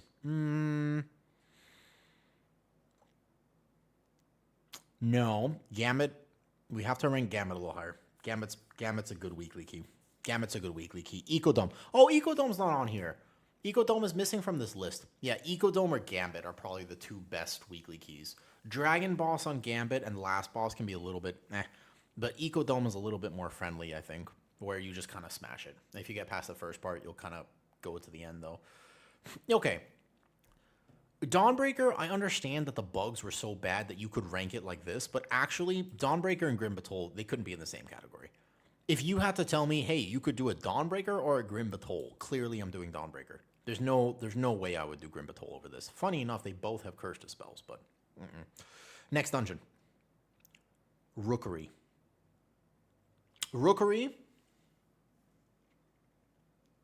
I have a unique take. In higher keys, Rookery was bad. Very bad. This dungeon scaled not so good. It was very weird, but actually, in average weekly keys, not that bad. It was genuinely not that bad. Right. That is actually, and we are ranking this, I said at the beginning, it's more for like the 12 to 15 range. Once you got to a 19 or like an 18, man, that last boss was anti-fun behavior. But in a 12, you didn't really notice it. Like, honestly, in a 12, you didn't really think about the last boss that much. You would miss a lot of times in my keys as a healer, you would miss the mechanic. As in, people would not take their circle to the thing, and they would miss it, but you could out-heal it. Whereas, and the shield on the last boss did actually get broken at a decent pace. Whereas, as the key levels got higher, if you didn't coordinate cooldowns, that thing was just impossible. It would literally, you would get to the end with like 7 minutes and fail to timer. Like, that last boss was a pretty not fun. Maybe I played Preservation Evoker as well, so I was really not having fun. Like, I really didn't have fun because the range on the last boss, any boss that's just like super spread out, I get that visually he's super cool, but it's not fun gameplay when people are out of range. I think I put Rookery, honestly, I put Rookery top of B. But just as a weekly key, I think Rookery was A, because there weren't that many wipe scenarios. People getting hit by the beam first boss, people standing in swirly second boss, third boss just not doing the mechanic. But like, there really weren't as many wipe scenarios in this key. I think that on average, I completed more Rookeries out of 12 than I did something else. So, Rookery, I'm kind of okay with. Not the end of the world. Just a mid dungeon. Frontals from the first pack as a hilarious example, but you would release and just keep going. Like, you would die, somebody would die to the frontal for sure, but then they would just, because the release point was right there, and you have to factor that in. Right. It wasn't like a wipe scenario, whereas a lot of these dungeons, I mean, there was no recovering it. Like, if you remember City of Threads, if you died to the pack, like, say you got hit by one of the orbs before the first boss, bro, you spawned like way back over here, and there was a skip, and now you can't get back, and you have to wait a minute. That's not fun behavior, you know? This isn't about necessarily how hard the dungeons are. Just from a tanking and healing perspective, by the end of this list, I'm going to glance over it again, and I'm pretty sure if you told me, hey, you could tank a 12 Rookery or a 12 Grim Batol with a completely random group, what would you rather do? Tanking this was the only thing about the Siege of Borealis I'm looking, not the worst to tank, but then if you told me I could heal a Siege of Borealis, I just don't like this dungeon. There's so many random things, specifically, like I said, the last boss.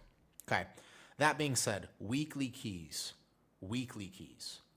This one's higher. This one's higher than you think it is for weekly key. For higher key, it had massive problems. For weekly key, the hook is a really bad mechanic. God, the hook. Oh. The more I think about it, the more I realize that Surgeon Stitchflesh might be one of the worst pug bosses ever designed. I mean, it wasn't that abnormal that people would miss the hook on Necrotic Wake, third boss. It really wasn't that abnormal. Yeah. The thing is, I think this dungeon is fun. Like, big first pull, big pulls in general. I felt pretty clean with it. Like, it wasn't that hard, but it was toward the end of the dungeon that it was kind of unfun. But I don't think it killed weekly keys as much. I mean, I don't know, man. I was in some weekly keys where they had missed 3 hooks in a row and it was gone. Especially when the weapons were such a big deal, even at a 10 or a 12. But, like, no, I mean, you could miss, like, 1 maybe in game as a healer. But then the crimes of Necrotic Wake really started to happen at a higher key level where, yeah, if you wasted your weapons, there was no recovering. The last boss in particular, I played Ogavoker, and it was just not. When they changed it to try to help people, do you remember the last boss?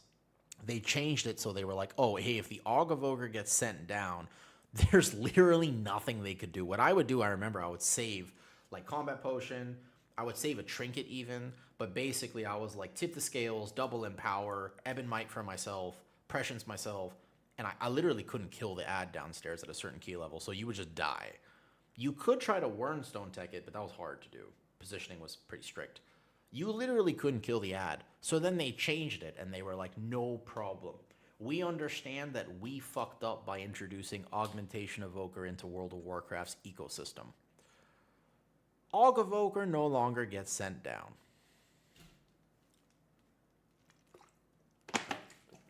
Worst change ever. At least you could B-res the Evoker. You can't B-res your entire dungeon group. Literally worst. I don't know why they did that. Very bad change. Incredibly bad change. Because that boss went from hard to really hard. So do you remember what happened? Evoker now stays up. But half of Aug's damage went down. So now you had 1 DPS on an Evoker and a shield. And the only way to do it at a higher key level is to mind control an ad and time the cleaver into the shield. Now, this didn't happen at a weekly key, but you honestly, you really did carry a mind controlled ad. And you did the same thing in Mist, but it wasn't as bad. Oh, the more I think about it, the more trauma I have about the second boss too. No one kicked. You would waste all your orbs on previous things. The weapons were not fun back when they brought it back. It was more fun in Shadowlands when you had the Goliath orb and you could feel the power. I don't know. There were some pretty fun pulls. There was a lot of tech about this dungeon where it was such a different experience at like a 12, a 15, and an 18. Like, it was just such a massively different experience. I'm trying to think as a tank. As a tank, you had to game. There was a lot of things that happened here as a tank. All right, my personal experience, I'm going to send it. I'm going to arbitrarily send it. Actually, Necrotic Wake is A. I enjoyed this dungeon. When it comes down to pure enjoyment, I would rather tank a Necrotic Wake than I would a Rookery. It was a fun dungeon. It was a fun dungeon. At the end of the day, although it has all the problems I just mentioned, and there was like the doom of maybe missing the last few bosses, I think it was fun. You had big pulls. You felt like you were gaming. There were things that were, yeah. Honestly, it was a good dungeon. I would play it again. If Necrotic Wake was brought back, I wouldn't be upset. If this was brought back in the new season, I wouldn't be upset. Yeah, that's fair. Okay, let's think about some more A-tier dungeons. Dark Flame Cleft, A-tier. Borderline, a really good dungeon, actually. Genuinely, a very well-designed dungeon, except for the third mechanic, the minecart. Come on, dude. That one really makes me so upset, because actually, if they didn't have the minecart mechanic, which was fun for no one, probably S-tier dungeon, actually. I'm trying to think about this. From a tank perspective, there were some things to worry about, big pull. From a healer perspective, the Candle King was enjoyable, it was fun. It wasn't, I mean, there was a certain point where it was really hard without defenses and stuff. Yeah. But the minecart mechanic, also the last boss, just not fun, but not that hard once you figured it out. The minecart was just such a problem. 99% reduced damage and healing in the darkness. I get that RP-wise is kind of cool, but not really. I don't know, man. Them leaving that in for Mythic Plus was a mistake. They could have just disabled it. They could have left it in for like Mythic 0, and then just once Mythic Plus starts... Because what you would do in a higher key is you would still gather all of it, and there were still tanks in a 12 who would try to do that too, and then they would wipe the group. I have to leave it an A just for that. Can you judge something based off of the sin of one mechanic? I mean, can one thing really ruin a dungeon like this? I think so. I don't know. If this isn't S tier, what is S tier though? Like if this isn't cheesecake, what is cheesecake? I'll put Dark Flame Cleft around Necrotic Wake. I'm okay with that. Fair enough. It can't be with the minecart mechanic. All right, reasonable. Okay, other dungeons. Halls of Atonement. Okay, I have a funny take about this because on beta it was absolutely terrible. But actually, when they fixed it, kind of a banger dungeon. Yeah, that's what I was thinking random. I was thinking that too, actually. Not the worst dungeon in the world. Halls of Atonement, right now. The Pug experience, they fixed it, a lot of it. I think that when it first came out, the extra casters and the obliterators were insane. As a Pug, people definitely get hit by the first boss. People definitely fail the second boss. Third boss, Lanterns. I have actually generally found that people do the third boss right. I think 12. Yeah, I feel like in a 12, I've mostly seen people do Halls of Atonement correctly, comparatively to something like Priory. Would you really rather do Priory? Yeah, because like if it was overtuned, it would be too hard. But I actually think Halls on a weekly key. I'm not against Halls on a weekly key. You would really rather do Priory over Halls of Atonement? Really? Really? In your experience, Halls is actually that bad. Okay, this might be a little different for me. Maybe as a tank, I know how to carry Halls of Atonement. Like, I know exactly how to pull this, where it's really not that bad. Like, I like tanking Halls because I know how to do it for my group. Like, I know how to say, I'm going to split this, I'm going to combine this, I'm going to go fast here, I'm going to go slow here, because I can see whether my group is getting kicks, how we're doing. Based on the first pull, I'm like, okay, I'm going to slow this down a lot, and I feel like I know how to carry it. I'm going to pull extra funnel on the first boss. I'm not pulling any funnel on the first boss, so I can make decisions as a tank in this dungeon, and it doesn't feel overtuned to me where it's like insta-wipe. Because you don't have to do the pull after first boss, for example. You can, but you don't have to. You can split it if you think your group is not that good. And I feel like that's the thing, though. The main thing is that the tank pulls too much in Halls for your pugs. Okay. As a weekly key, you really don't want to do Halls. You guys all have the same experience. It's interesting that basically your tank routes Halls poorly. As a tank player myself, I like Halls of Atonement. As a healer, I don't mind Halls of Atonement. But it's possible that I am not getting the same experience as you guys. So where would you put Halls then?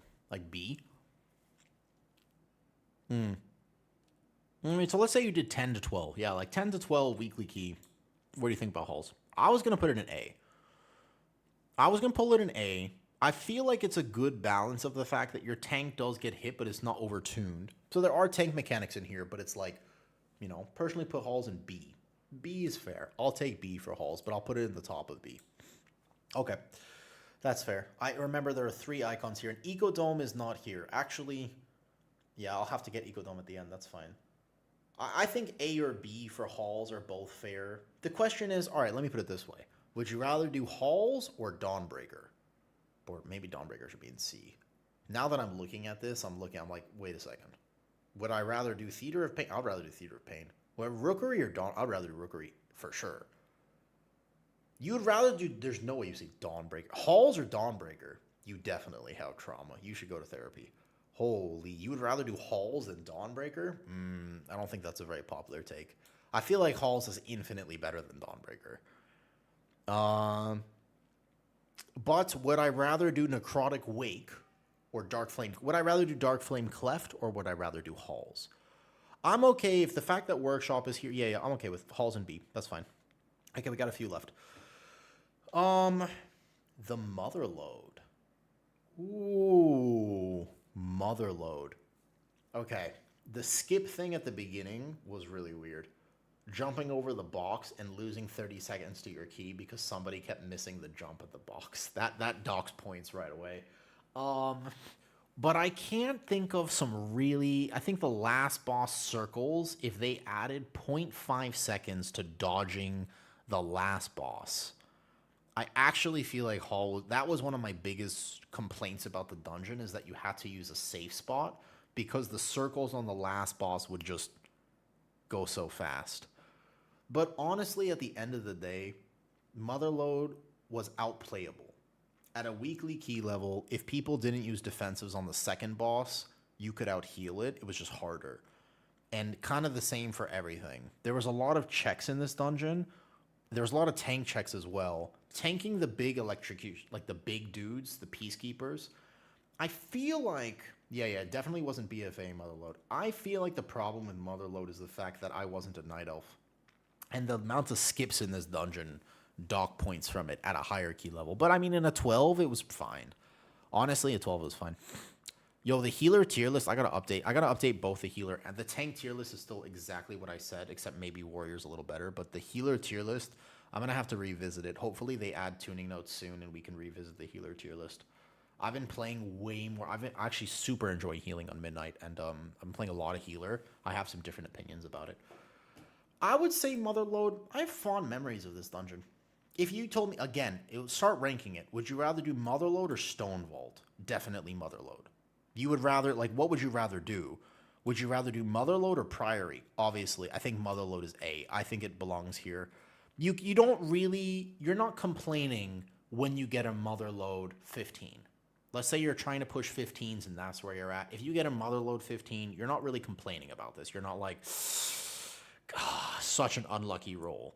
It's actually like you're pretty good with Motherlode 15. You know what I mean though? Yeah. Necrotic Wake for weekly keys was a little bit tough. If we're talking about that, it's a tough one though. Well, Stone Vault, you missed one. Dude, Stone Vault was, there's so many. I think Skarmorak still, I have trauma about that boss. I cannot express to you that I would literally go in party chat every time we got to the crystal boss here and say, please don't Zug Zug. I straight up, you hear me say it every time, and on stream, it got to the point where we would kill all 3 crystals, and I would just sit there, and instead of going, I wouldn't even get mad, I would just go,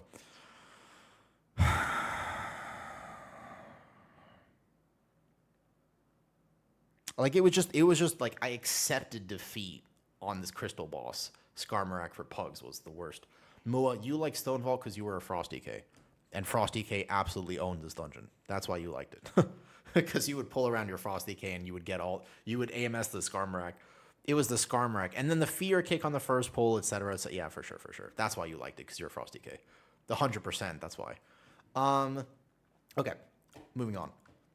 So a lot of these, some of them are not ranked in A. I'm not going in order here. I'm just kind of going off the top of my head. How do I rank Cinderbrew Meadery? Because in a weird way, this and this are very similar. Cinderbrew and Floodgate are both incredibly similar because they're actually, believe it or not, both of these are kind of good dungeons. This one's a better designed dungeon than this. Floodgate's better than Cinderbrew for sure. But it was so hard. Let me think about, because Floodgate first room was good. For Mythic Plus, first pull of the room of Cinderbrew, at a higher key level, really bad.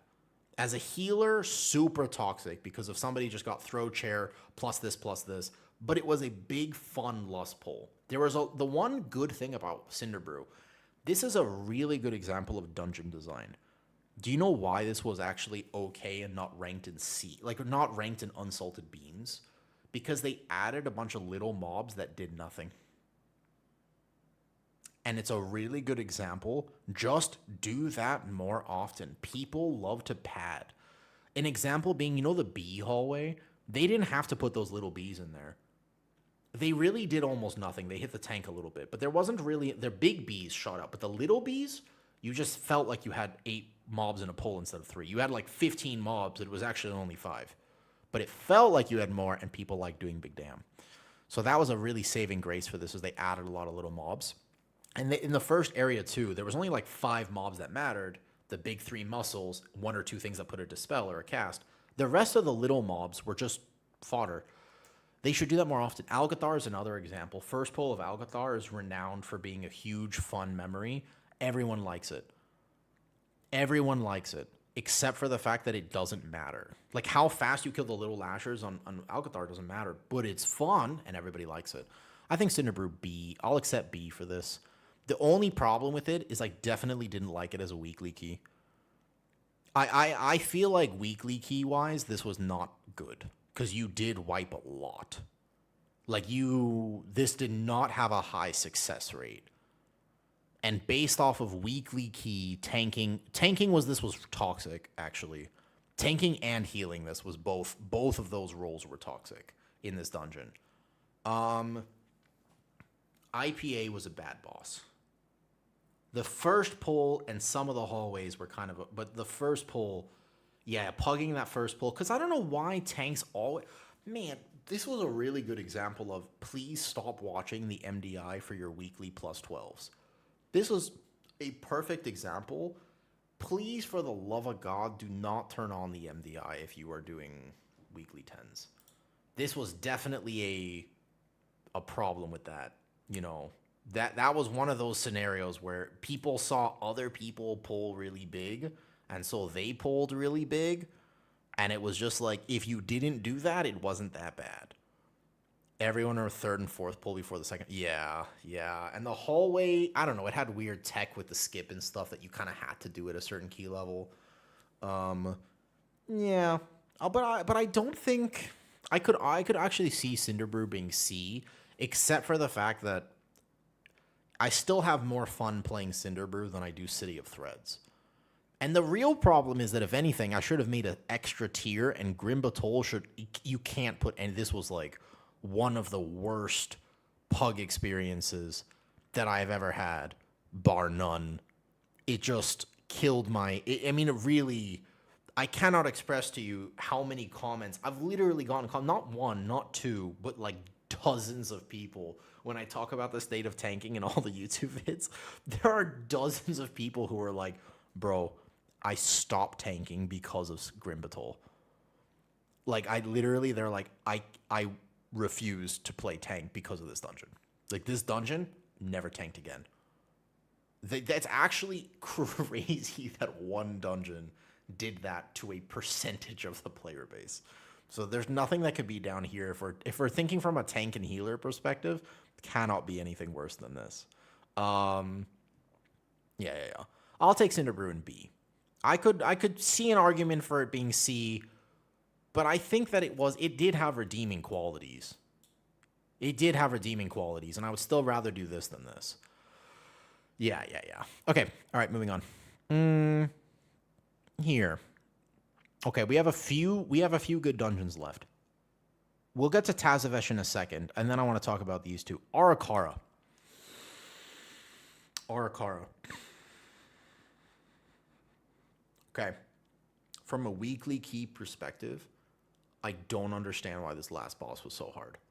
Does anybody else have the experience that this key technically wasn't that bad? By all intensive purposes, it shouldn't be that bad. And yet somehow, it was the one rule I had that I would never queue for an Arakara low dungeon. I would never do this on a 10. I would do any other dungeon. I would literally do Grim Batol over this in season. Because the last boss, I could not explain it. I could not explain it to you. But somehow, without fail, you would spend 30 minutes on that boss. And half the time, you wouldn't even complete the dungeon for your vault, and you would just leave. I don't physically have the words to explain how often that happened to me. Do you have the same experience? Why? Like, it's not, really, the first boss is harder than the last boss. But it's really, like, genuinely, the first boss harder than the first boss. The first part of that dungeon harder than the last part. But for some reason, the last boss just no good for weekly completion. I don't know why. I just really had a bad experience here. That being said, the Poison Dispel made him... So the problem with the Poison Dispel is you had like a shaman with Poison Cleansing Totem and Recall. But then people, it's like they didn't understand how the waves worked, so your melee would stack. And it's like all you have to... It's not that hard. You literally just... If the boss is here in a circle, you just stand around like in a triangle. You just 1, 2, 3. Like it's not even that much of a positioning awareness thing. You just don't stack. But not every time somebody would stack, so you would like either not use poison cleansing totem or just not dispel, and you have to heal it. The changes when they brought it back for the last boss were much better. That there were 3 dots instead of 5. Big change, massive help. So the last boss in this current season doesn't feel as bad, but the initial area and the second area got worse. I don't know how they made that. The second area, remember when the guys just did a slam? That actually was way better than the massive, crazy locust swarm that they do this season. That AoE is that's a hard AoE to heal. And it's pretty toxic. If there's any other, the charge happens on a clothy, done. Mage is dead. Priest is dead. Like, it's really difficult, this dungeon now. The first boss, I don't think it's a rewarding boss and has a massive learning curve. Okay, what's the good part of Arakara? Oh, I'm struggling here. The first boss is fun when the fear doesn't go off. The first pull. The first pull is fun when the fear doesn't go off. It's a very fun as a tank to gather that first pull. I would say that as a tank player, I really like the skill of the gather on the first pull. Okay? Because it's a way for me to flex. But for some reason, first pull, probably saving grace of this dungeon. But it's weirdly hard. So this was a rule that I have for tanking, which is that in a pug environment, even if the kick should be handled by a range, because it's like an 18 to 20 second cooldown, so you should have your range kick it, I always say at the beginning of this key, I kick the fear. You guys kick whatever. If you want to kick. I kick the fear. As a tank player, I will 100% say, I will do this. And as a healer with a kick, I will also say, I'll kick the fear. I always take the responsibility because that fear goes off first pull, key's over. It's C or B. The poisons were originally they were so bad. C or B. Is it as bad as City of Threads? It might be. Not as bad as, is it as bad as Priory? Priory or Arakara? Can it be in the same category as that? Maybe, did I rank Siege of Borealis too low? It's better than Priory, it's better than City of Threads, but it's not that good. So B. I would rather Aura over these dungeons. Did I rank Siege of Borealis too low just at my own personal bias? That one might just be, this might be my veto. I think it's better. I'll put it in B, I think. I'm okay with it in B, to be honest. There's a lot of mid dungeons. I personally just really, Siege had just, I saw wild things in this place. Yeah. Okay, I'll take that. All right. Floodgate. From a dungeon design perspective, Floodgate is kind of omega. The only reason that people don't like it is because it's hard. From a design perspective, this dungeon, after they removed Bubbles and the Blood Warper after Big Mama, is borderline cheesecake. From a dungeon design perspective. Because you have consistent big pulls, big numbers, it's just hard. Like, there's just a big... the only problem I have with Floodgate, and again, I cannot explain this because it doesn't make sense. Every time I do a dungeon with pugs, I don't expect much out of them. Okay? I don't expect a ton. All right? But when they do Floodgate, somehow their IQ drops by 20 points. It's really almost astounding how quickly the intelligence drops from my average. But let me put it this way. The bombs are not a hard mechanic on the diver pull. And yet somehow somebody walks into them every time. They're forced desync mobs. So it's not that they get rooted by the nailed gun. I swear I just see people walk into the bombs all the time so they die. But I think the biggest offender for me is the charge boss. It's not Big Mama is actually like just hard, but it's okay. Swamp Face is hard, but it's okay. Last boss is hard, but it's okay. The charge boss has a surprisingly high death count. You know, the duo boss has a very surprisingly high brick rate. And I'm just really almost confused how this happens. All right. The last boss is very healer dependent. Which healer you're playing determines whether that's easy or hard to heal. The dual boss is weirdly, yeah, like it's not technically, but people get hit by the charge. You're supposed to dodge it. The only thing is you're supposed to dodge the charge. Like you aim it toward the bombs you want to destroy and then you move out of the way. Dodging the waves is worse. I don't know what it is. The problem is that I'll definitely put Floodgate in A. I'm a little bit hesitant to put it. I don't think I could rank it in Cheesecake, but in terms of dungeon design, you have fun HPS checks. Big Mama is it's not unfair. It's just hard. As a tank player, Big Mama is not unfair. It's just hard. Okay? Yeah, they had to change Bubbles. Bubbles was not okay because you had to skip him or you just brick. Like, it's not that you brick your key, but it was anti-fun to fight him. So Bubbles was a big problem, and also double Blood Warper, also a big problem. That mob hurts a lot. When you had to go to the Blood Warper after Big Mama, and in higher keys, you would do this little, there was a corner that you would walk to, and you would go, and you would try to click the thing without aggroing the big Blood Warper. So, you know, boss charge was easy and a good boss. I'll take it. I still find the thing about that boss is you can out-heal a bomb. One of the big things that I noticed is that in a lot of Mythic Plus environments, a mechanic that's failed is just a one-shot. Like, you just die. However, if you miss one of the bombs and people pay attention, you can out-heal it. I think it's a fun... When I heal Floodgate, I feel rewarded for being good, and I feel punished for being bad. My only problem is that weekly success rate of this key is pretty low. Like, it's a hard dungeon, but out of respect for it, I feel like I have to put it in A. It's just hard. Like, especially when you get to a 19 or a 20. Like, especially when you're pushing the higher end of Brazil, this is prison. Like, these two are the most prison keys. In this current season, there's nothing, like, these two are very, very, you are in Priory Prison or Floodgate Prison, and you know that, right? Like, you know that. However, it's a good, this one's not that good of a dungeon, but the Floodgate is, right? So it's hard because we're not ranking this in terms of 20.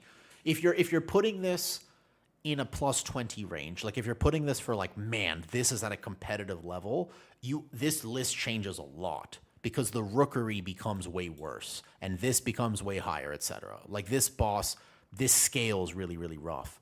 Priory is so much, yeah, if you're in comms and you can coordinate and you can do some cool tech with Priory, it's actually more fun.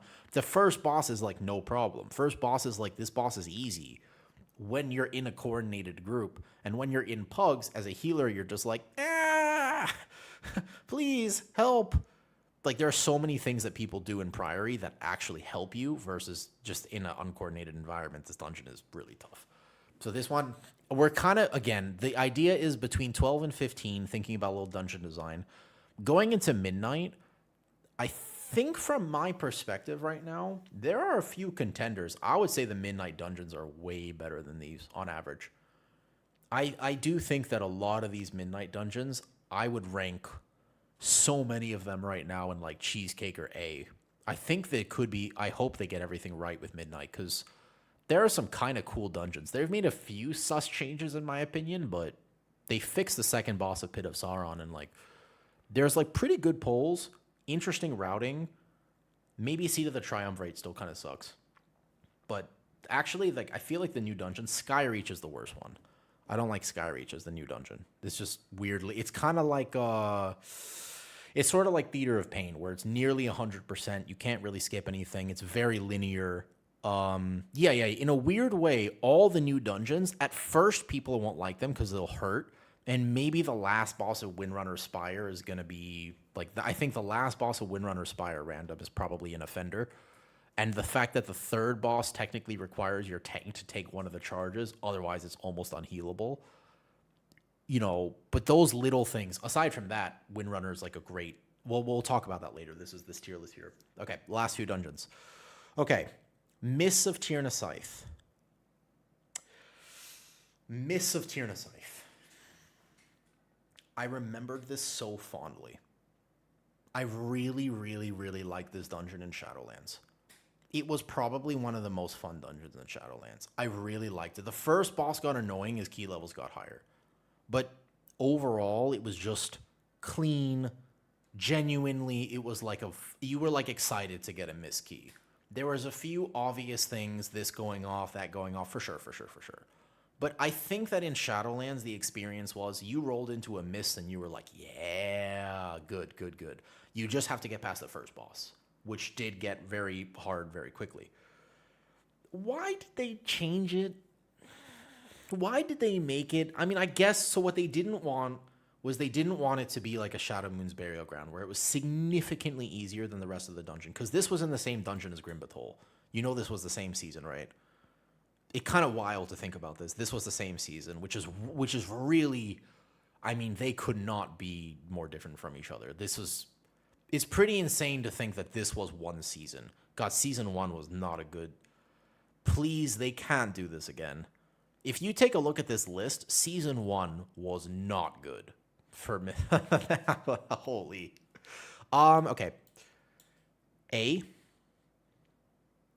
The unnecessary anima slashes in the maze area that clapped your tank and the RNG elements of as a tank player in Mists of Tyranid Scythe. Do I get the pattern that goes double Guardian into double Guardian?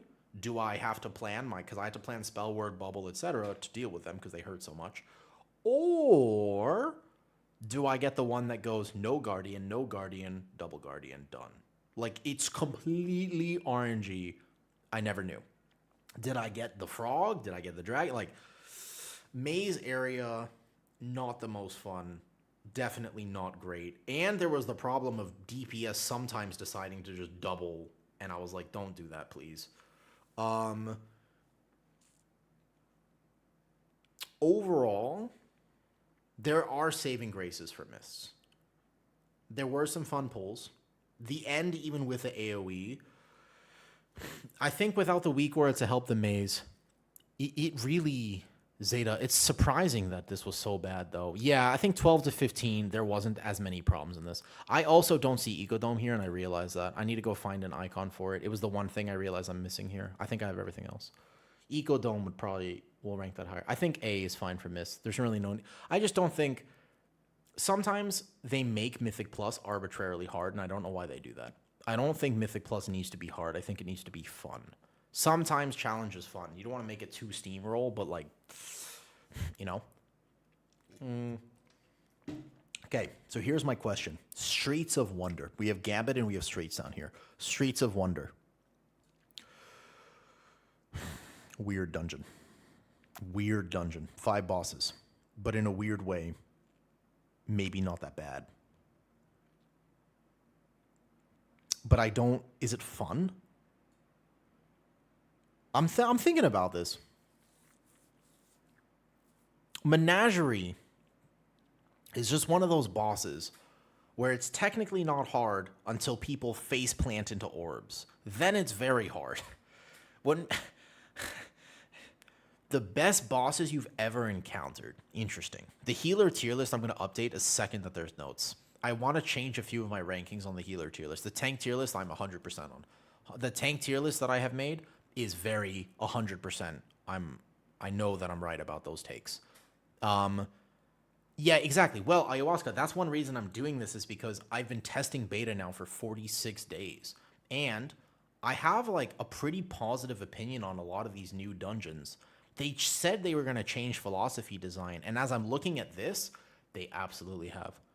I mean, I think that tanking is maybe in trouble a little bit, but goddamn, we don't have any Grim Batol, Stone Vaults. I mean, we don't have this. This is not, there's no dungeon in the new pool that's like this. Maybe Seat of the Triumvirate's a little hard, but they already nerfed that a little bit. Streets bosses is interesting, but as a weekly key, you don't really, actually weekly key Streets is pretty good. You do fail mechanics. On a weekly key, people get hit in Menagerie, but they don't die. They'll get hit by the last boss, Ring, but they still won't die. The music boss, they'll get hit by a green puddle, but they won't die. So I feel like at a 10 to 12 or like 12 to 15, Streets weekly key has got to be A. Maybe even S, but I think A is good for this. The question is, same argument. for Gambit. The same argument for Gambit. Dragon Boss.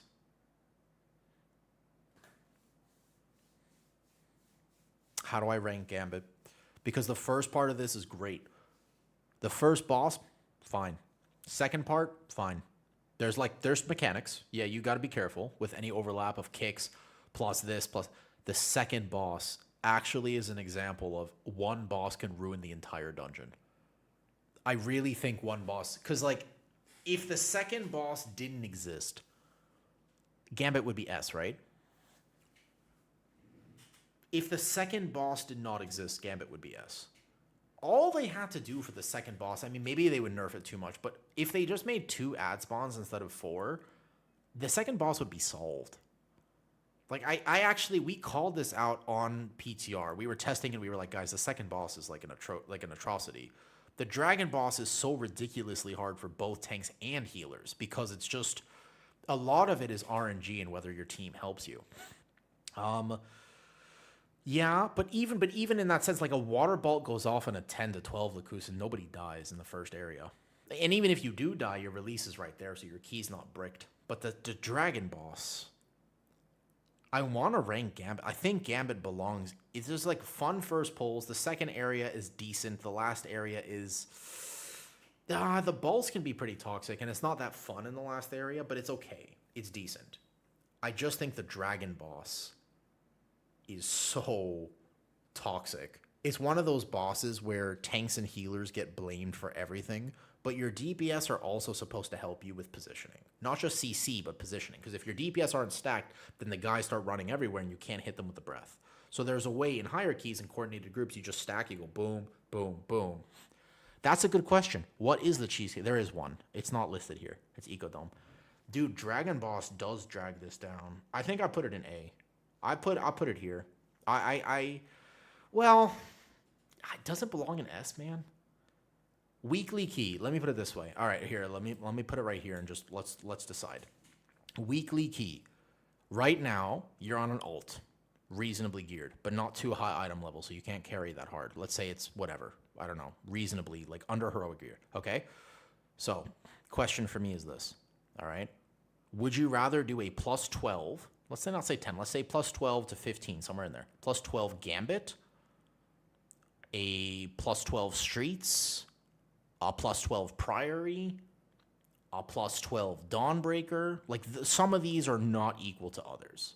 Like, there's definitely a right... Like, you would rather queue for a Gambit 100% or a Streets. But the question is, would you rather queue for Streets or Gambit?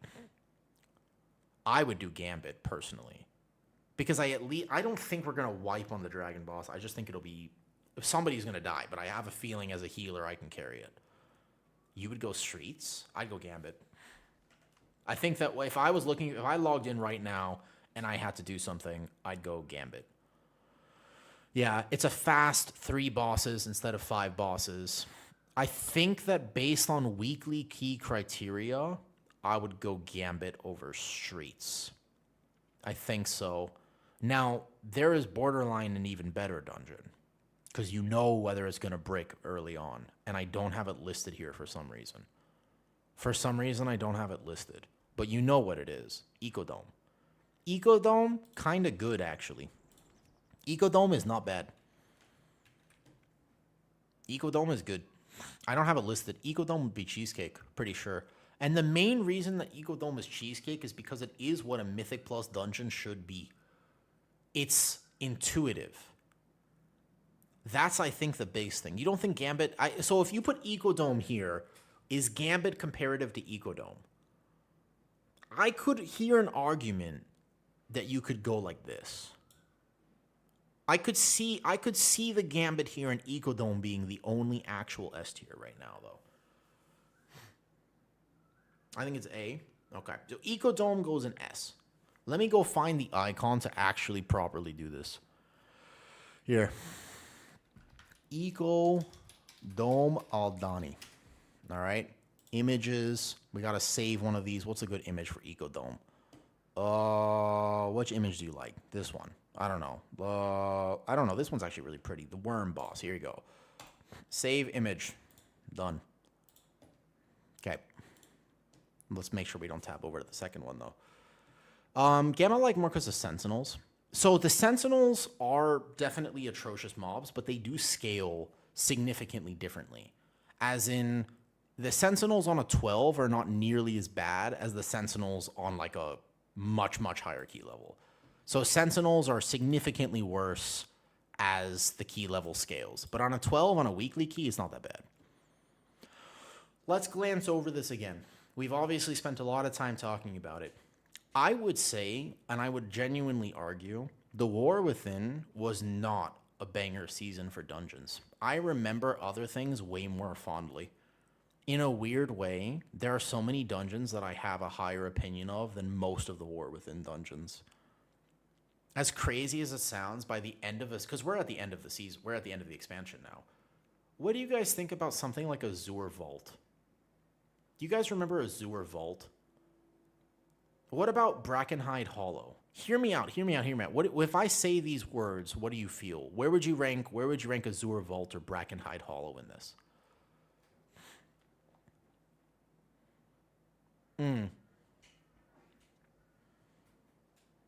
Yeah, in a weird way.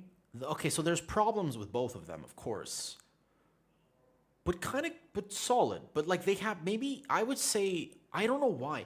If you told me right now Brackenhide is coming back, I'd be like, okay, they're changing the last boss, right? Like that's what they're changing the last boss, right?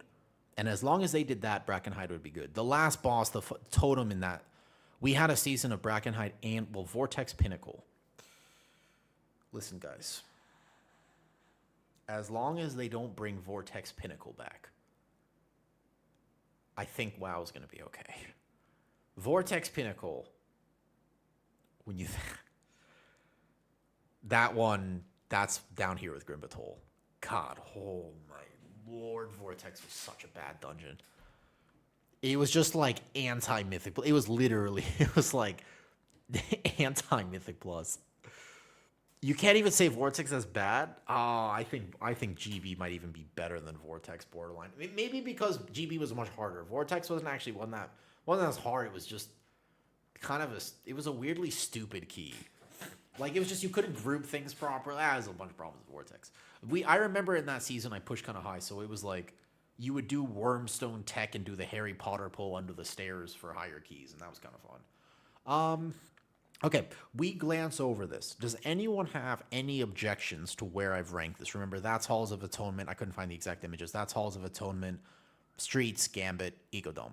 Does anyone look at this and say, I veto this decision, that should be lower, this should be higher? I have very fond memories. I'm looking at this here, and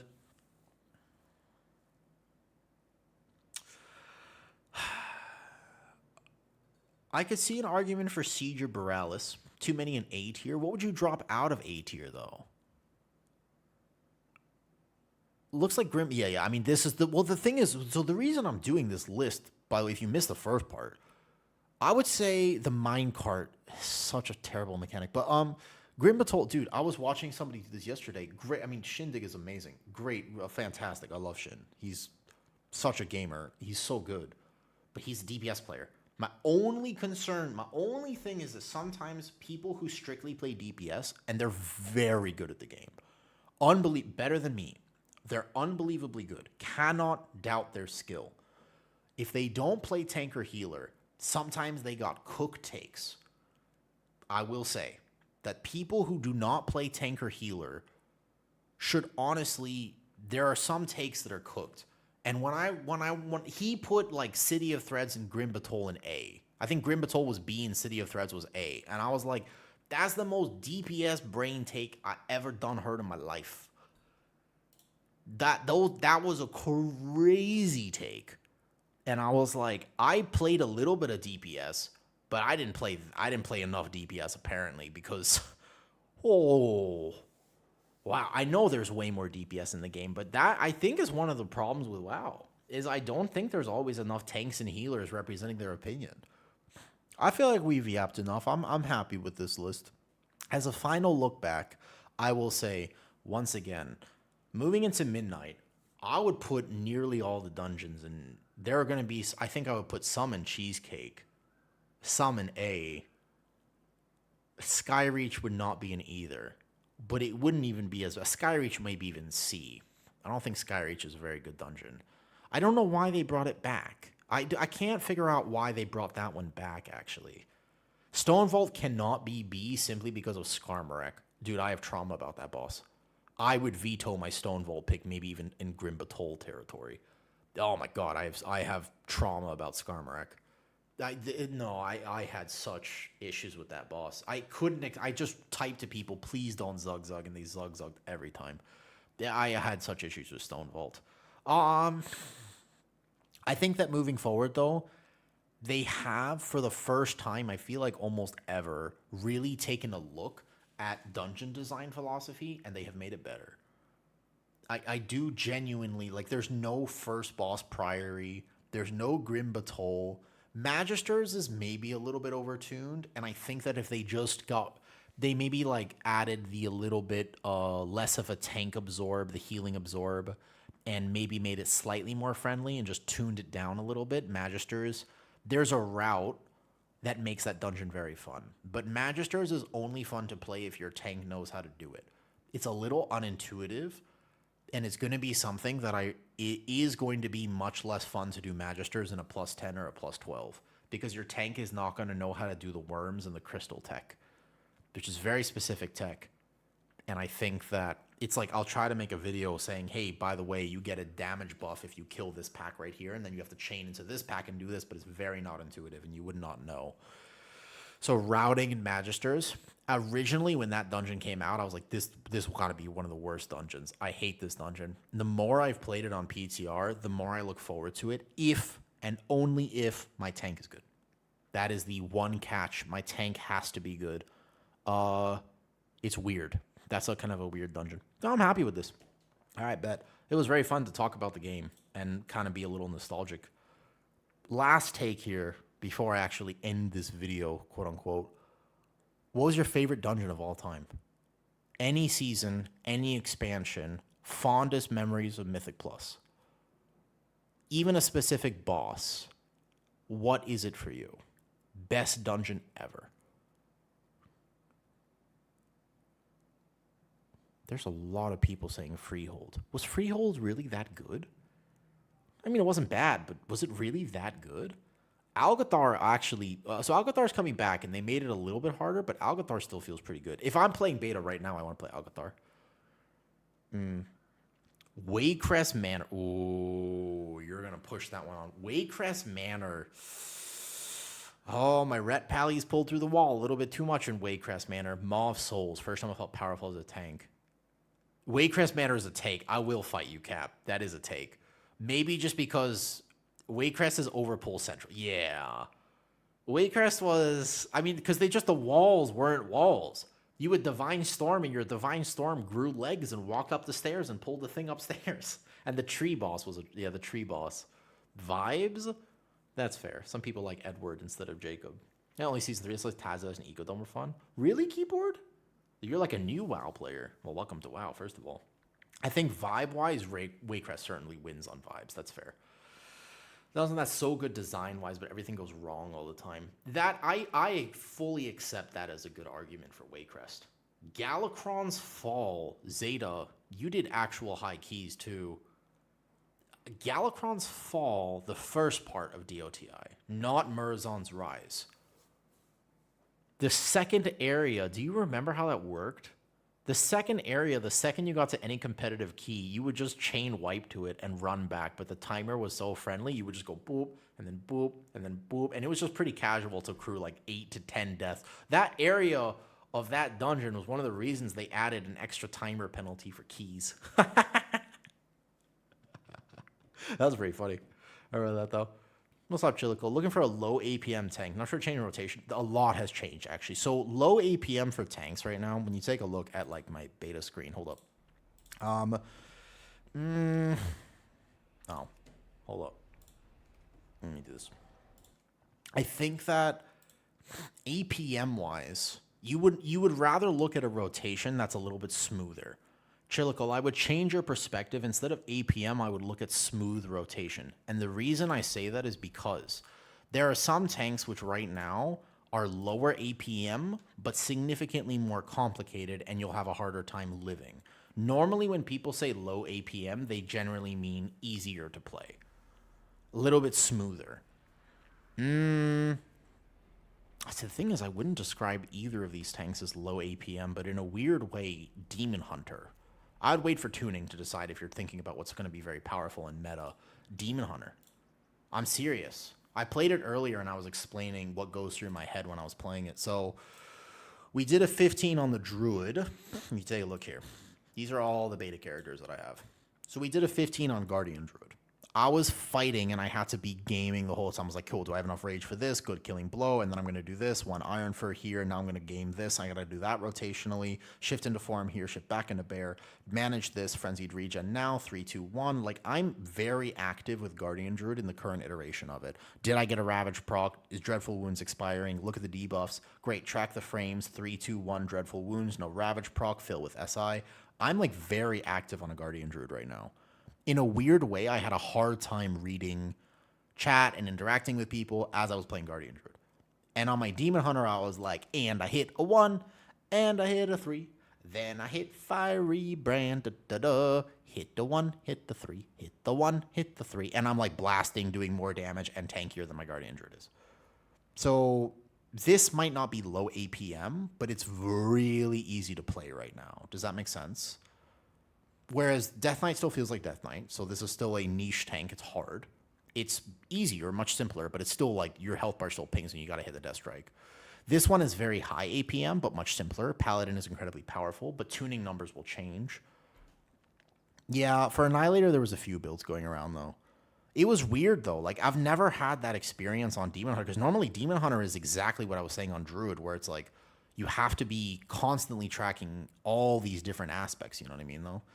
Seat 16 with Petco. I'm going to go hang out with my dad, actually. My dad's in Thailand. By the way, guys, I'm going to be gone for a few days. I won't be streaming, I think, for a few days. If I do, I might be... I'll ping Discord, but unsure. I'll see how tired my dad is after flying here. He just arrived. I'm very excited. I haven't seen him in a long time. You know, I live far away. It's been like 8 years. So that's what I think, as long as they're not too tired... How are you feeling? Let me see. Oh, we're whenever they probably don't want to make it too late. Yeah, that makes sense. Okay, let's do it. I'll call him in a second. He's on my time zone for once. I've only done eating steaks. Thank you. Yeah, I'll put my VDH. There's 2 Annihilator builds. There's one that I was cooking, and there's one that's like probably more likely to be played.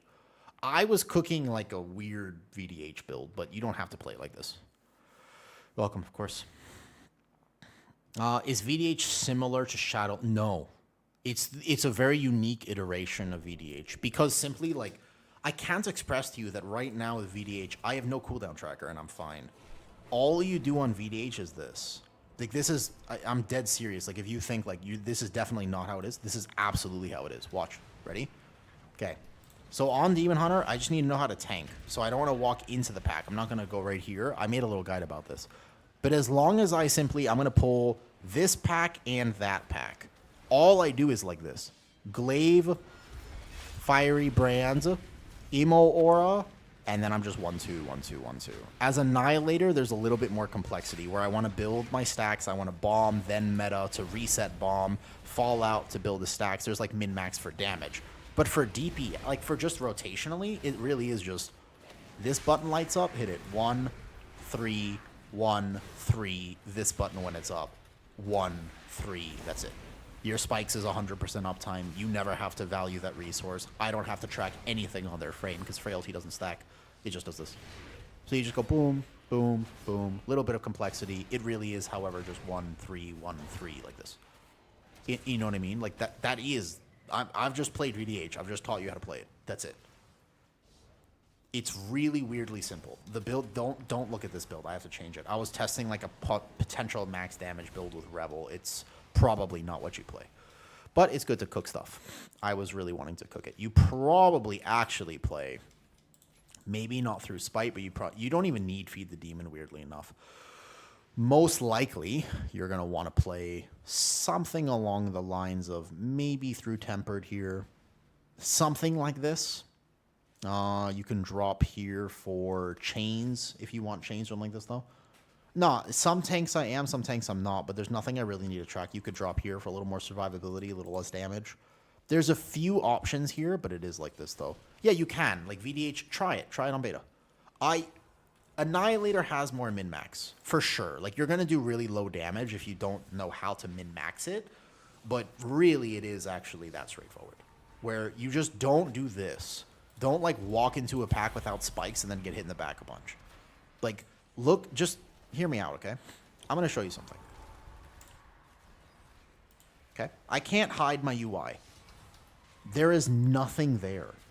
Look at my screen. I can't say this out loud. There's nothing here. There is literally zero potential. Your spine will break. Cannot take back shots on this tank. Don't do it. You want to be facing the mobs. Alternatively, okay? Much thicker. Look at this.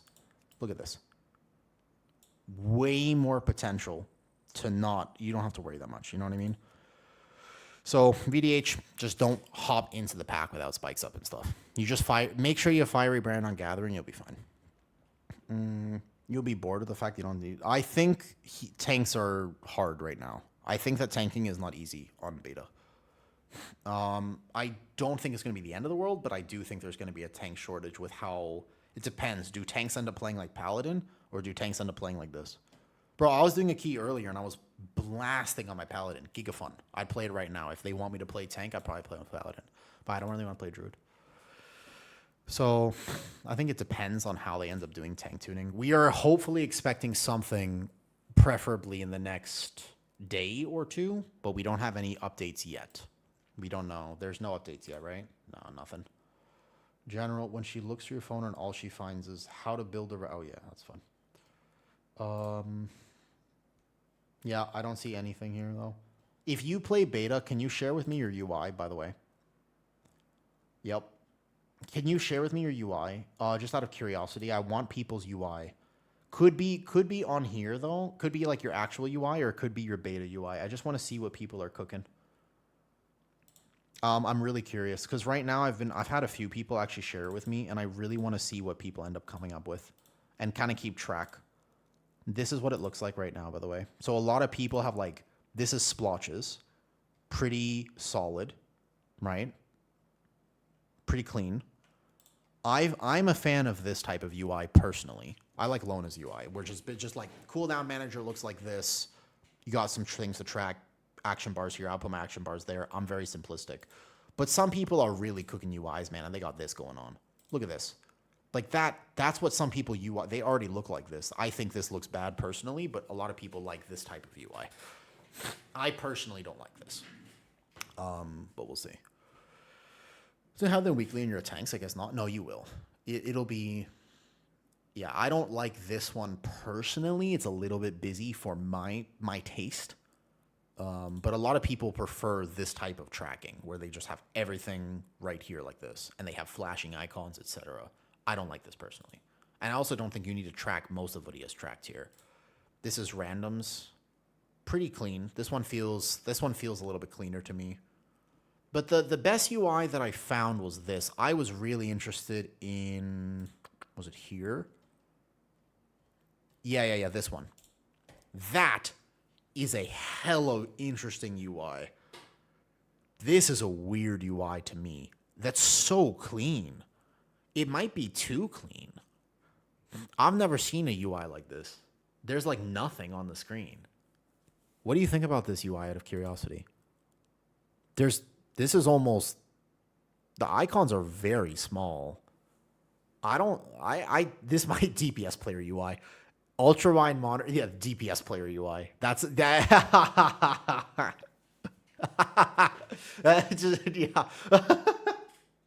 That's good. That's funny. You're right. That's exactly what it is. It's a DPS player UI. It's not uncommon, but that's a DPS player UI. That's the best way. I've never heard a better take than that. Yep. Why would you need to? You don't need to worry. It's a DPS player. You don't need to think about that at all, of course. Yeah, makes sense to me. All right, I'm going to enjoy time with my family. Let's see who's on. I see Kuma on. I see Souls on. Let's see who's on. Who haven't I said hi to in a while? Mr. Ramirez. Oh, shit. Always on. Is Always still on? This is a very late stream for her. Oh my god, I never got to return the favor. Easy raid. Easy raid. I never get to... She's probably going to end very soon, but... Here, hold up. Always on. We never get to raid her. Have a great time with the fam. Thank you. I'll keep making some updates. I'll probably post that dungeon vid. It'll be a long one if you just want to hear some talk about the World of Warcraft. It's like an hour-long video. I think we talked about the dungeons, but it was fun. All right. Easy raid. I'll see you guys in a few days. I'll probably be back Sunday-ish. See, a few days. Well, GG's. Bye.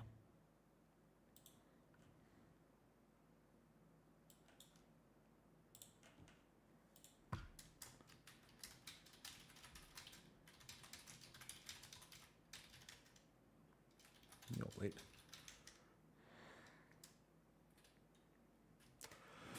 Oof, all right. Now, need to take care of a bunch of stuff. Yes, go for it. Yes, go for